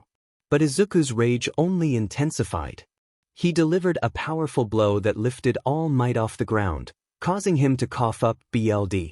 Before he could press the attack, Inferno fired another blast at him, the flames searing through the air. Izuku barely managed to dodge, the intense heat singing his skin even as he healed. He turned to face Inferno, eyes blazing with fury, reminding him to get out of his way. He declared that it was too late for apologies. With a flick of his wrist, he summoned a massive orb of dark energy, its surface crackling with power. He launched the orb at Inferno with all his. The orb sped towards him, but 𝗵𝗲𝗄𝐺 threw himself in its path, using his flames to try and deflect it. The resulting explosion was catastrophic, the shockwave tearing through the already devastated city, reducing buildings to rubble and sending both heroes flying. Izuku didn't wait for the dust to settle. He charged at All Might, who was struggling to stand, his once mighty form battered. Izuku could see the defeat in All Might's eyes, the realization that he was no longer the hero he once was. He spat that All Might was supposed to be the symbol of peace, meant to protect people like him. All Might fell to his knees, blood dripping from his mouth as he whispered an apology, but it only fueled Izuku's rage. He delivered a final, devastating punch that sent All Might crashing to the ground, unconscious. The other heroes watched in horror as Izuku stood over All Might's fallen form, his chest heaving with exertion. Fear filled their eyes as they realized they were outmatched and could not stop him. But Izuku was not finished. He turned to face Inferno and 𝗵𝗲𝗄𝐺, who were barely able to stand after the explosion. He declared that it would end now. With a final surge of power, he unleashed a devastating wave of dark energy that swept across the battlefield, consuming everything in its path. The heroes tried to fight back, but they were no match for his power. One by one, they fell, their bodies broken until only Izuku remained standing. The city lay in ruins, the once proud heroes reduced to nothing more than ashes and dust. He stood alone in the aftermath, his body crackling with residual energy, his mind a maelstrom of rage and sorrow. Even as he stood victorious, he felt no satisfaction, no sense of accomplishment. The anger that had driven him was gone, leaving only an empty void in its place. He collapsed to his knees, trembling as the weight of everything he had been through came crashing down on him. My hands clutched my head, trying to block out the memories, but it was useless. Tears streamed down my face as I cried out in agony, questioning why all of this had happened. I just wanted to be loved, to have a family. Was being quirkless such a crime? Through the haze of my tears, I heard slow, hesitant footsteps approaching. I didn't need to look up to know who it was. The familiar scent of smoke and ash, mixed with a faint trace of cologne, told me everything I needed to know. Hisashi Midoriya, my father, staggered forward, visibly injured. His face bore a deep cut above his brow, and his left eye was swollen shut, the skin around it darkening. His lip was split, blood trickling down his chin. His hero costume was torn and scorched, revealing raw skin beneath. His right arm hung limply at his side, likely broken from the impact of my earlier attack. Yet, despite the pain etched across his features and the horror in his eyes as he looked at me, he did something unexpected. He dropped to his knees beside me and wrapped his arms around me, pulling me close. His voice was thick with emotion as he whispered my name. He expressed his sorrow for everything that had happened. I wanted to push him away, to scream at him, to hurt him as he had hurt me. But I was so tired. The anger, the pain, the hatred that had consumed me for so long had left me feeling empty. I leaned into his embrace, feeling the warmth of his body against mine, and I broke down completely. I just wanted to be like him and All Might. Was that so bad? My vision blurred, and the last thing I remembered before everything went black was the feeling of my father holding me, his tears mixing with mine. Detective 𝗧𝗵𝗃𝗁 arrived at the scene, his heart racing. The abandoned industrial district had become a war zone. The destruction was beyond anything he had ever seen, buildings leveled, streets torn apart, and fires still raging in the distance. Smoke filled the air, mingling with the acrid scent of burnt metal and concrete. He muttered under his breath, disbelief washing over him as he surveyed the carnage. The heroes who had fought against Izuku were scattered across the battlefield, each in a state of disarray. Hawks lay on the ground, his wings bent at odd angles, feathers scattered around him. His vibrant eyes were dulled with pain, his chest rising and falling with shallow breaths. Mount Lady was slumped against a collapsed building, her massive form reduced to her regular size.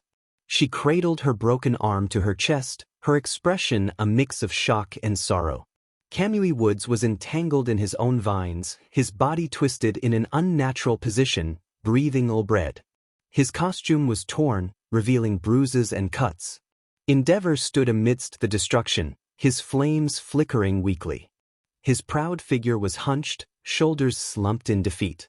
Blood dripped from a wound on his side, staining his suit. Then there was All Might, the symbol of peace, kneeling in the rubble, his eyes filled with a deep sorrow that 𝗧𝗵𝗃𝗁 had never seen before. His costume was torn, his body battered, but it was the look on his face that spoke volumes. A man who had lost everything he had ever fought for. But it was the sight of Hisashi Midoriya that made 𝗧𝗵𝗃𝗁's breath catch in his throat. The once proud hero, now reduced to a broken man, was kneeling amidst the devastation, cradling the unconscious form of his son. Izuku's body bore scars and marks that told a story of unimaginable suffering. Hisashi held him close, tears streaming down his face as he whispered apologies over and over again. 𝗧𝗵𝗃𝗁 approached cautiously, his heart heavy with the weight of what he was witnessing. This was no longer just a case, it was a tragedy that had cost so many so much. He spoke gently but firmly, urging Hisashi to get Izuku to a hospital. Hisashi looked up, desperation and despair in his eyes, pleading not to lose his son again. 𝗧𝗵𝗃𝗁 placed a reassuring hand on Hisashi's shoulder, promising to do everything they could. After a moment of hesitation, Hisashi nodded, agreeing to move. As the paramedics arrived, 𝗧𝗵𝗃𝗁 watched as they carefully loaded Izuku onto a stretcher, Hisashi never leaving his side. The other heroes received the care they desperately needed. 𝗧𝗵𝗃𝗁 surveyed the scene one last time, feeling that this was far from over. The truth about what had happened to Izuku Midoriya, what had turned him into Nemesis, was still out there. Until they uncovered it, none of them would be able to rest. With determination, 𝗧𝗏𝗁 ordered everyone to move out, emphasizing the need to find out who was responsible for the chaos and to stop them before they could strike again. The night air was thick with tension as the ambulances sped away, their sirens wailing in the distance. In the ruins of the abandoned district, the echoes of a battle that had shaken the very foundation of the city lingered, a grim reminder of the horrors that had been unleashed. Detective 𝗧𝗏𝗁 stood in the dimly lit hospital corridor, his gaze fixed on the small, fragile figure lying unconscious in the bed before him. Izuku Midoriya, or Nemesis as he had come to be known, looked so much younger, so much more vulnerable than the force of destruction he had witnessed not long ago. The boy's body was a canvas of pain, the scars and wounds telling a story more harrowing than anything 𝗧𝗏𝗁 had ever encountered in his years as a detective. His mind raced, piecing together the fragments of the story that had been unearthed since Izuku's capture. The truth was far more twisted and tragic than he could have ever imagined. Izuku had run away from home, but it wasn't just a case of a rebellious teenager. No, this was something deeper, something far darker. 𝗧𝗏𝗁's hand tightened around the brim of his hat as he recalled the reports, the details of Izuku's kidnapping and the horrific experiments he had endured. It was all too much to bear, especially knowing that this stemmed from the fact that Izuku had been born quirkless. This reality had led his family, the people who should have loved and protected him, to turn their backs on him. The anger 𝗧𝗏𝗁 felt toward Hisashi Midoriya burned in his chest, a deep, simmering rage that he struggled to contain. Hisashi stood next to the bed, his face a mask of exhaustion and regret. He had barely left Izuku's side since they arrived at the hospital, his own injuries ignored in favor of watching over his son. But 𝗧𝗏𝗁 knew this man wasn't the hero everyone thought he was. He was the father who had failed his child when he needed him the most. 𝗧𝗏𝗁 began, his voice tight with barely suppressed anger, asking if Hisashi had any idea what his son had gone through and what had been done to him. Hisashi's shoulders slumped, the weight of 𝗧𝗏𝗁's words pressing down on him like a physical burden. He admitted that he knew he had failed Izuku but insisted he never stopped looking for him. 𝗧𝗏𝗁 interrupted, sharply questioning whether Hisashi thought it was acceptable to neglect Izuku because he was quirkless and whether he cared about the bullying Izuku faced at home and school. Hisashi flinched at the harshness of 𝗧𝗏𝗁's words but did not defend himself, knowing he had no right. He acknowledged that he knew about the bullying and had tried to stop it, but he regretted not trying hard enough to protect his son. 𝗧𝗏𝗁 pressed further, demanding to know where 𝐒𝐭 had been in all this and if she cared at all, or if she was too busy being a hero to notice what was happening to their son. Hisashi hesitated, his expression pained. He explained that 𝗒𝐭 had changed after Izuku ran away. She couldn't handle it and had given up being a hero. The guilt had nearly destroyed her. 𝗧𝗏𝗁's anger faltered for a moment, replaced by a deep, bitter sadness as he pondered what was left of her, a shadow of the hero she once was, a mother who had failed her son so completely that she lost herself in the process. Hisashi confirmed that this was exactly what had happened. The silence between them was heavy, thick with unspoken truths. 𝗧𝗏𝗁 finally sighed, his anger ebbing away to be replaced by a cold, clinical focus on the facts. He informed Hisashi that the doctors and scientists had been studying Izuku's condition, and what they found was disturbing. His voice remained steady despite the horror of the information he was about to relay. 𝗧𝗏𝗁 explained that Izuku's body had been subjected to experiments that pushed him beyond the limits of human endurance. His brain, physical body, and even his skeleton had been altered in ways they still didn't fully understand. Hisashi looked up, a mixture of fear and curiosity in his eyes, asking what 𝗧𝗏𝗁 meant. Taking a deep breath, 𝗧𝗏𝗁 continued, explaining that the scientists believed Izuku's body had been forcefully evolved. It wasn't modified with technology or cybernetics, but rather every part of him had been subjected to extreme stress, forcing him to adapt in ways that defied normal biological processes. His brain showed signs of 𝗧𝗪𝗡, awakening areas that should have been dormant, leading to heightened cognitive abilities, reflexes, and perhaps even new forms of perception. Hisashi's eyes widened as the horror of what was being said sank in. He asked how they could force his body to do that. 𝗧𝗏𝗁 grimly explained that the methods used were barbaric, involving intense physical and mental torture, starvation, sleep deprivation, exposure to extreme temperatures, and constant physical assault. Izuku's quirkless body had to compensate to survive, combined with some artificial serums and enhancers. The result was a form of accelerated evolution. His bones were denser, his muscles more efficient, and his regenerative capabilities were remarkable. But it was his DNA that was the most alarming, as if it had been rewritten to withstand the strain placed upon him. Hisashi looked as though he might be sick, realizing they had turned Izuku into a weapon or a monster, depending on one's perspective. 𝗬𝗏𝗄𝐻 confirmed that they had pushed him to the brink of death repeatedly, forcing his body to adapt and survive. The result was a boy who had been pushed far beyond the limits of humanity, barely resembling the child he once was. Hisashi's knees buckled, and he sank into the chair beside the bed, his head in his hands.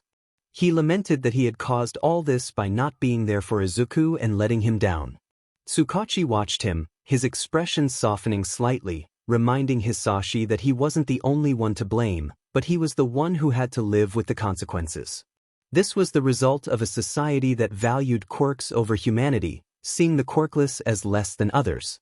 Izuku had been a victim of that mindset, but he was also a victim of his family's failure to protect him. Hisashi looked up, tears streaming down his face, asking what he could do to make this right. 𝗬𝗏𝗄𝐻 didn't have an answer. He wished he did, but there was no easy solution to this nightmare. He advised that the first step was to face the truth, accept what had happened, and try to help Izuku heal, if that was even possible. More importantly, he needed to ensure that no other child had to go through what Izuku did and that this never happened again.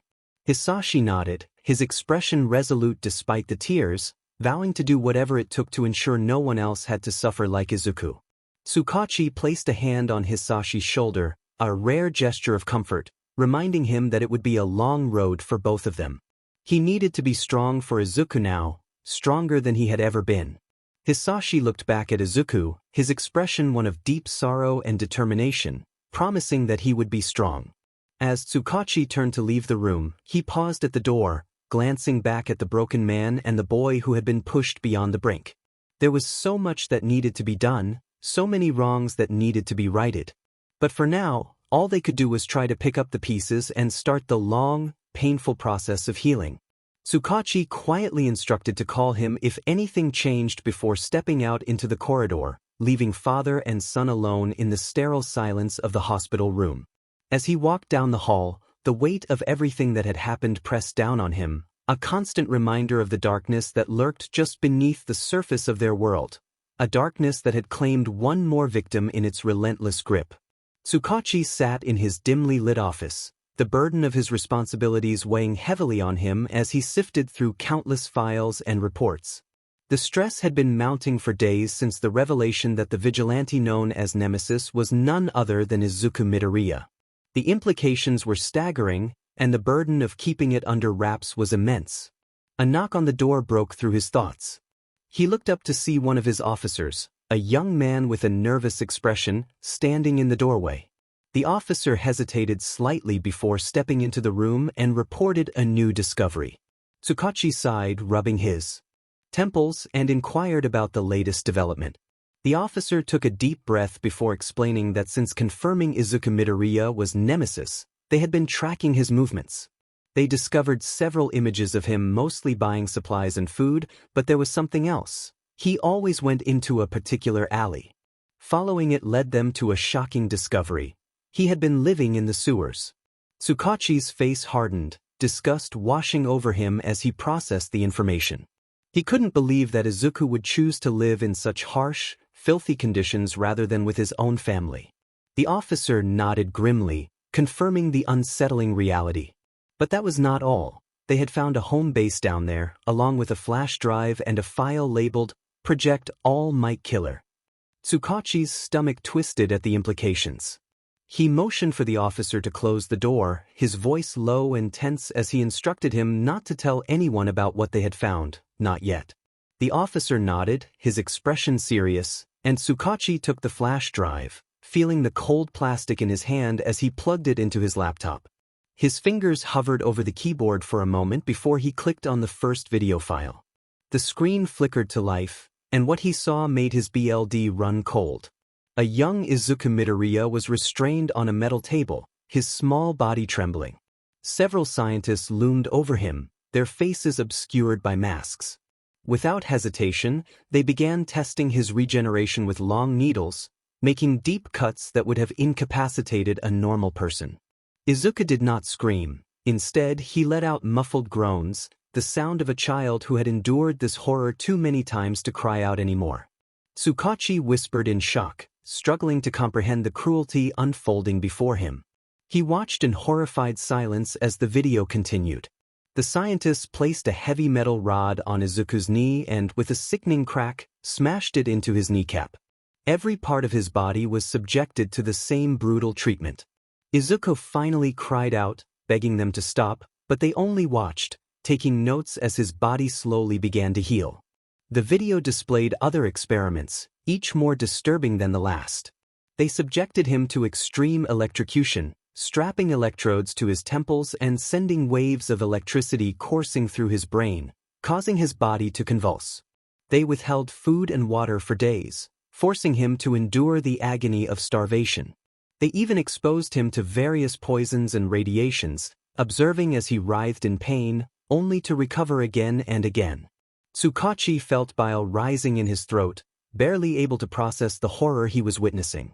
He closed the video, his hand shaking, and turned his attention to the file labeled Project 𝐒𝐻𝐵𝗃𝗀𝗄𝐏. As he read through the documents, his horror only deepened. The reports detailed the extreme measures the scientists had taken to push Izuku's body to its limits. They described how they had administered a drug that Izuku had become dangerously addicted to, designed to force his body to produce adrenaline and other chemicals at an unnatural rate, increasing his strength and speed but also driving him to the brink of insanity. Another report detailed the artificial quirk they had implanted in him, a twisted version of One for All. The scientists had been pushing his body to adapt, forcing it to fuse with the quirk and become something far more powerful and dangerous than the original. 𝗬𝗏𝗄𝐻𝐵 muttered to himself, grappling with the implications of their actions. They were trying to make him stronger than All Might, but at what cost? He slammed the file shut, his mind reeling. Izuku's body hadn't just been modified, it had been forcefully evolved, every cell and fiber of his being twisted and enhanced to create the ultimate weapon. The cost of that power was evident in every scar and every tortured moment captured on those videos. His mind raced with thoughts of what he could do. He thought of Hisashi Midoriya, a father who had neglected his son, and 𝗵𝗃𝗀𝗄𝐻, who had paid her price too, her spirit broken by the weight of her guilt. But nothing could compare to what Izuku had endured. Nothing could erase the extreme torture he had faced. 𝗬𝗏𝗄𝐻𝐵 walked through the hospital's sterile, brightly lit corridors, his footsteps heavy as he carried a folder filled with the damning evidence he had uncovered. The images, the files, and the weight of what they represented pressed down on him like a mountain. He knew this confrontation was necessary, but it didn't make it any easier. When he reached the room, he paused outside the door, taking a moment to compose himself. Inside, he could hear the low murmur of voices that would soon be filled with disbelief and rage. With a deep breath, he pushed the door open and stepped inside. The room was dim, the only light coming from the glow of the machines monitoring Izuku's condition. Hisashi Midoriya sat in a chair beside the bed, his face a mask of regret and sorrow. Across the room stood All Might, his massive frame slouched as if the weight of the world was on his shoulders. His usual smile was gone, replaced by an expression of deep disappointment. They both looked up as 𝗬𝗏𝗄𝐻𝐵 entered. Hisashi greeted him, his voice strained, and asked if there was any news. Without a word, 𝗬𝗏𝗄𝐻𝐵 walked over to the bed where Izuku lay. The boy was motionless, his chest rising and falling with shallow breaths. His face, once filled with hope and determination, was now slack, devoid of any life. The doctors had explained that Izuku's brain had been deprived of proper sleep for so long that, after the emotional battle and everything he had endured, his body had shut down into a near-vegetative state. It was the only way his mind could protect itself from further harm. 𝗬𝗏𝗄𝐻𝐵's gaze hardened as he turned to Hisashi, throwing the folder onto the bed, its contents spilling out in front of Izuku's father. He coldly urged Hisashi to look at the papers. The images within told a story of unimaginable pain.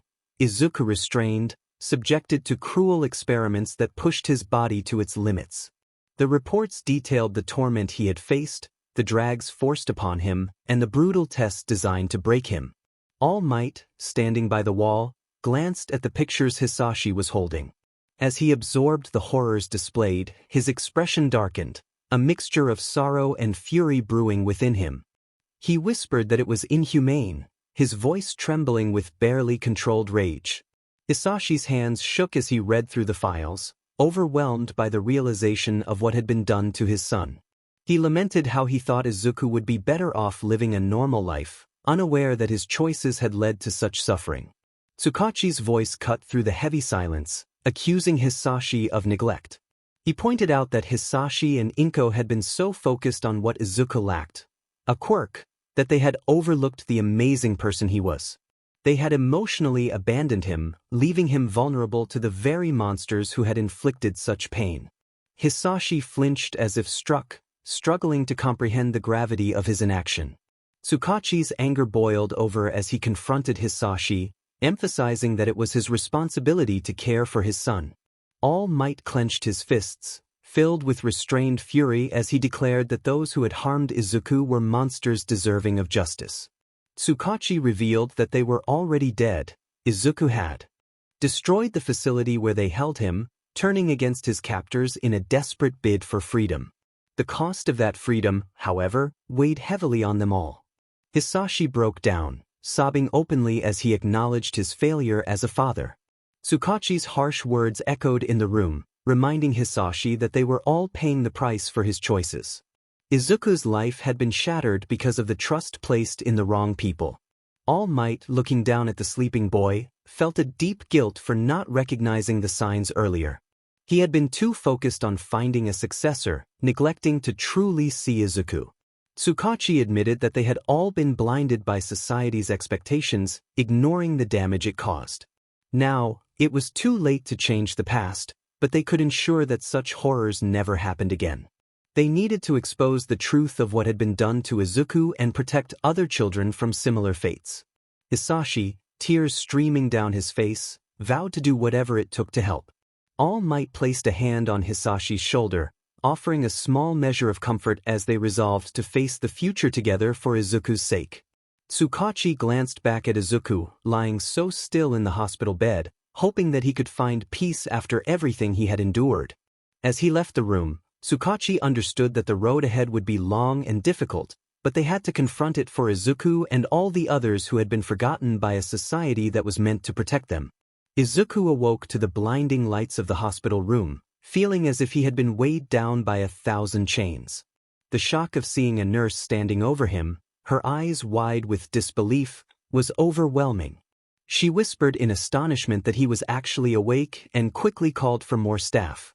The room buzzed with activity, but all Izuku could think about was the fact that he was conscious again, the haze he had been lost in for what felt like an eternity finally lifting. When he croaked out a question about how long he had been out, the nurse hesitated before informing him that it had been close to 4 months. The words struck like a punch to the gut, and Izuku slumped back against the pillows, the weight of that realization settling in. 4 months of nothingness. 4 months where the world kept turning without him, and here he was, trapped in this sterile room like a prisoner. He glanced down at his wrists, noticing the Quirk suppression bracelets strapped around them. The irony made him chuckle darkly. Did they really think these flimsy cuffs could hold him? Even without his quirk, he was still far stronger than any normal human. He could break out of this place if he wanted to, no, if he needed to. Plus, he could adapt to the Quirk suppression bracelets and become immune to them. The thought of escape began to form in his mind, but before he could act on it, the door creaked open. Tsukachi walked in, his face lined with exhaustion and concern. Tsukachi expressed relief upon seeing Izuku, who felt a tidal wave of memories rush back, battles fought, the BLD on his hands. Guilt churned in his stomach, but he shoved it down. Now wasn't the time to dwell on that. He had to face the consequences. He stared at Tsukachi, narrowing his eyes, and guessed that he was in deep trouble. Tsukachi sighed, his shoulders slumping. After what Izuku had done, he would indeed spend a lot of time in Tartarus. Several of the heroes he fought were permanently affected. Izuku cut him off, an idea sparking in his mind. He suggested using his BLD instead. 𝗬𝗏𝗁 looked confused, and Izuku explained that he could regenerate, even if he was sliced in half. His BLD had a healing factor, and he wanted to use it to help the heroes. 𝗬𝗏𝗁 stared at him, stunned into silence, trying to process the insane idea. It was the least Izuku could do, a twisted form of atonement. 𝗬𝗏𝗁 asked why he chose this path, but his voice trailed off, leaving the question hanging in the air. Izuku clenched his fists, feeling the weight of his own words. He admitted he had lost control and acknowledged that even if he didn't trust heroes, he had taken it too far. He didn't regret what he did to some, but he felt weary of the conversation. There was a moment of silence between them, thick with tension. Izuku could see the conflicting emotions in 𝗬𝗏𝗁's eyes, anger, sadness, maybe even a touch of pity. But he didn't want pity, he didn't need it. He asked 𝗬𝗏𝗁 why he was there, his voice cold and detached. 𝗬𝗏𝗁 took a deep breath and expressed his longing to understand why Izuku had become Nemesis.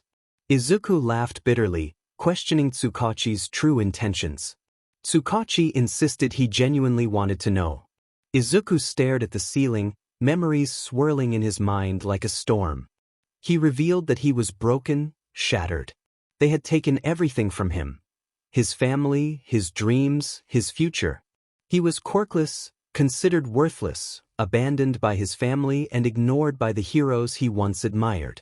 𝗬𝗏𝗁's face reflected pain, but Izuku continued, words pouring out like a dam had broken. He recounted the experiments, the torture in the name of creating a weapon, Project 𝗬𝗏𝗃𝗀𝗃. They had pushed him to his limits, turning him into something they viewed as a monster. When he finally escaped, he was left with nothing but hatred. 𝗬𝗏𝗁 quietly reminded him that he didn't have to go down this path.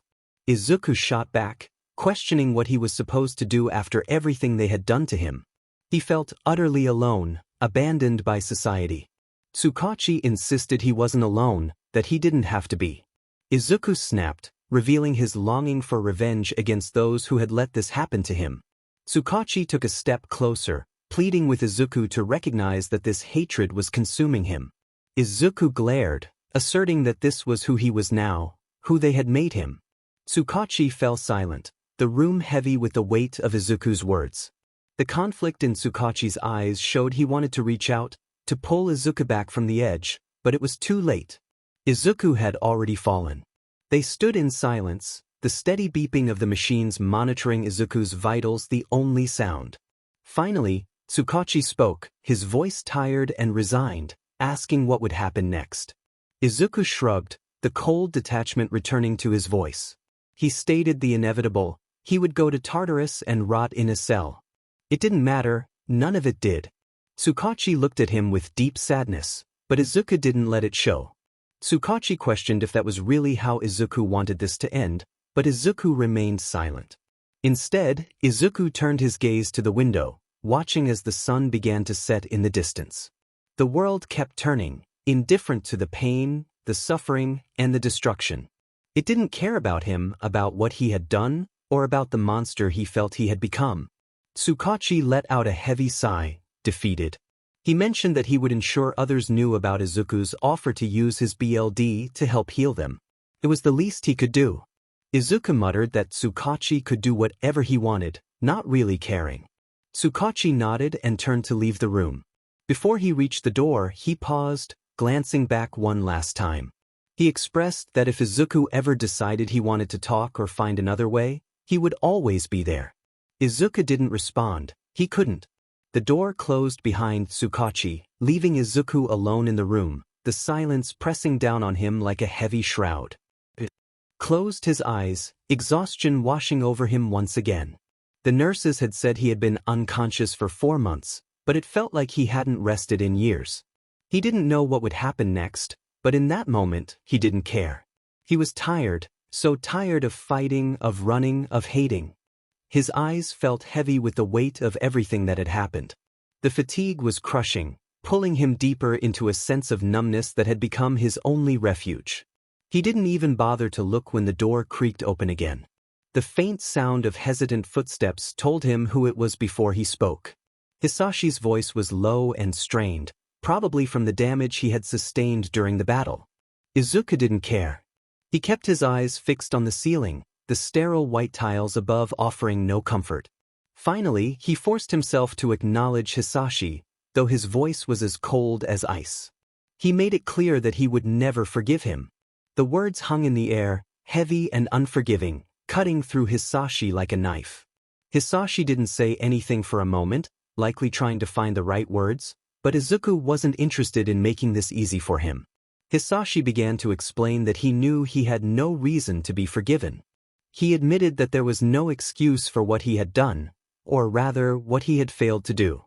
He took a step closer, his shadow stretching across the floor, but Izuku refused to look at him, unwilling to give him the satisfaction of seeing any reaction on his face. Hisashi expressed that he was supposed to protect Izuku, to be there for him, but instead, he had left him alone.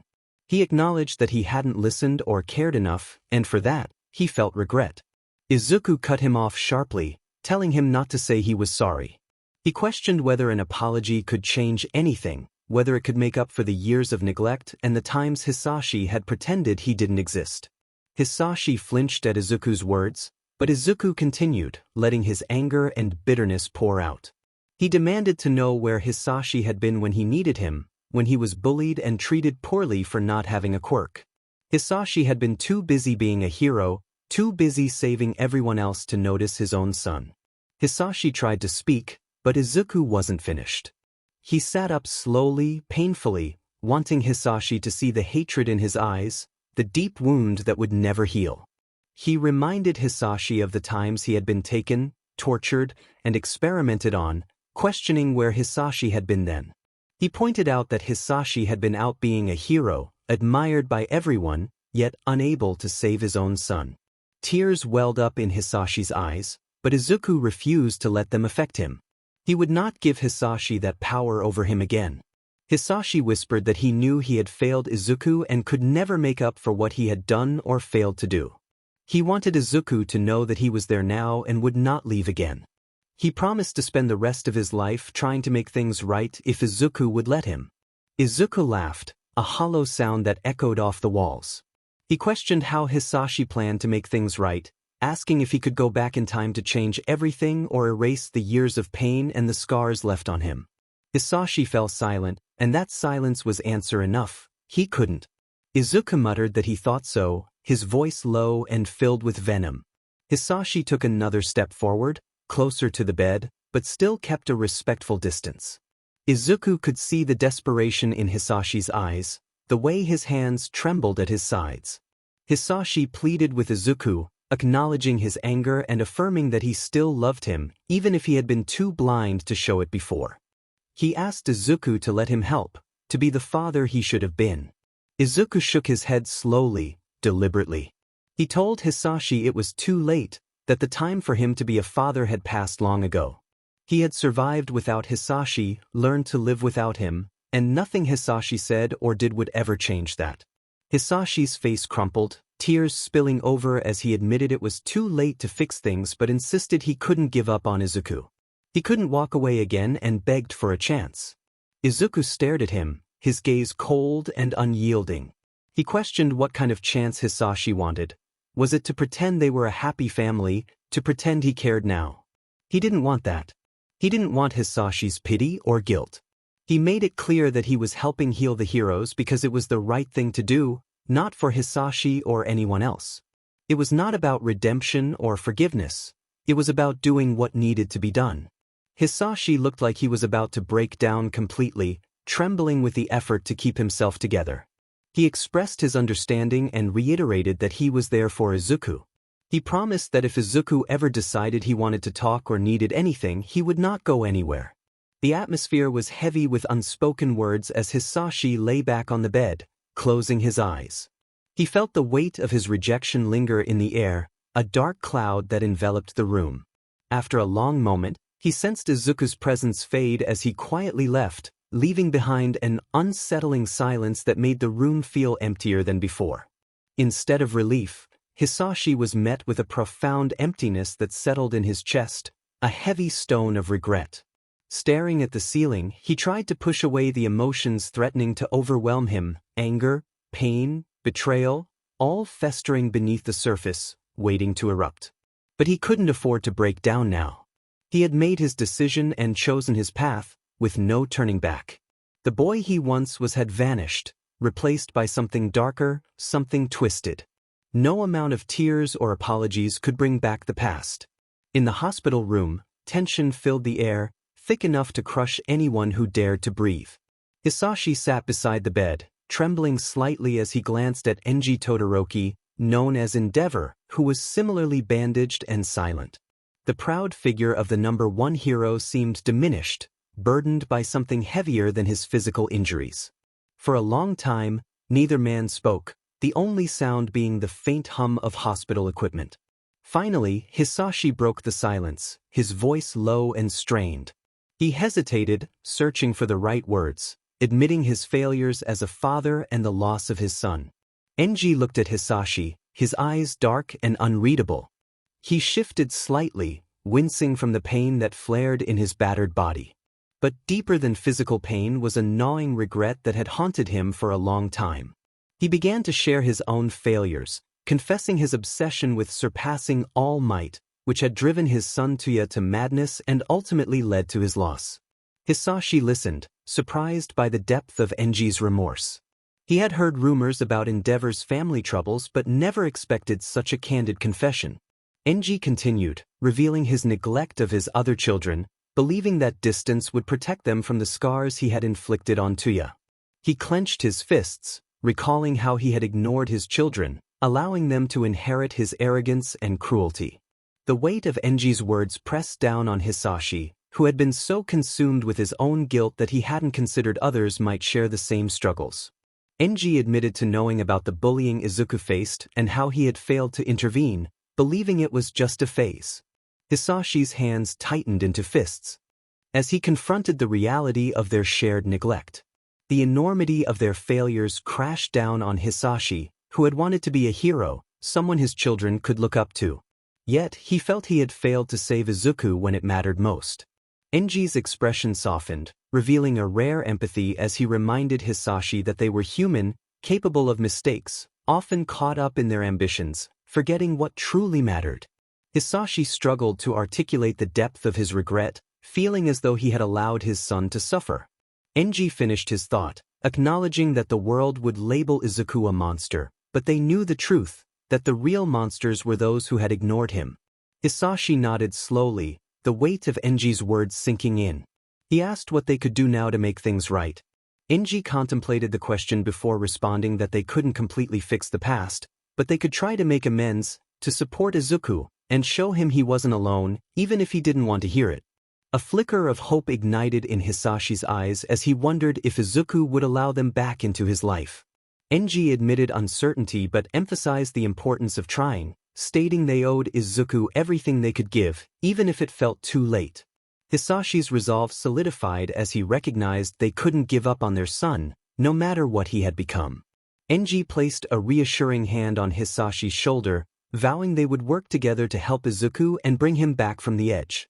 𝗧𝗓𝗓 looked into 𝗓𝗍's eyes, seeing the determination that mirrored his own, ready to face the challenges ahead together. But this time, it wasn't about glory or power. It was about something far more important: redemption, forgiveness, and the hope that maybe, just maybe, they could make things right. 𝗧𝗓𝗓 agreed, his voice steady, affirming that they would do it together.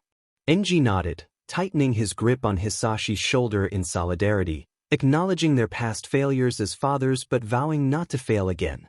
They would fight for him, just like they would for anyone else, hoping that someday he would see that they never stopped caring. 𝗧𝗓𝗓 allowed himself a small, bitter smile, expressing a shared hope with 𝗓𝗍. The two men sat in silence, the weight of their words settling over them like a shroud. This silence was not filled with regret or guilt. It was filled with determination, a shared resolve to do whatever it took to save the boy they had both failed, no matter the cost. The past 2 weeks had passed in a blur, but the protagonist could barely feel it. The room around them, with its sterile walls and beeping machines, felt distant, as if they were floating in some endless void. The excitement and chaos from earlier had faded away, replaced by the cold emptiness that had taken root deep inside. They were back to being their usual, depressing and cold self. But today was different. For the first time in what felt like an eternity, they were enjoying actual food, not the usual pills or subpar meals from the facility. This was real food. The plate in front of them held scrambled eggs, perfectly fluffy and seasoned, slices of crispy bacon, and a stack of pancakes drizzled with maple syrup. A small bowl of fresh strawberries and blueberries added vibrant colors, and a glass of freshly squeezed orange juice filled the air with its tangy aroma.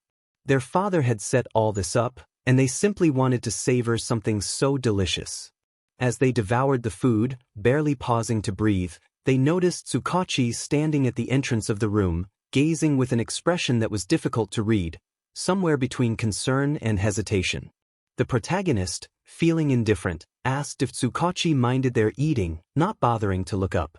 𝗬𝗏𝗄𝐻 stepped further into the room, apologizing and struggling to find the right words.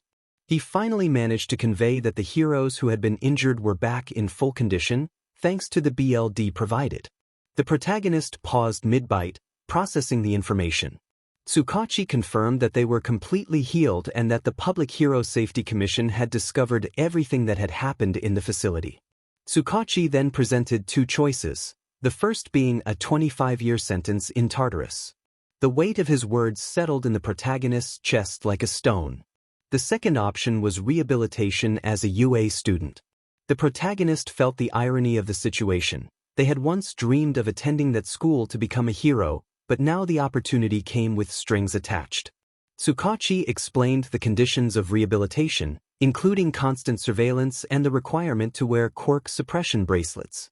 The protagonist listened, their grip on the fork tightening as they processed the restrictions and the need for mandatory counseling and psychological evaluations. The mention of counseling elicited a scoff, but 𝗬𝗏𝗄𝐻 insisted it was non-negotiable to ensure stability and safety. The protagonist felt a surge of anger at the thought of being monitored and judged, recalling their past dreams of being a hero. 𝗬𝗏𝗄𝐻 sensed their turmoil and softened his tone, emphasizing that this was the best option available, a chance to rebuild and start over, even if it wasn't as they had imagined. Looking down at the plate of food, the protagonist's appetite vanished. They asked what would happen if they refused the offer and chose Tartarus instead. 𝗬𝗏𝗄𝐻's expression darkened as he described Tartarus as a place where people go to be forgotten, isolated and alone, with no chance of redemption. The 25 years would change them forever, stripping away whatever remained of their humanity. Taking a deep breath to steady themselves, the protagonist questioned what they had to lose if they chose UA. 𝗬𝗏𝗄𝐻 hesitated before whispering that they would be monitored, restricted, and judged every step of the way. You will be surrounded by people who see you as a threat, a danger to society. Every day, you will have to fight to prove that you are not the monster they believe you to be. Even then, you might still lose. Izuku closed his eyes, feeling the weight of his decision pressing down on him. Tartarus or you, two choices, both filled with pain, regret, and loss. Yet, only one offered even the slightest chance of redemption. Finally, he accepted his fate, his voice barely a whisper as he chose you. 𝗬𝗏𝗄𝐻 looked at him, a mix of relief and sadness in his eyes.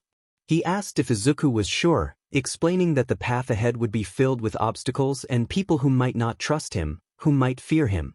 Izuku nodded slowly, his mind made up, stating that he had nothing left to lose. 𝗬𝗏𝗄𝐻 sighed, a hint of a smile appearing on his lips as he acknowledged the gravity of the situation. He reminded Izuku that this was his last chance. If he faltered, they would not hesitate to send him to Tartarus. Izuku asserted that he had been strong his entire life, and this would be no different. 𝗬𝗏𝗄𝐻 stood up, leaving him to finish his meal, knowing he would need his strength for what lay ahead. As Izuku sat in silence, staring at the food on his plate, he reflected on UA, the place where his dreams had died, and where they might be reborn. It was a place where he would confront his past, his demons, and the consequences of his actions. But it was also a place where he might find a way to move forward, to become something more than the monster he had become. That was it. Chance he could not afford to pass up. In the meeting room at UA, the atmosphere was tense. 𝗎𝗎 stood at the front, his small frame unassuming yet commanding respect from the elite educators assembled before him. The room was filled with renowned teachers of hero society, including Eraserhead, Present Mic, Midnight, Snipe, 𝗵𝗃𝗃 𝗵𝗃, Recovery Girl, and others. All Might was notably absent, likely occupied with the aftermath of recent events. 𝗎𝗎 cleared his throat, drawing everyone's attention as he announced important news regarding the vigilante known as Nemesis. A murmur ran through the room at the mention of Nemesis, a powerful vigilante known for taking down criminal organizations with ruthless efficiency. Snipe leaned back in his chair, commenting on Nemesis's strength, noting that it took All Might and other elite pro-heroes to bring him down, suggesting it must have been an intense confrontation. Midnight questioned the need for such force, pointing out that Nemesis only targeted criminal organizations. The room fell silent as everyone turned their attention back to 𝗎𝗎, who remained composed. 𝗧𝗏, ever observant, broke the silence by asking if there was a larger picture at play. 𝗎𝗎 nodded slowly, his expression grave as he revealed that Nemesis was only 15 years old and that his name was Izuku Midoriya. Gasps filled the room as the revelation struck them. The teachers exchanged bewildered looks, trying to process the information. 𝗵𝗃𝗃 muttered that this would make him Hisashi Midoriya's son, the one who had run away years ago. Present Mic shook his head in disbelief, exclaiming that it was unsettling to think that Nemesis was just a kid. 𝗎𝗎 clarified that Izuku was not just any child, his tone somber as he hinted at a darker story. Aizawa narrowed his eyes, pressing 𝗎𝗎 for more information. 𝗎𝗎 sighed, sorrow evident in his eyes as he gestured toward the stack of reports in front of him. He suggested they examine the reports, which contained the full details of Izuku Midoriya's background. The teachers exchanged hesitant glances before reaching for the reports. As they opened the files, a collective sense of horror washed over them. Midnight's eyes widened in shock as she flipped through the pages, her hand trembling. The contents revealed the unimaginable suffering Izuku had endured. The reports detailed how he had been subjected to extreme physical trials, his body pushed to its limits, and how he had been genetically modified to wield a powerful quirk that he could not control. 𝗵𝗃𝗃, unable to contain his disgust, threw the file down on the table, demanding to know the meaning of the reports. 𝗵𝗏𝗃 muttered in anger about the inhumane treatment Izuku had faced, expressing that they had treated him worse than a lab rat. Snipe added that he had seen many terrible things in his career, but this was beyond comprehension. Present Mic shook his head in disbelief, lamenting that they had been unaware of such horrors happening right under their noses. Recovery Girl, who had been silent until now, looked down at the file, her expression filled with pain. She questioned how they could have allowed this to happen, how they, as heroes, could have failed so completely. 𝗎𝗎's eyes reflected the guilt that weighed heavily on his heart as he explained that Izuku had been quirkless, captured, and experimented on for years. He had lost control and caused destruction in that facility, ultimately becoming Nemesis, a vigilante determined to make those who had wronged him pay. The room fell silent, the weight of 𝗎𝗎's words sinking in. Aizawa finally spoke, filled with a mix of anger and regret, acknowledging their failure to protect Izuku. Midnight's eyes brimmed with tears as she struggled to comprehend the horrors he had faced, mourning that he was just a child who should never have had to endure such suffering. It's no wonder he became what he did. Who could blame him? Present Mic reflected on the situation, his voice unusually subdued as he acknowledged the struggles faced by young people. He noted that this was beyond anything he could have imagined. 𝗵𝗏𝗃 added that heroes were supposed to protect the innocent, his fists clenched in frustration. He lamented that they had failed to protect Izuku, allowing him to slip through the cracks, and now they were left with the consequences. 𝗵𝗃𝗃 expressed his bitterness, stating that they were supposed to be better than this but had failed, leaving the young boy to pay the price for their shortcomings. 𝗎𝗎 nodded solemnly, feeling the weight of the situation. He explained that Izuku had been given a choice, to join UA as a student or face a long sentence in Tartarus. He chose UA, not just for education but also for rehabilitation. The room fell silent as the teachers absorbed 𝗎𝗎's words. He continued, sharing that he had selected Aizawa and Midnight to assist in Izuku's counseling and rehabilitation since he would be joining Class 1. Nizu wanted to hear their thoughts before proceeding. Aizawa broke the silence, his voice firm as he acknowledged the challenges ahead. He recognized that the other students in Class 1A might not react well to Izuku's presence, but he was determined to help him, promising not to let him down. Midnight agreed, her playful demeanor replaced by seriousness. She expressed her longing to help Izuku find peace and heal, emphasizing that they owed him that much. 𝗵𝗵𝗃𝗀 folded his arms, resolute in his belief that they needed to protect Izuku, not only from the outside world but also from himself, as he carried a great deal of pain and anger. 𝗧𝗵𝗃𝗀 nodded in agreement, recognizing that while Izuku was dangerous, he was also a victim. Recovery Girl looked around at her colleagues, her eyes filled with determination. She stated that the journey ahead would be long and difficult, but as heroes, it was their duty to help those in need, even when it seemed impossible. Ectoplasm sighed, still in disbelief, but he agreed that if there was a chance to help Izuku, they had to take it.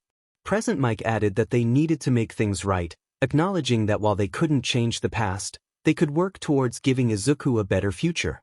Nizu observed the resolve on each teacher's face and thanked them for their commitment. He believed in their ability to help Izuku find a path forward. The room fell into a contemplative silence, each teacher deep in thought about the monumental task ahead. They understood that this was just the beginning of a long and difficult road, but they were heroes. They had faced impossible odds before, and they would do so again for Izuku, striving to help him find redemption. Meanwhile, Toga pondered whether they would send Izuku to Tartarus. She sighed, her voice heavy as she stared at the damp, grimy walls of the sewer tunnel. The dim light cast long shadows, adding to the gloomy atmosphere. Dobby, leaning against the wall with his usual nonchalance, shrugged. He remarked that Izuku's father was a pro-hero, and given everything Izuku had endured, especially his connection to All Might, they would likely place him in a rehabilitation program or send him to Union Academy. Toga's shoulders slumped further as she repeated the name of the academy, her voice trailing off. She sighed deeply, as if trying to release a burden too heavy to bear. Dobby noticed her unusual demeanor and questioned why she wasn't more concerned about her bloodlust. Toga shook her head slowly, a wistful expression crossing her face as she explained that Izuku's BLD had quenched her thirst the first time she tasted it. She admitted that she only pretended to be addicted to see him again. Dobby chuckled, teasing her about having a crush on Izuku. Toga's eyes lit up with excitement as she declared her love for him, her tone shifting to one that Dobby recognized all too well. He sighed, realizing that her manic energy had returned. However, her expression softened as she looked down at her hands, clasped tightly in her lap. She expressed her relief that Izuku was at Union Academy, her voice calm and sincere. Dobby was taken aback and asked why she felt that way. Toga explained that she believed Izuku might find the motivation to become a hero again, knowing the struggles faced by people like them. She felt he would want to change the fate of children who had suffered as they had. Dobby stared at her, realizing the truth in her words. Despite the darkness Izuku had faced, he still sought to find the light and help others avoid similar pain. It was a noble sentiment that left Dobby feeling conflicted. He finally asked what Toga planned to do about it. Her face lit up with determination as she simply stated that she would support him. Dobby raised an eyebrow, skeptical of her intentions. He questioned how she planned to support Izuku, suggesting that it might involve more chaos. Toga shook her head, her expression serious as she clarified that while she would do what was necessary to survive, she wanted to be someone Izuku could rely on, someone who understood him. If he decided to become a hero, she wanted to help him in whatever way she could. She wanted him to know he wasn't alone. Dobby couldn't help but chuckle darkly, acknowledging the absurdity of the situation. He pointed out how strange it was for her to want to assist a future hero while still engaging in villainous activities. Toga nodded, recognizing the truth in his words, and admitted that she had always been a little unconventional. This was just another part of it. Dobby pushed himself off the wall and walked over to stand beside her. He studied her face for a moment before speaking, questioning what would happen if things didn't work out. What if Izuku rejected her, or worse, ended up fighting against her. Toga's smile faltered, but she didn't look away. She resolved to cross that bridge when she came to it, expressing her longing to be there for him in any way she could. Dobby let out a long breath, shaking his head as he remarked on her complicated nature. Toga giggled, her laughter almost childlike in its innocence, and replied that it took one to know one. Dobby rolled his eyes, but a small smile crept onto his lips. He admired her resolve, even if it was a bit twisted. He then asked what she thought he should do. Toga tilted her head, contemplating her response. She suggested he follow his heart and do what he felt was right, whether that meant sticking to their path or finding his own way. He scoffed, crossing his arms, questioning if they were in a fairy tale. Toga shrugged, her smile unwavering, and proposed that perhaps they were just people trying to survive in a cruel world. Either way, they had the power to choose how they lived. Dobby didn't respond immediately, his mind drifting as he reflected on everything that had led him to this point. The anger, betrayal, and longing for revenge still festered inside him, but Toga's words resonated, no matter how much he wanted to dismiss them. Eventually, he conceded that maybe she was right, his voice low as he turned his gaze to the dark tunnel ahead, where their path continued, uncertain and filled with shadows. He warned her not to get her hopes up too much, reminding her that the world didn't change easily, nor did people. Toga acknowledged this softly, but she still believed in Izuku. Maybe, just maybe, he would prove them both wrong. Dobby remained silent, the echoes of her words lingering in the air between them. For once, he didn't have a snarky comeback or a cynical remark. Instead, he stood there, contemplating the possibilities that seemed distant yet somehow sparked a tiny flicker of hope within him. Toga suddenly broke the silence, jumping to her feet and twirling around with her usual energy. She declared they had things to do, people to see, and excitement to embrace, promising to save some for Izuku when he needed it. Dobby smirked, shaking his head as he watched her skip down the tunnel.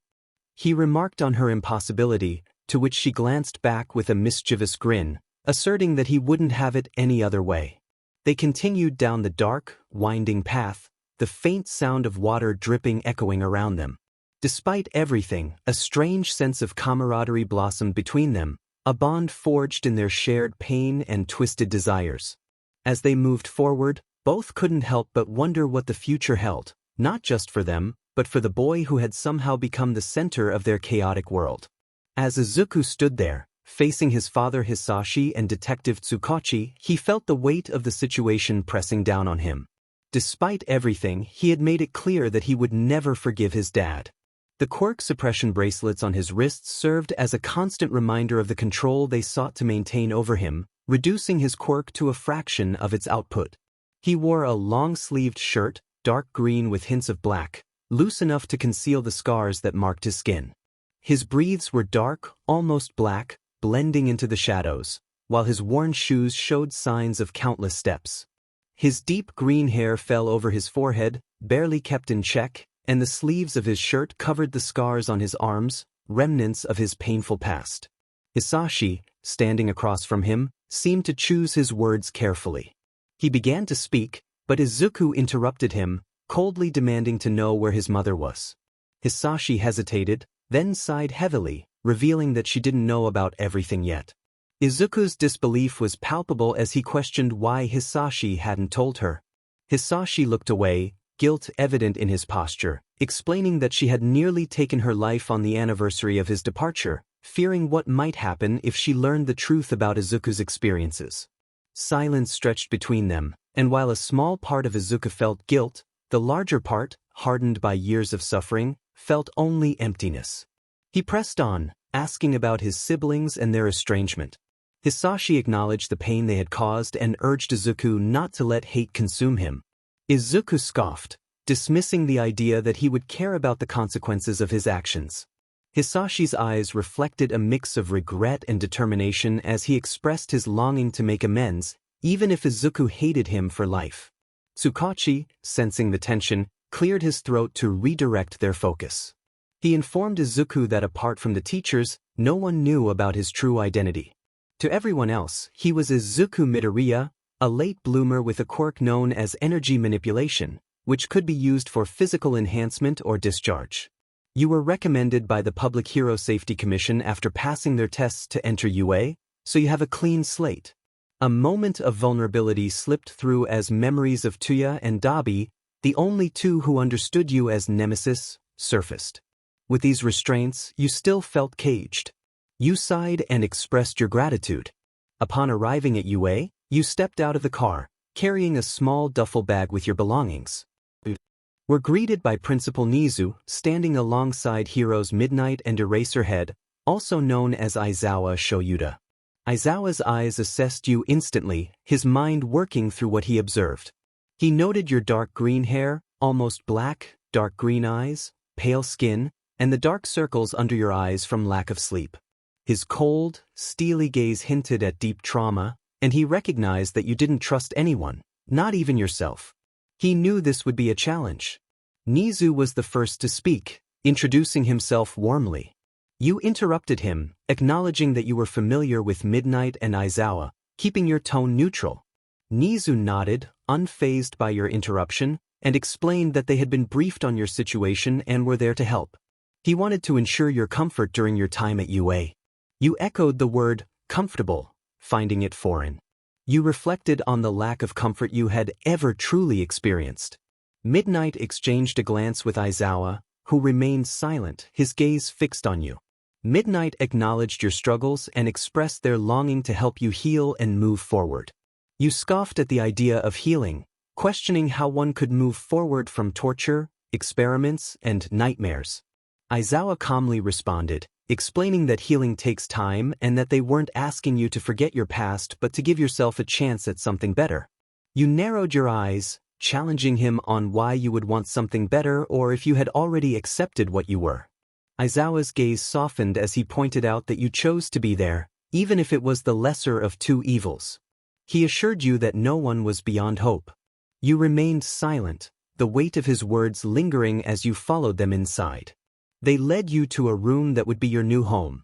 Compared to the lab where you were tortured or the sewers where you hid, it was surprisingly nice.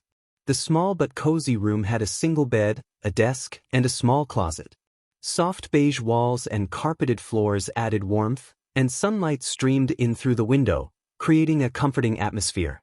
Midnight began to explain your schedule, drawing your attention back to the present.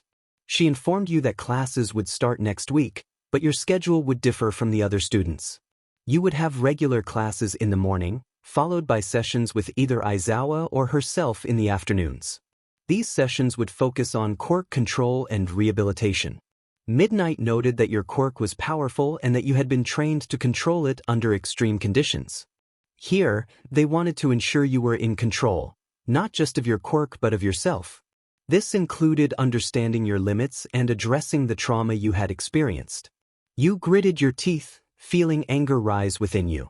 You insisted that you didn't need to learn how to control your quirk, as you had already been trained to do so. Aizawa nodded slowly, acknowledging your feelings but reminding you that during your last encounter, you had lost control, causing a surge of energy that nearly destroyed everything around you. He emphasized that it was something that needed to be addressed. You paused, recognizing the truth in his words. You had faced more negative emotions than you could count, and while you had managed to keep your quirk in check, something had slipped during that last encounter. You couldn't refute his statement, so you remained silent, your thoughts swirling in chaos. A clean slate. A fresh beginning. But at what cost? How could you start over when the past clung to you like a shadow? Later, you jolted upright in bed, breathing raggedly as vivid memories of Dr. Kuroki's twisted smile faded into the darkness of your room. Trembling and heart racing, you tried to push the remnants of the nightmare from your mind. Your hands instinctively reached for your neck, feeling the phantom pressure of restraints and the cold metal of a quirk suppressor. You couldn't tell if it was real or just your mind playing tricks. All you knew was that you didn't want to go back to sleep. Before you could process your surroundings, something soft pressed against your face. Initially, you thought you were still trapped in that nightmare, but when you opened your eyes, you found yourself staring into a sea of soft fabric, Midnight's blouse. Your face grew hot, and your pulse quickened as you bolted upright, scrambling out of bed, bewildered by the situation. You stammered, trying to comprehend what was happening. Midnight, or 𝗵𝗵𝗃𝗵𝗲 as she was known outside her hero persona, grinned at you playfully, seemingly enjoying your reaction. She teased you lightly, unfazed by your confusion. You struggled to find the words to respond, still trying to process the unexpected encounter. Midnight thought that boys her age would love to wake up to something like this, her grin widening as she spoke. There was a glint in her eyes that suggested she knew exactly what she was doing and was enjoying every moment of it. Izuku felt completely out of his depth, unprepared for whatever game she was playing. After everything he had been through, this was the last thing he expected to face. He sighed heavily, trying to regain his composure, and asked her what she was doing there, this time with more control in his voice. Her expression shifted, becoming more serious, almost concerned. She admitted that she had come to check on him, her voice softer and more sincere. She mentioned that he seemed intense in his sleep and that she was worried. Izuku sighed again, the tension in his shoulders easing slightly as he looked away from her. He muttered that it was nothing, just a bad dream. Midnight offered to talk about it, her voice gentle and understanding. He could feel her eyes on him, waiting for him to say something, but he couldn't bring himself to open up, especially to someone he barely knew. He questioned why she cared, expressing his disbelief that she would suddenly be concerned about him after knowing each other for less than a day. Her expression softened further, a hint of sadness in her eyes as she simply replied that she was a hero and that he needed help. Izuku scoffed, shaking his head. He stated coldly that he had killed people, wanting to push her away and make her see the monster he believed he was. Midnight didn't flinch or show any signs of fear. Instead, she stepped closer to him, her eyes filled with compassion. She gently reminded him that he had also saved people and hadn't attacked the innocent or taken lives unjustly. Izuku stared at her, his mind racing. He had never thought about it like that before. In all his time as Nemesis, he had justified his actions as necessary, part of the mission. But now, hearing her words, he couldn't help but question everything. He sat down on the edge of the bed, his mind spinning with conflicting thoughts, wondering if he was really evil. He voiced his doubts aloud, though it was more to himself than to her. Midnight moved closer and wrapped her arms around him from behind, pulling him into a gentle embrace. He froze, unsure how to respond. Her warmth was foreign to him, something he hadn't felt in years. It was almost enough to break through the walls he had built around himself. She whispered that he was not evil, that he had been through hell and done things he wasn't proud of, but that didn't make him a monster, it made him human. Her words hit him harder than he expected. He felt something inside him crack, like a dam about to burst. He wanted to believe her, to let himself feel something other than anger and pain, but he didn't know how. He admitted that he didn't know how to be anything else, that all he had ever known was how to fight and survive, not how to live like a normal person. Midnight reassured him that it was okay, that he didn't have to figure it all out right now. She reminded him that he had been carrying this burden alone for so long, but he didn't have to anymore. There were people who cared about him and wanted to help. He wanted to believe her, but the scars ran too deep. He shook his head, insisting that he didn't deserve help because he had done too much and hurt too many people. Midnight countered firmly but kindly that everyone deserved a second chance, even him. Izuku didn't know how to respond. For so long, he had convinced himself that he was beyond redemption, just a weapon to be used and discarded. But now, with her arms around him, he felt something he hadn't felt in years: hope. He questioned why she was doing this, why she cared so much about him. After a moment of hesitation, she replied that she saw something in him worth saving. He was not just a lost cause. He was a person with a future that didn't have to be defined by his past. Her words brought tears to his eyes, tears he hadn't shed in years. He tried to hold them back, but they came anyway, pouring down his face as he finally let himself feel the weight of everything he had been through.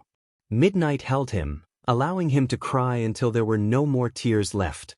He admitted that he didn't know how to move forward, that he didn't know how to be anything other than what they had made him. Midnight assured him that he didn't have to do it alone, that they would figure it out together, one step at a time. He was not alone anymore. For the first time in a long time, he felt like maybe, just maybe, there was a way out of the darkness. Sitting there in Midnight's arms, he realized he didn't have to face the future alone, and that thought gave him the strength to keep going. Later, sitting across from Aizawa in the dimly lit counseling room, Izuku felt an unsettling mix of unease and exhaustion wash over him. The last few days had been a whirlwind of emotions, nightmares, and difficult conversations.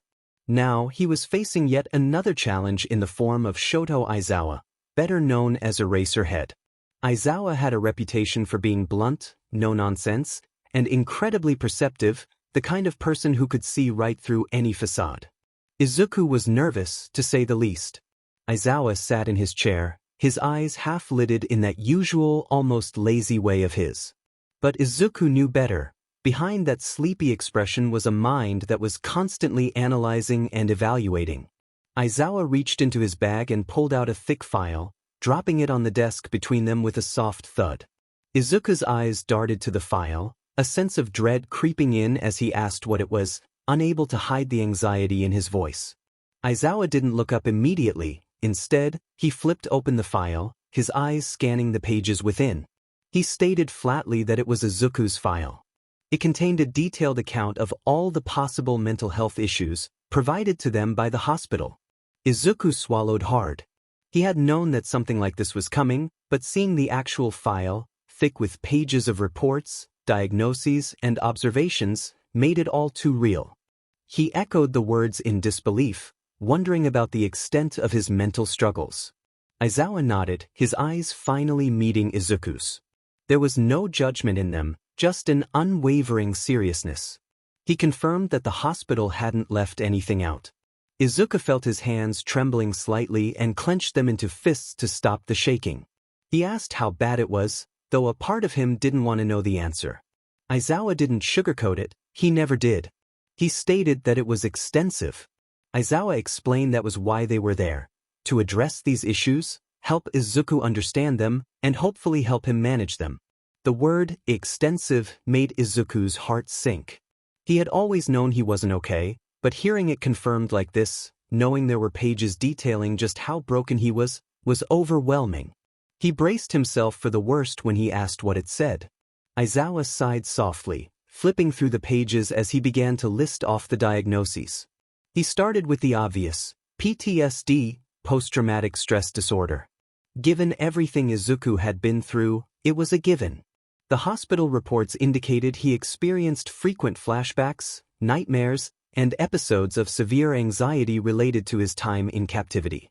Izuku winced, remembering the vivid nightmares that still haunted his sleep, the way he'd wake up drenched in sweat, his heart pounding as if he were still trapped in that facility. He muttered in resignation that it sounded about right. Aizawa continued, his tone steady and clinical. He mentioned evidence of CPTSD, complex post-traumatic stress disorder.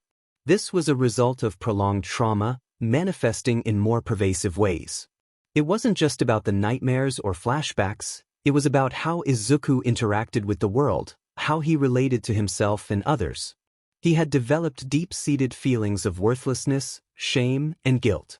He had become hypervigilant, always on edge, constantly expecting danger or betrayal.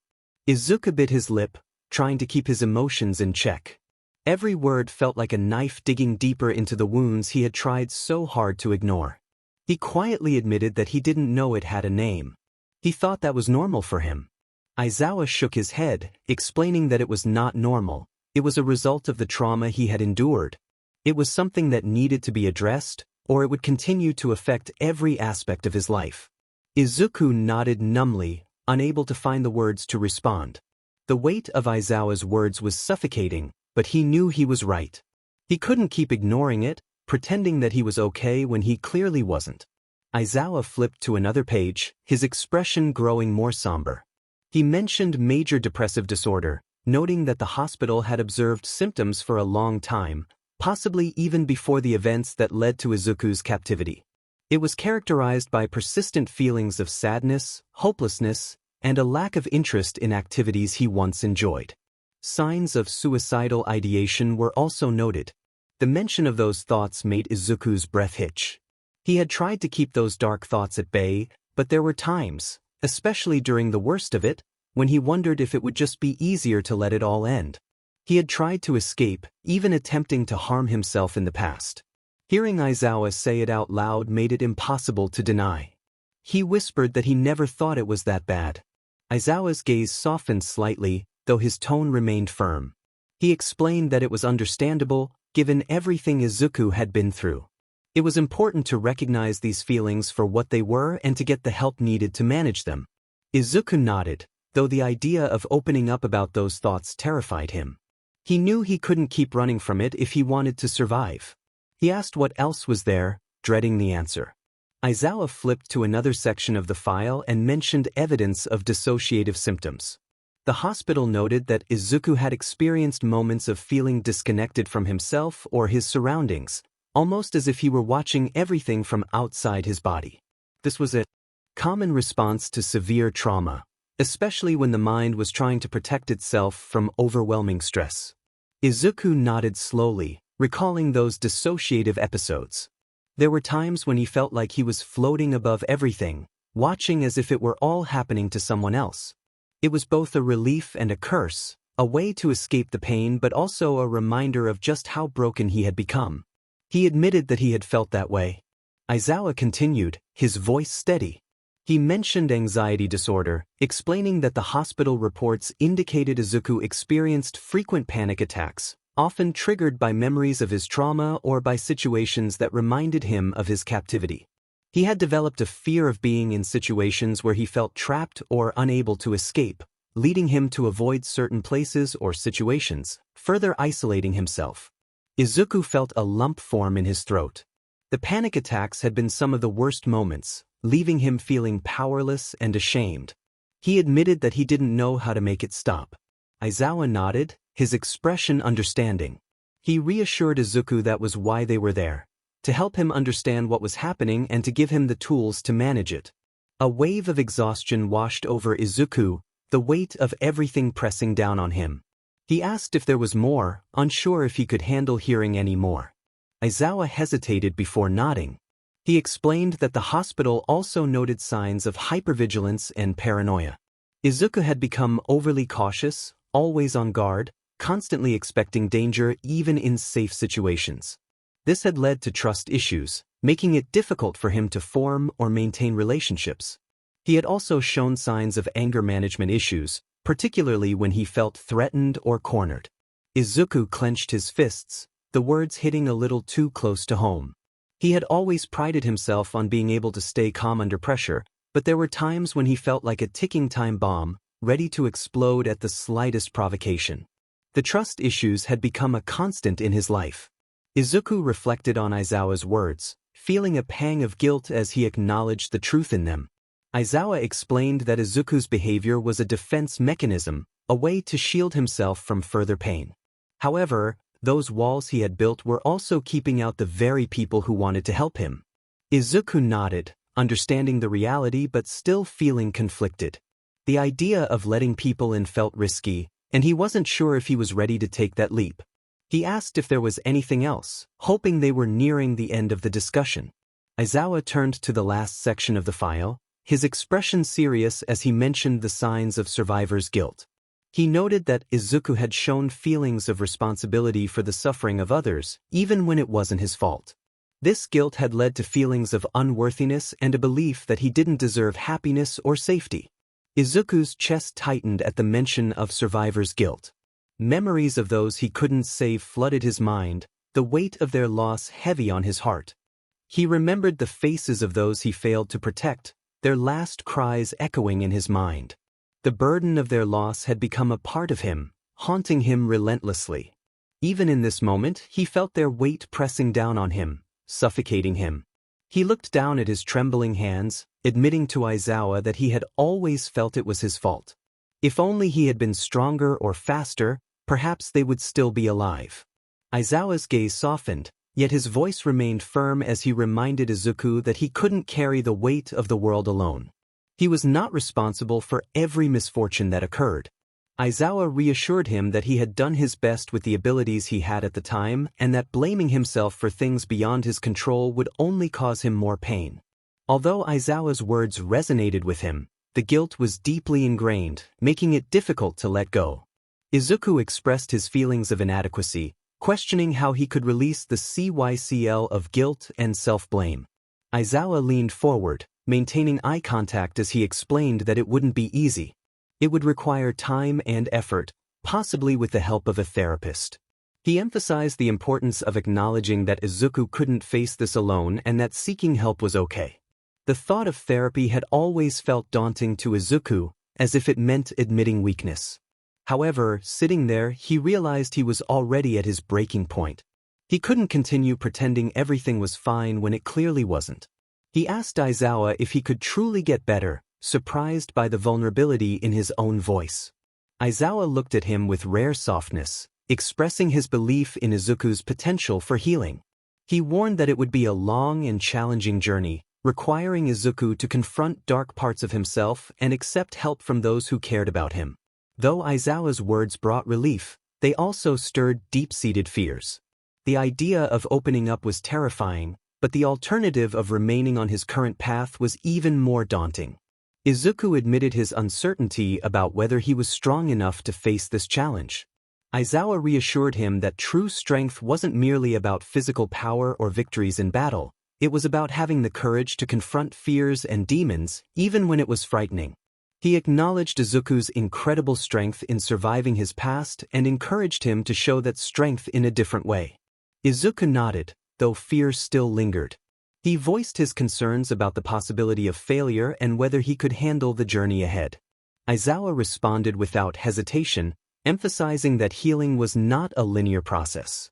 There would be setbacks, but every small step forward was still progress. He reminded Izuku that he was not alone. There were people who cared about him and wanted to see him succeed. Aizawa's words felt like a lifeline amidst the storm inside Izuku. He resolved to try, though uncertainty still clouded his voice. Aizawa observed Izuku's struggle with his mental health and recognized the need for careful monitoring. He nodded in approval, encouraging Izuku to take it one day at a time and reminding him that he didn't have to face this alone. As Izuku looked down at the file on the table, its weight felt less suffocating. He quietly expressed his gratitude for Aizawa's support.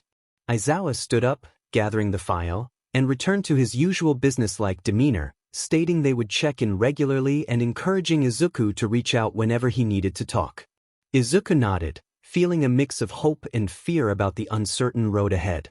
For the first time in a long while, he sensed a possibility for change. As Aizawa turned to leave, Izuku found his voice, more resolved than before. He declared that he didn't want to be defined by his past and wanted to find a way to move forward. Izuku wanted to be someone who could be proud of who he was. Aizawa paused at the door, turning to give him a rare, approving nod. He simply stated that this was where Izuku should start, taking one step at a time. With that, Aizawa left the room, the door closing softly behind him. Izuku sat in silence for a moment, comforted by its familiarity.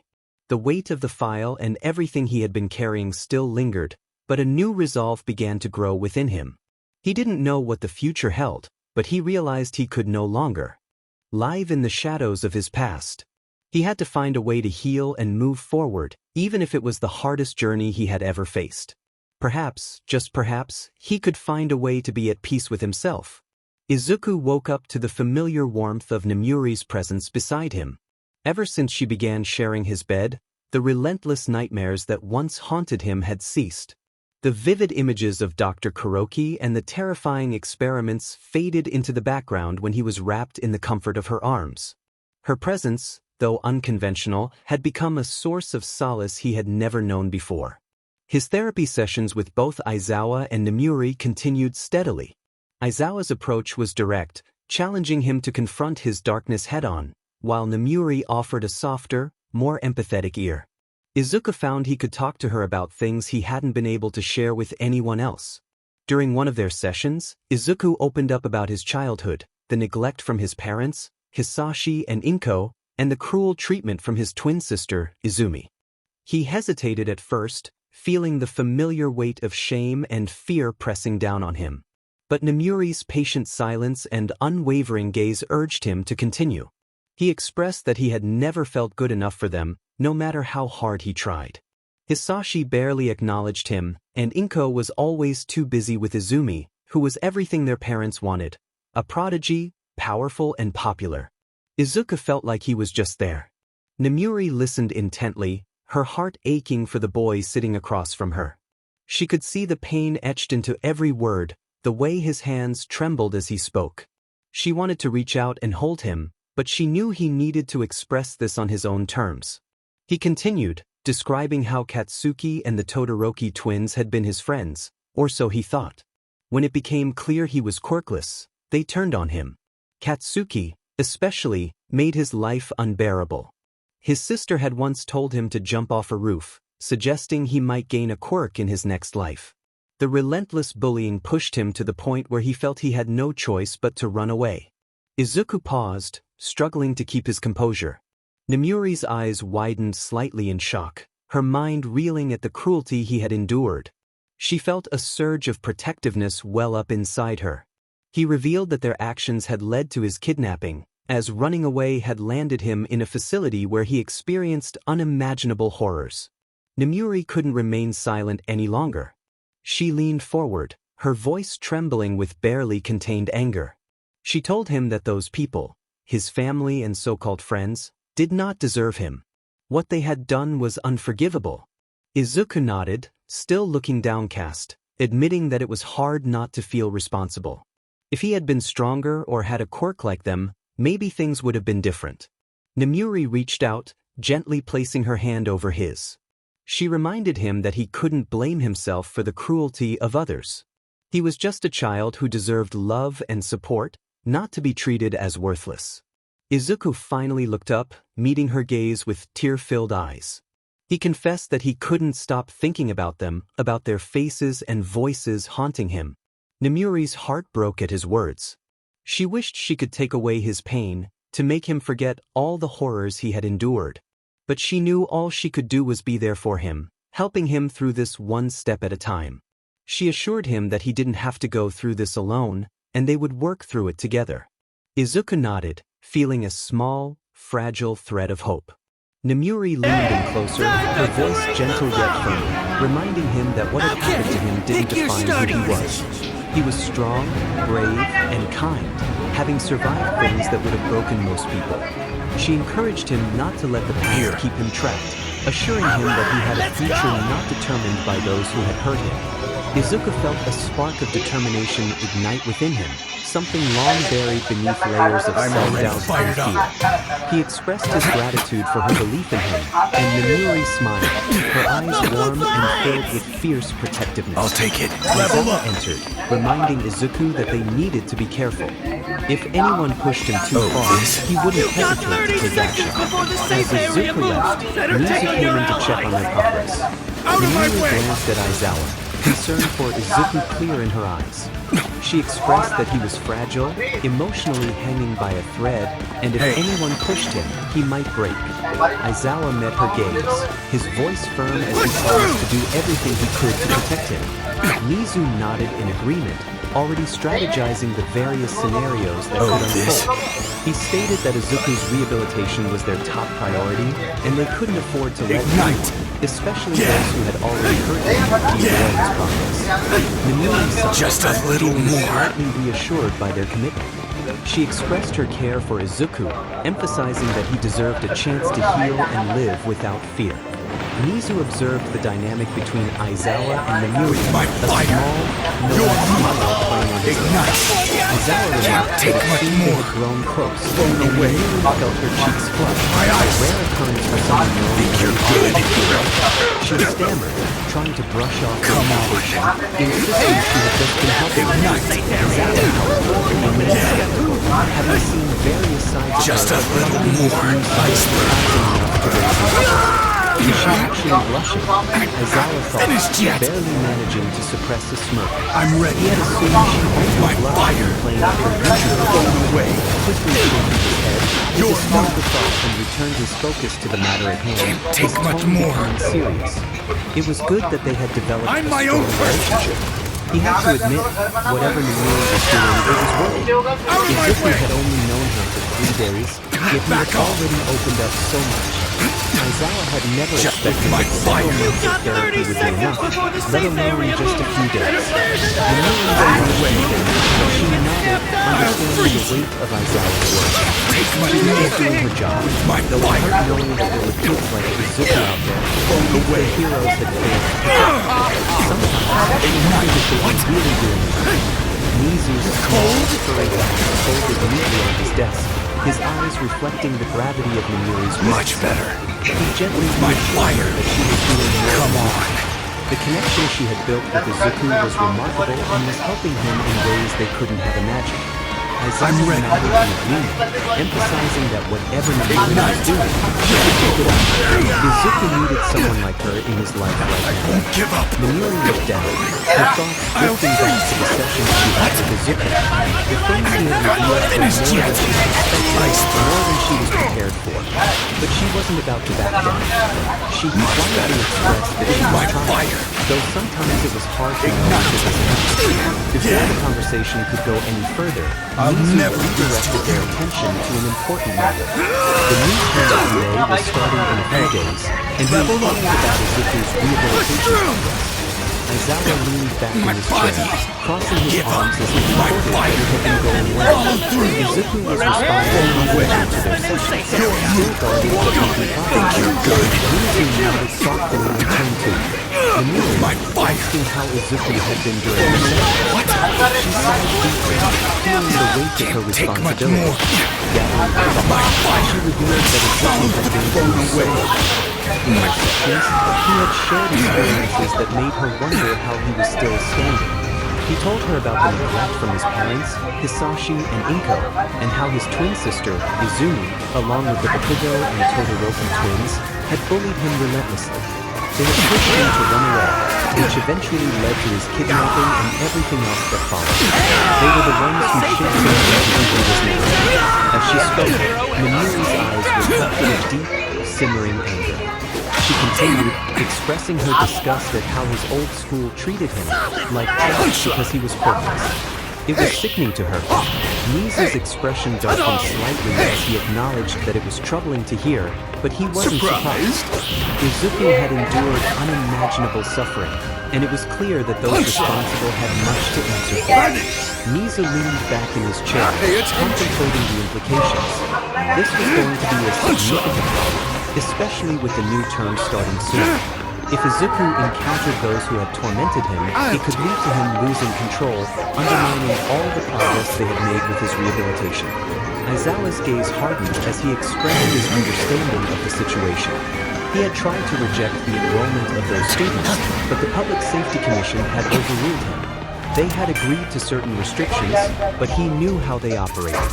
They would love nothing more than for Izuku to snap, just to justify sending him to Tartarus. Minori clenched her fists at the thought, her nails digging into her palms. They needed to be careful and not let those individuals push Izuku over the edge. Mizu nodded, his expression grave, acknowledging the risks but emphasizing that they had to play the cards they were dealt. That was where 𝐬𝗏 came in. Intrigued, 𝐬𝗏 tilted his head slightly, prompting Mizu to explain that those students would be in his class. While Mizu wasn't suggesting that 𝐬𝗏 should expel them at the slightest provocation, he knew 𝐬𝗏 would understand the importance of keeping a close eye on those who had tormented Izuku. 𝐬𝗏 agreed, stating firmly that he would ensure they didn't step out of line, and if they did, they wouldn't last now. Just ignite Mizu's expression softened, filled with rare warmth as he thanked both 𝐬𝗏 and Minori for what they had done for him. He urged them to continue supporting him in every way they could. Her resolve strengthened, affirming that Izuku deserved that much. Mizu waved them off, signaling the end of their meeting. As they left his office, 𝐬𝗏 glanced over at Minori, acknowledging that she had her work cut out for her. Minori smiled softly, her eyes still filled with determination, and reminded 𝐬𝗏 that he had his own challenges ahead. They both felt ready for the task at hand. Later that day, Minori entered Izuku's room, finding him lying on his bed with a book in his hands. The soft glow of the evening sun filtered through the window, casting a warm light across the room. Izuku looked up as she entered, his expression neutral, but Nomiuri sensed a subtle shift in his demeanor. He was glad to see her.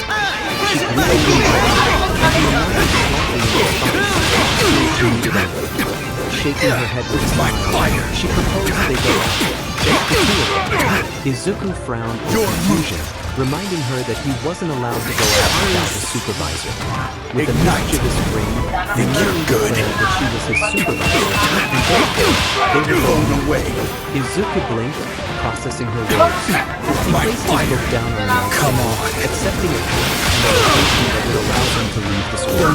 Izuku wore a red and black jacket paired with black breeches.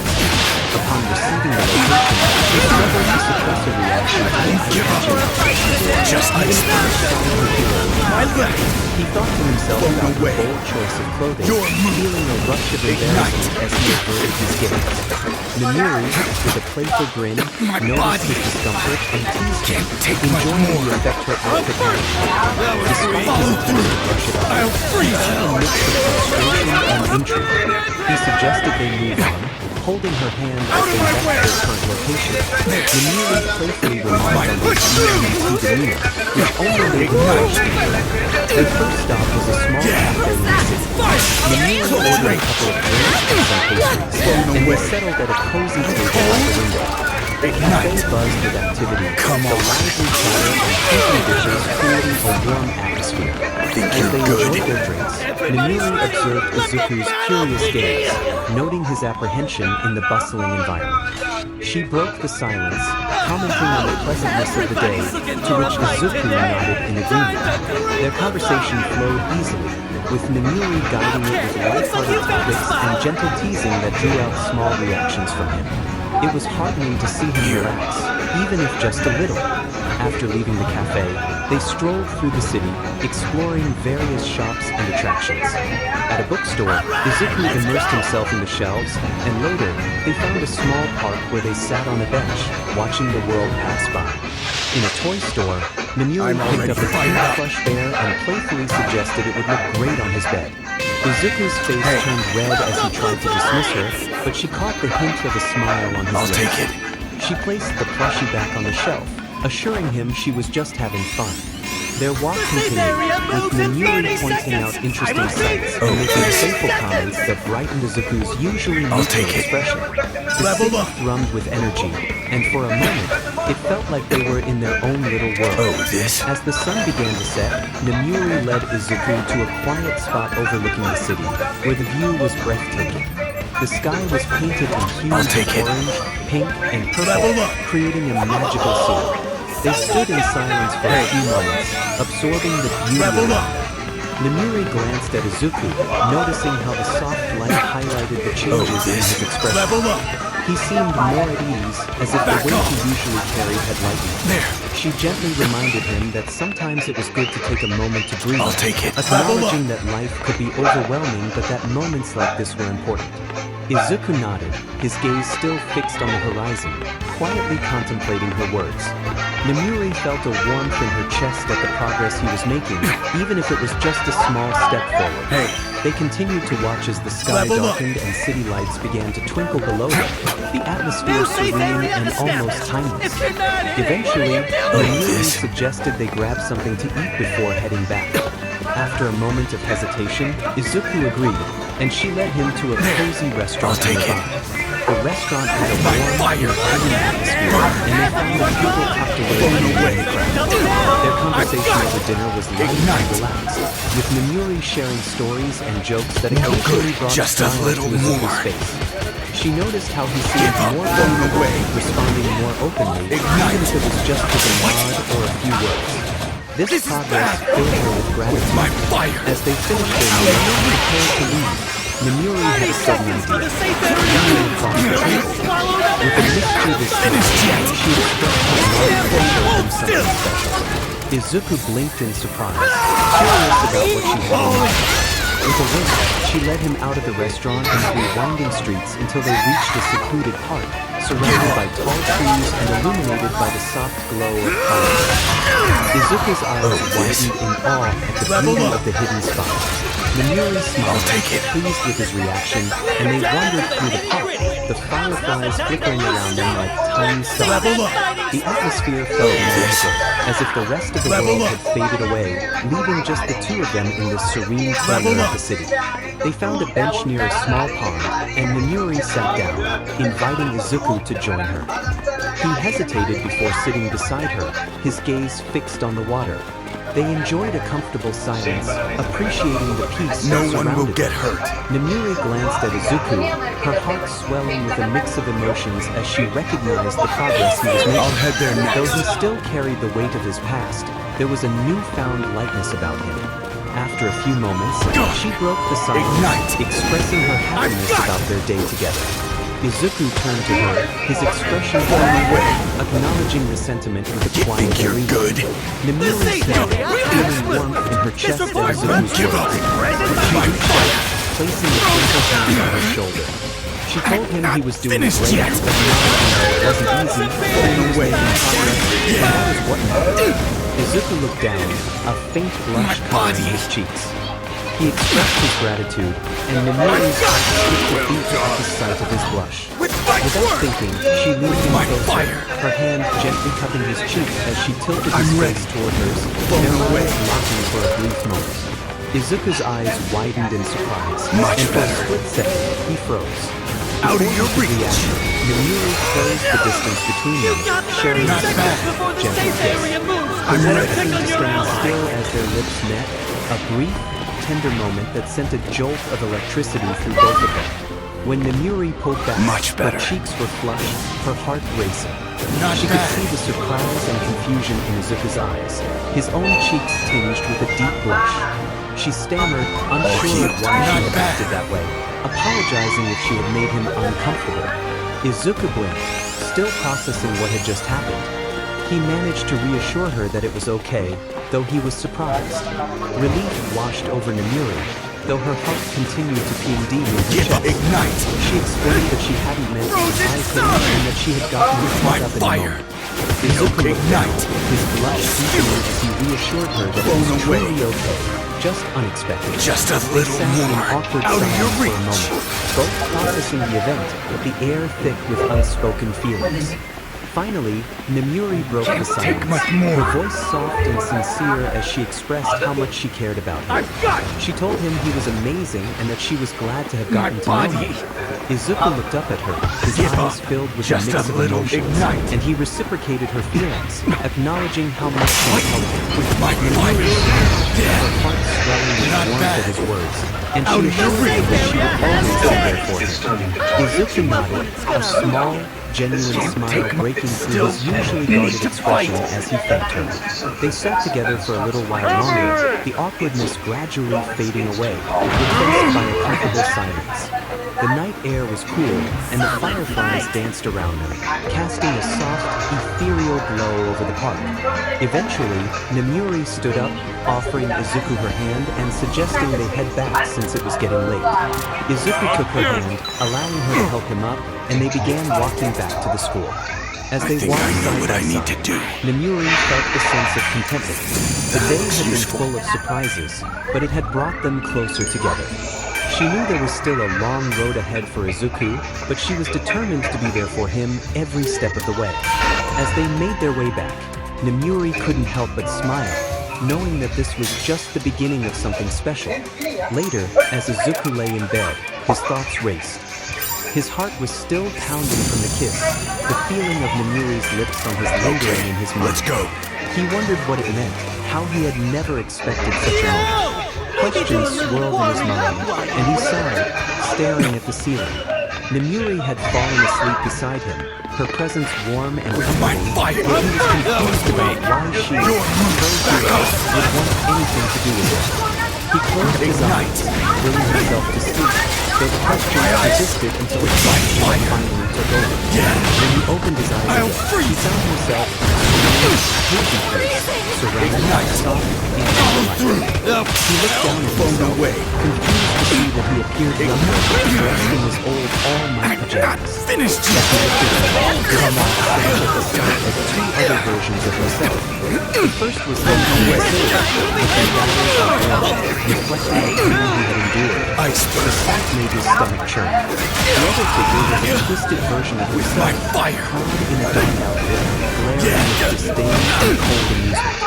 Izuku muttered to himself, ready to answer to what was happening. He thought this was going to be a nightmare. The twisted version claiming it was a dream of his inner reflection. This all you got? Close range. Full of enthusiasm. Ignite his pajamas. Come on. Declaring they were there to tell him about his Just a little. The twisted version rolled his eyes, dismissing the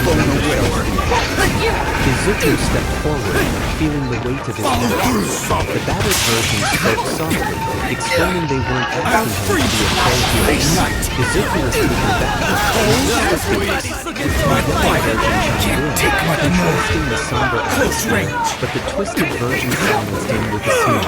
He turned his icy gaze toward Izuku, warning him not to lie to himself and reminding him that he didn't become this version just to take out his frustration. Izuku shot back, his voice trembling with a mix of anger and fear, questioning what the twisted version knew about him.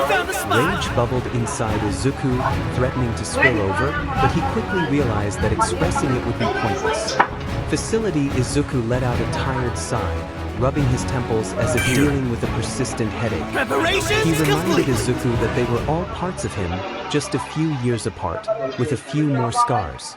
Nemesis, a reflection of Izuku from 4 months ago, snorted in agreement. Izuku clenched his fists, refusing to meet their gazes. They were right, and that only made his frustration worse. Facility Izuku continued, his tone filled with resigned acceptance. He pointed out that Izuku had become Nemesis to prevent others from suffering as he had, but anger and hatred had clouded his judgment. He recalled how Izuku had once beaten villains to the brink of hospitalization, and how, just weeks later, he had crossed a line into darker territory. The words echoed relentlessly in Izuku's mind, no matter how hard he tried to block them out. Izuku's voice cut through the silence, soft yet piercing, reminding him that deep down, he still wanted to be a pro-hero. Izuku shouted in response, his voice cracking with restraint, but even as he spoke, he felt the silence of his demeanor. Nemesis took away, a smoke pouring out his face, out that he had become a symbol of strength, yet here he was, sad and alone, still lying to himself. Frustration ignited his world within Izuku, threatening to consume him. He spat out a question, laced with venom, about what Nemesis knew about symbiotes. It was a foolish question, considering Nemesis was the embodiment of fear, at least according to the villains. Facility Izuku didn't flinch. He simply looked at Izuku with tired, twisted eyes filled with a sadness that was hard to comprehend. He reminded Izuku that every part of them was him, and he was still trying to figure out who he truly was. Izuku felt his resolve crumbling under the weight of their words. He wanted to argue, to scream, to deny everything, but deep down, he knew they were right.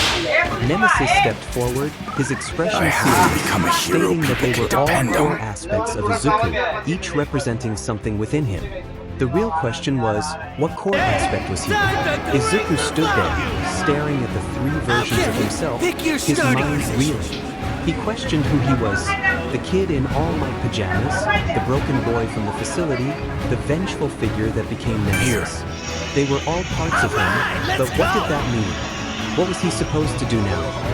He looked at each of them in turn, his thoughts a tangled mess of fear, confusion, and something deeper that he hadn't dared to confront before. Nemesis's words echoed in his mind, asking what core aspect he was. He didn't have an answer yet, but as he faced the different parts of himself, he realized this wasn't just a dream, it was a challenge, a call to action. He needed to discover who he really was, what he truly wanted, and the path he was taking moving forward. Was being a pro-hero the path he needed to embrace? As terrifying as it was, he knew he couldn't keep running from it. He had to face it, no matter how painful or difficult it might be. Taking a deep breath to steady his nerves, he acknowledged that he didn't know yet, but he would figure it out. The kid version of himself smiled, eyes full of hope, while Facility Izuku nodded with a glimmer of pride. Nemesis simply stared, his expression unreadable, but there was a flicker of approval in his gaze. As the dream began Just to a fade, little more. the figures of his other selves dissolved into darkness, but their words remained, echoing in his mind as he drifted back into the void. When he woke up, he felt the warmth of 𝗵𝗎 hugging him protectively, With as my if fire, afraid he might vanish your if he let go. Ignite. Filtered through the darkness, Take much more. casting soft shadows Blown across the away. room. He shifted his My focus, eyes. trying to get her attention. Think you're He good? whispered her name, but there was no answer. She moved closer into him. He tried again, a bit louder this time, and she stared, her voice muffled against his chest. Just a She little reminded more. him to call her 𝗵𝗎, not 𝗵𝗎, and he felt her face flush with embarrassment. Finished He yet. wanted to tell her something important. I'm 𝗵𝗎 ready. slowly pulled away, My propping fire. herself up on one elbow, Blown away. curious about what he had to say. Taking a deep breath, take he much more. expressed his longing to be a pro-hero. Her eyes I'm my own widened in person. shock, confusion evident on her face. She hadn't expected this, especially after everything he had been through. It was reasonable to assume he would hate heroes, but it wasn't that Just simple. with my fire. He didn't hate them. He just didn't trust them, not after all that had happened. Yet there was still a few who believed it. Izuku, Midnight, and 𝗬𝗏. Take much more. Truly safe. My fire. She asked why, her voice barely a whisper. Concern filled her eyes. Worries was just a moment away from him to punish himself. But he reassured her that it wasn't about that. He began to explain how he had been lying to himself about why Much he became better. Nemesis. With He my had told fire. himself it was about revenge Come and on. calming his anger, but the truth was he wanted to save children like himself, those cast out and forgotten by society. I'm ready. Unfortunately, he had lost sight of that vision and was now Ignite. consumed by the longing to hurt those who had caused harm. 𝗵𝗎 listened Won't intently, give up. her gaze fixed on him as he I'll continued. freeze. He focused on those who exploited the vulnerable, trying to Finished prevent yet. them from ending Iceberg. transformed into something unrecognizable. He could see the wheels spinning in her mind as she My pieced fire. together his thoughts, understanding more than most gave him credit for. Yeah. Emotions swirled behind her I'll eyes. never lose to Surprise, you. sadness, pride. Izuku admitted to himself that he had been lying for far too long. He felt a tremor in his voice as he acknowledged his failures My as body. Nemesis. He Give had up. saved his My life, fire. but he had lost sight of what it truly meant to be a hero. His longing for revenge against women had overshadowed Good. He wanted to try again, this time as a My hero. fire. For a moment, she just stared at him. What? Her eyes widened with disbelief. It was as if he Take couldn't much more. comprehend what she was hearing. My fire. Thoughts raced through his mind, questioning if this was too good to be true. Yet, the sincerity in his eyes reassured her that he meant every word. Suddenly, she embraced him tightly, her arms wrapping around his neck. He could feel her slight trembling, overwhelmed by emotion. To his surprise, she kissed him again, her lips warm against his. His heart raced, and his mind spun in disbelief. She whispered that she was proud of him, her voice trembling with emotion. Her words struck him deeply, and he felt a lump in his throat. He wasn't accustomed to this kind of affection. It was overwhelming yet incredible. Someone was proud of him, a feeling he had long thought he didn't deserve. But questions lingered in his mind, and he needed to understand what was happening between them. He stammered, trying to find the right words to express his confusion about their relationship. Embarrassment washed over him. He had never been good with matters of the heart. He had trained in combat, strategy, and survival, but love was a mystery to him. She pulled back slightly, searching his eyes with an intense gaze. She assured him that she didn't mind being with him if that was what he was asking. His heart raced again as her words sank in. He hesitated, feeling the weight of his insecurities. She silenced him with a gentle kiss, insisting that he was not just anything. He was Izuku Midoriya, someone who had faced immense challenges and was still standing. She cared about him and urged him to stop doubting himself. Her words hung in the air, heavy with meaning. He felt the truth in them, the sincerity that reassured him she meant every word. In the dimly lit office, silence enveloped them as he fidgeted with the edges of his sleeves. Aizawa stood before him, arms crossed, his sharp gaze observing him closely. Principal Mizu sat at his desk, his small form almost dwarfed by the large chair. Namiri, beside him, provided a comforting warmth, gently rubbing his back in soothing tones. Aizawa began, his voice gruff but not unkind, inquiring if he wanted to be a superhero. Izuku responded with unexpected honesty, affirming his logic. The newest one paused on his back. Her eyes filled with tears and pride. She remained silent, encouraging him to continue. Aizawa softened his tone, expressing their concern for his well-being. He needed to know if Izuku was truly ready for this, both mentally and emotionally. Izuku met his gaze, acknowledging the truth in Aizawa's words. He recognized that his mental health was still a work in progress, but he believed this path was part of his healing journey. He had never sought close range before, but perhaps he was finally responding to it. Mizu, who had been quietly observing, spoke up with his soft, wise voice. He reminded Izuku that this was a significant decision and they needed to ensure he wasn't rushing into something that could harm him in the long run. Izuku nodded, understanding the gravity of the situation.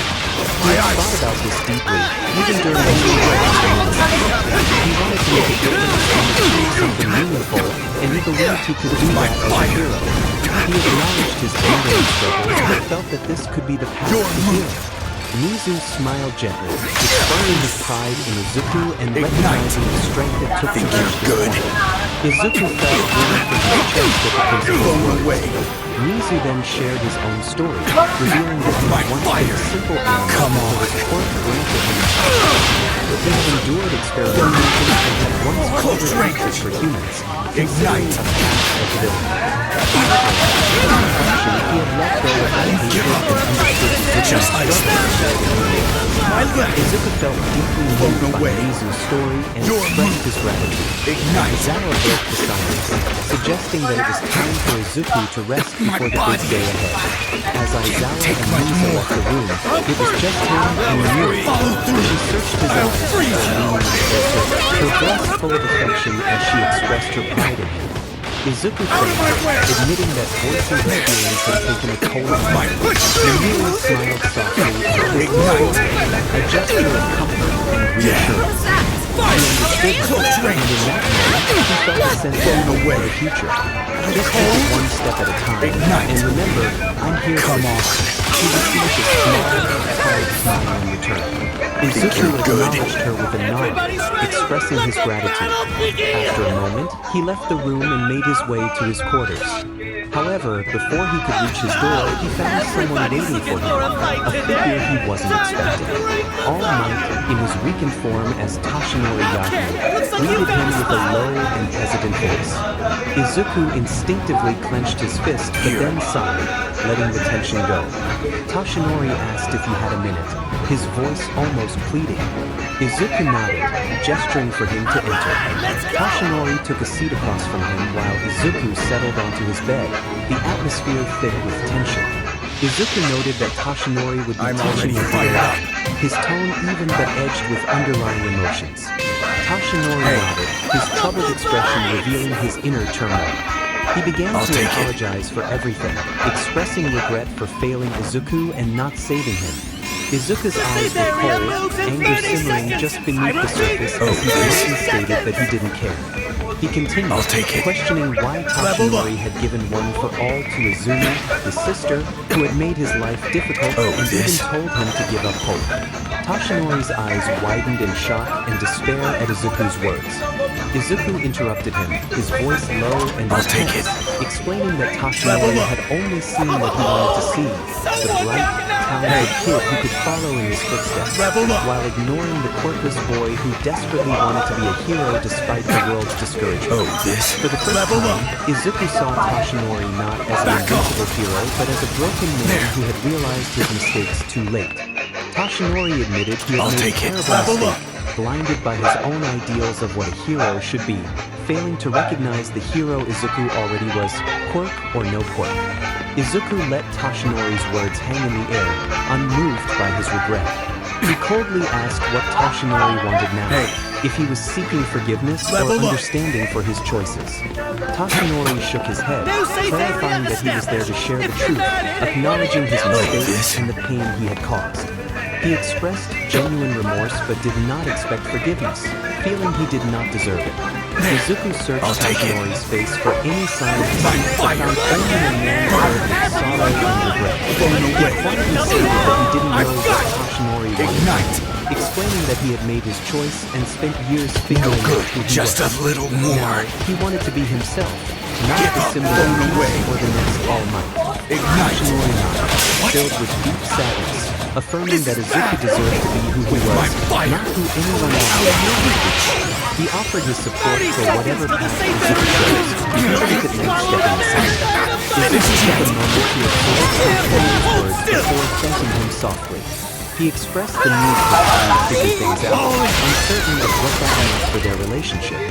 Toshinori nodded in understanding, assuring Izuku that he would be there whenever he was ready, not as All Might but as Toshinori wanted, someone who cared.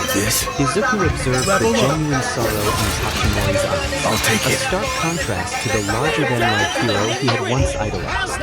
This was a flawed man trying to make amends for past mistakes that had cost Izuku dearly. His innocence, hope, and nearly his life. Forgiveness was not something he could easily offer after everything he had endured.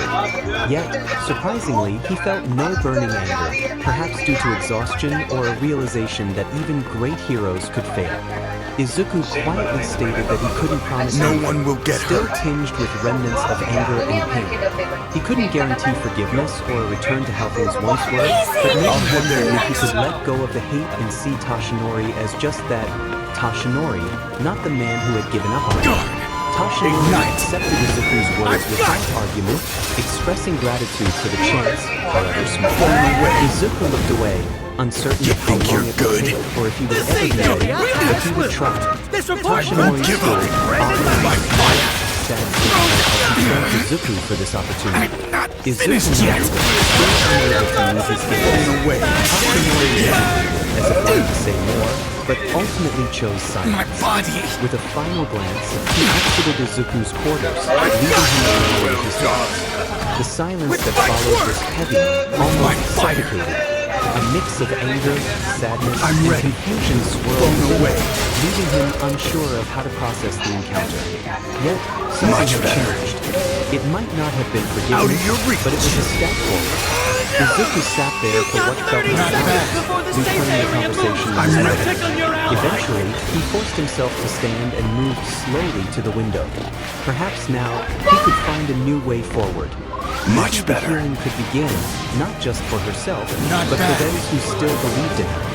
For Nemuri, for Aizawa, for Nizu, and perhaps one day, even for Toshinori. She wasn't there yet, not by a long shot, but she had taken a step, a small, hesitant step towards something better, toward a future that remained uncertain, but was no longer completely out of reach.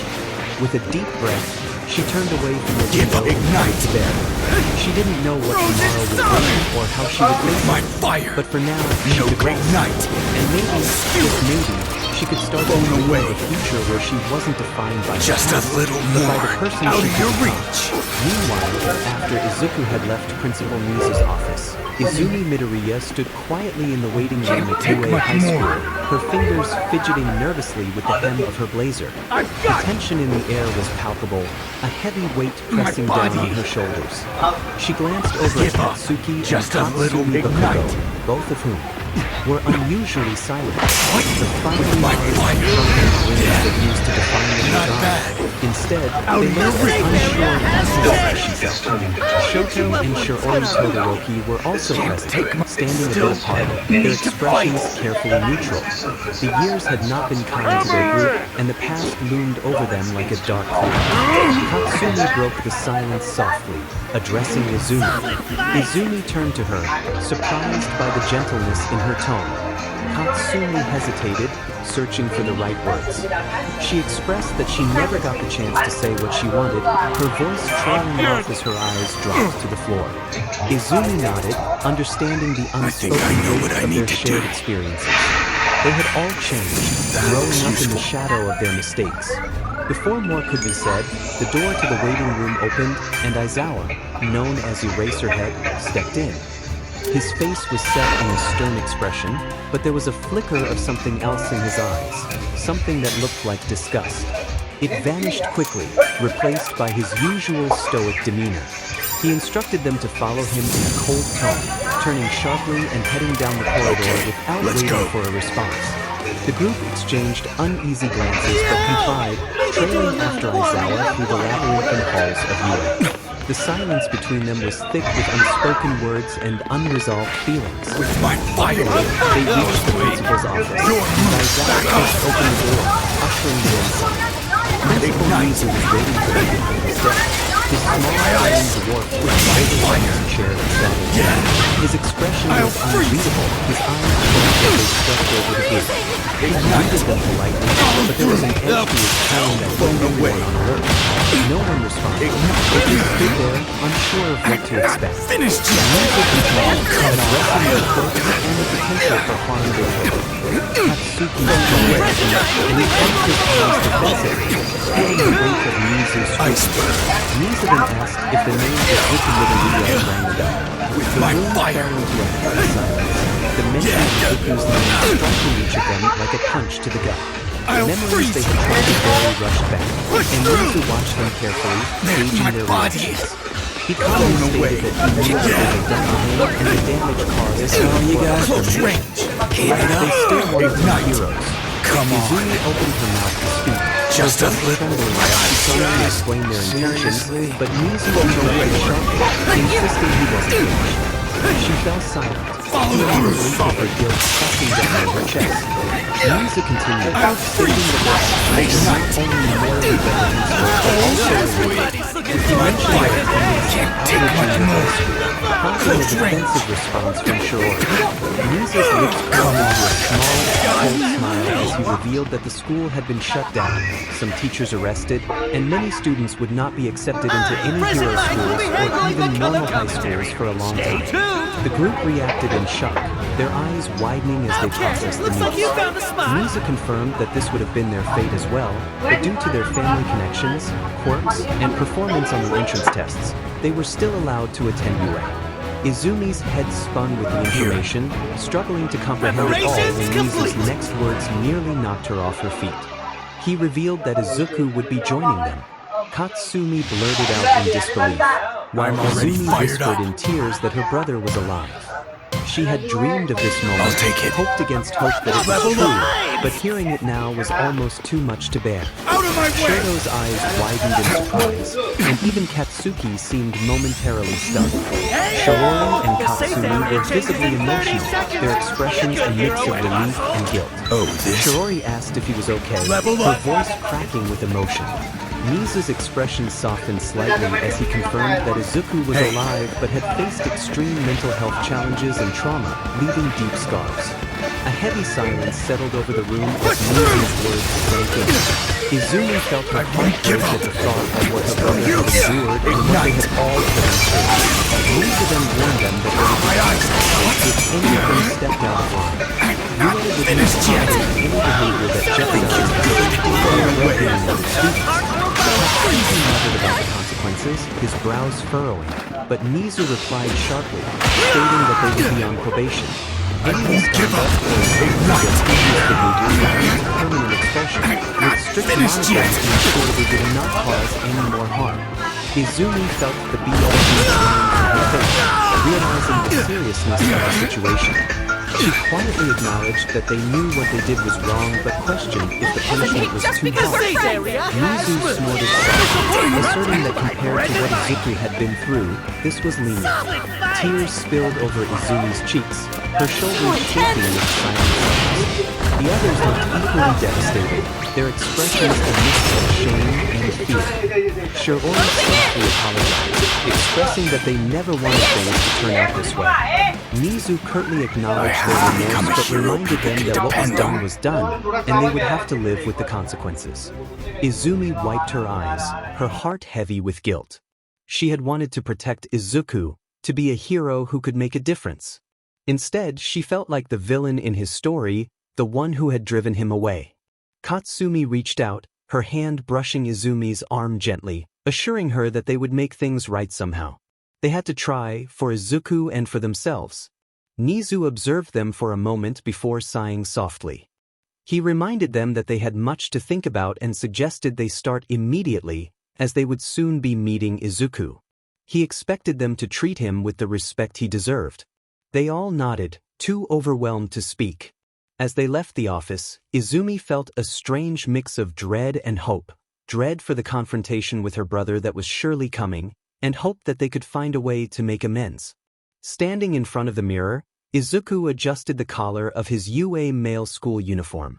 It fit him well, though he wasn't used to seeing himself in such attire. A clean white shirt, a blazer adorned with the school's logo, green breathes, and a red tie neatly hanging. It felt surreal, almost like trying on someone else's dream, a dream he'd once had when life was simpler. But now, everything was different. He sighed as he looked at his reflection, the dark circles under his eyes refusing to be concealed. 4 years had passed, 4 years of running, surviving, and changing since he had vanished from their lives. Nemuri's voice broke through his thoughts as she stepped closer, adjusting his collar and tie with gentle hands. Her touch was comforting, and her eyes searched his with care. He nodded, though a knot of anxiety twisted in his chest. He acknowledged that this was UA, a place he had dreamed of attending. Nemuri chuckled softly, reminding him how life worked in unexpected ways. She paused, meeting his eyes with a soft smile, and told him he had earned his place there despite the challenges he faced. Izuku tried to hold back the overwhelming emotions rising within him. For so long, he had dreamed of this moment, but not under these circumstances. He swallowed hard, attempting to maintain his composure. He mused that destiny had a way of surprising them. Nemuri's smile grew, though a hint of sadness lingered in her eyes. She asked if he was happy, and after a moment, he managed a small, genuine smile, confirming that he was. Her face brightened as she blushed, complimenting him on how handsome he looked when he smiled. She leaned in and kissed him softly, and he accepted the affection without hesitation. It was new, this love he thought he had lost forever, yet Nemuri had given it to him freely. She paused, her voice quieter and more serious, asking him to be careful. He understood her concern. Today he would face his sister, Izumi, and the people who once called themselves his friends. He couldn't avoid them forever. He reassured her that he would be fine, though deep down, uncertainty gnawed at him. Nemuri wrapped her arms around him in a tight hug, her warmth overwhelming in the best way. For a brief moment, he melted into her embrace, feeling loved and cared for. After what felt like an eternity, he stepped back, taking a deep breath and preparing to face the day. As Izuku made his way through the corridors of UA, the weight of his past pressed heavily on his shoulders. His steps were slow and deliberate as he neared the classroom, anxiety swirling in his chest. He had faced much worse before, but seeing them again after so long was a different kind of challenge. He opened the door and stepped inside. The moment he crossed the threshold, the room fell silent, all eyes turning to him. There, sitting with her feet propped on the desk, was Katsuki. Across from her was her twin, Katsumi, their expressions sharp and full of attitude. Tenya Ida stood tall, his posture rigid and formal, demanding Katsuki to remove her feet from the desk as it was disrespectful to the school and those who came before them. Katsumi shot back immediately, her fiery temper flaring. Yet her voice faltered slightly when her eyes landed on Izuku. The room seemed to freeze as their gazes locked. 4 years had passed since they last saw him. Katsumi's mouth fell open in shock, while Katsuki's hardened expression softened into something almost unrecognizable, guilt, perhaps. Izuku clenched his fists tightly, memories flooding his mind. The constant bullying, the taunts, the laughter at his expense, all of it revolving around them. Katsuki, Katsumi, Izumi, Shoto, and Shirori. Their faces, once familiar, now filled him with an overwhelming mix of emotions: rage, sorrow, fear. Katsuki's voice broke the silence, soft and uncertain, as she stared at him in disbelief. His once bright green hair appeared darker, nearly black, and faint scars marked his fingers, signs of the struggles he had endured. The dark circles under his eyes told a story of sleepless nights and battles fought alone. Izumi stood in the back, her eyes wide as she struggled to keep herself together. Beside her, Shoto and Shiori remained silent, though their eyes betrayed their surprise. Izuku glanced at all of them briefly before lowering his gaze, unwilling to acknowledge them after everything. Tenya Ida broke the tension, introducing himself and asking for Izuku's name. Izuku blinked at him, a little taken aback. Another boy, his age, was actually willing to speak to him. There was something about the way Ida stood and carried himself that made Izuku unsure whether to trust him or be suspicious. Izuku finally responded, his voice quiet, introducing himself as Izuku. He mentioned that he didn't have a surname. Izumi, standing not far away, bit her lip, tears welling in her eyes. Her little brother, the brother she had once cherished, was standing in front of her, refusing to even acknowledge their shared name. It hurt more than she could bear, but she quickly wiped the tears away before anyone noticed. Ida continued, his tone curious, asking if Izuku had participated in the entrance exams. Izuku shook his head slightly, explaining that he had been recommended by the Public Safety Commission. Ida expressed his surprise, clearly impressed, and Izuku shrugged, not really wanting to continue the conversation. Just then, the room turned toward the figure standing at the door. It was Shota Aizawa, dressed in his usual disheveled attire, his tired eyes scanning the room. He introduced himself as Shota Aizawa, or the hero known as Eraserhead, and stated that he would be their homeroom teacher. The class remained silent, the tension thick in the air. Aizawa informed them that they would be doing some exercises and instructed them to head to the locker room to change into their gym uniforms. With that, the first day at UA had officially begun. As Izuku stood in the locker room, staring at the gym uniform in his hands, he felt a wave of nostalgia wash over him. The uniform was simple, dark blue with white stripes running down the sides and arms, forming a sharp U shape on the chest that stood for UA. It was functional, designed for maximum flexibility and endurance. Wearing it felt surreal, like stepping into a world he once thought would be impossible to reach. But this was no dream. He was actually here, standing in a place he once would have given anything to be. Yet, it felt different now, devoid of the excitement and joy he had once felt. That dream had faded long ago, but here he was, forced to live it anyway. As he started to change into the uniform, he heard a voice behind him. A guy with spiky red hair smiled wide, his sharp teeth catching the light, giving him a beastly appearance, yet there was an undeniable friendliness to him. He introduced himself as Kirishima, but his eyes bulged wide in surprise. All the boys in the locker room turned to look at him, confusion on their faces, but then their eyes landed on Izuku, and he understood Kirishima's reaction. Their eyes widened even more as they took in the sight of his body. Izuku had trained hard, his body lean and muscular from years of effort. But it was the scars that drew their shock. His skin was a tapestry of reminders, long jagged lines running across his midsection, arms, back, and legs, each one a story of pain and survival. The scars near his midsection were particularly deep and discolored, remnants of past struggles. Even if he could regenerate, those scars would remain. Kirishima stammered, breaking the heavy silence, complimenting Izuku's physique but questioning what had happened to him. Izuku turned his gaze toward him, sensing genuine concern but not in the mood to explain everything he had endured.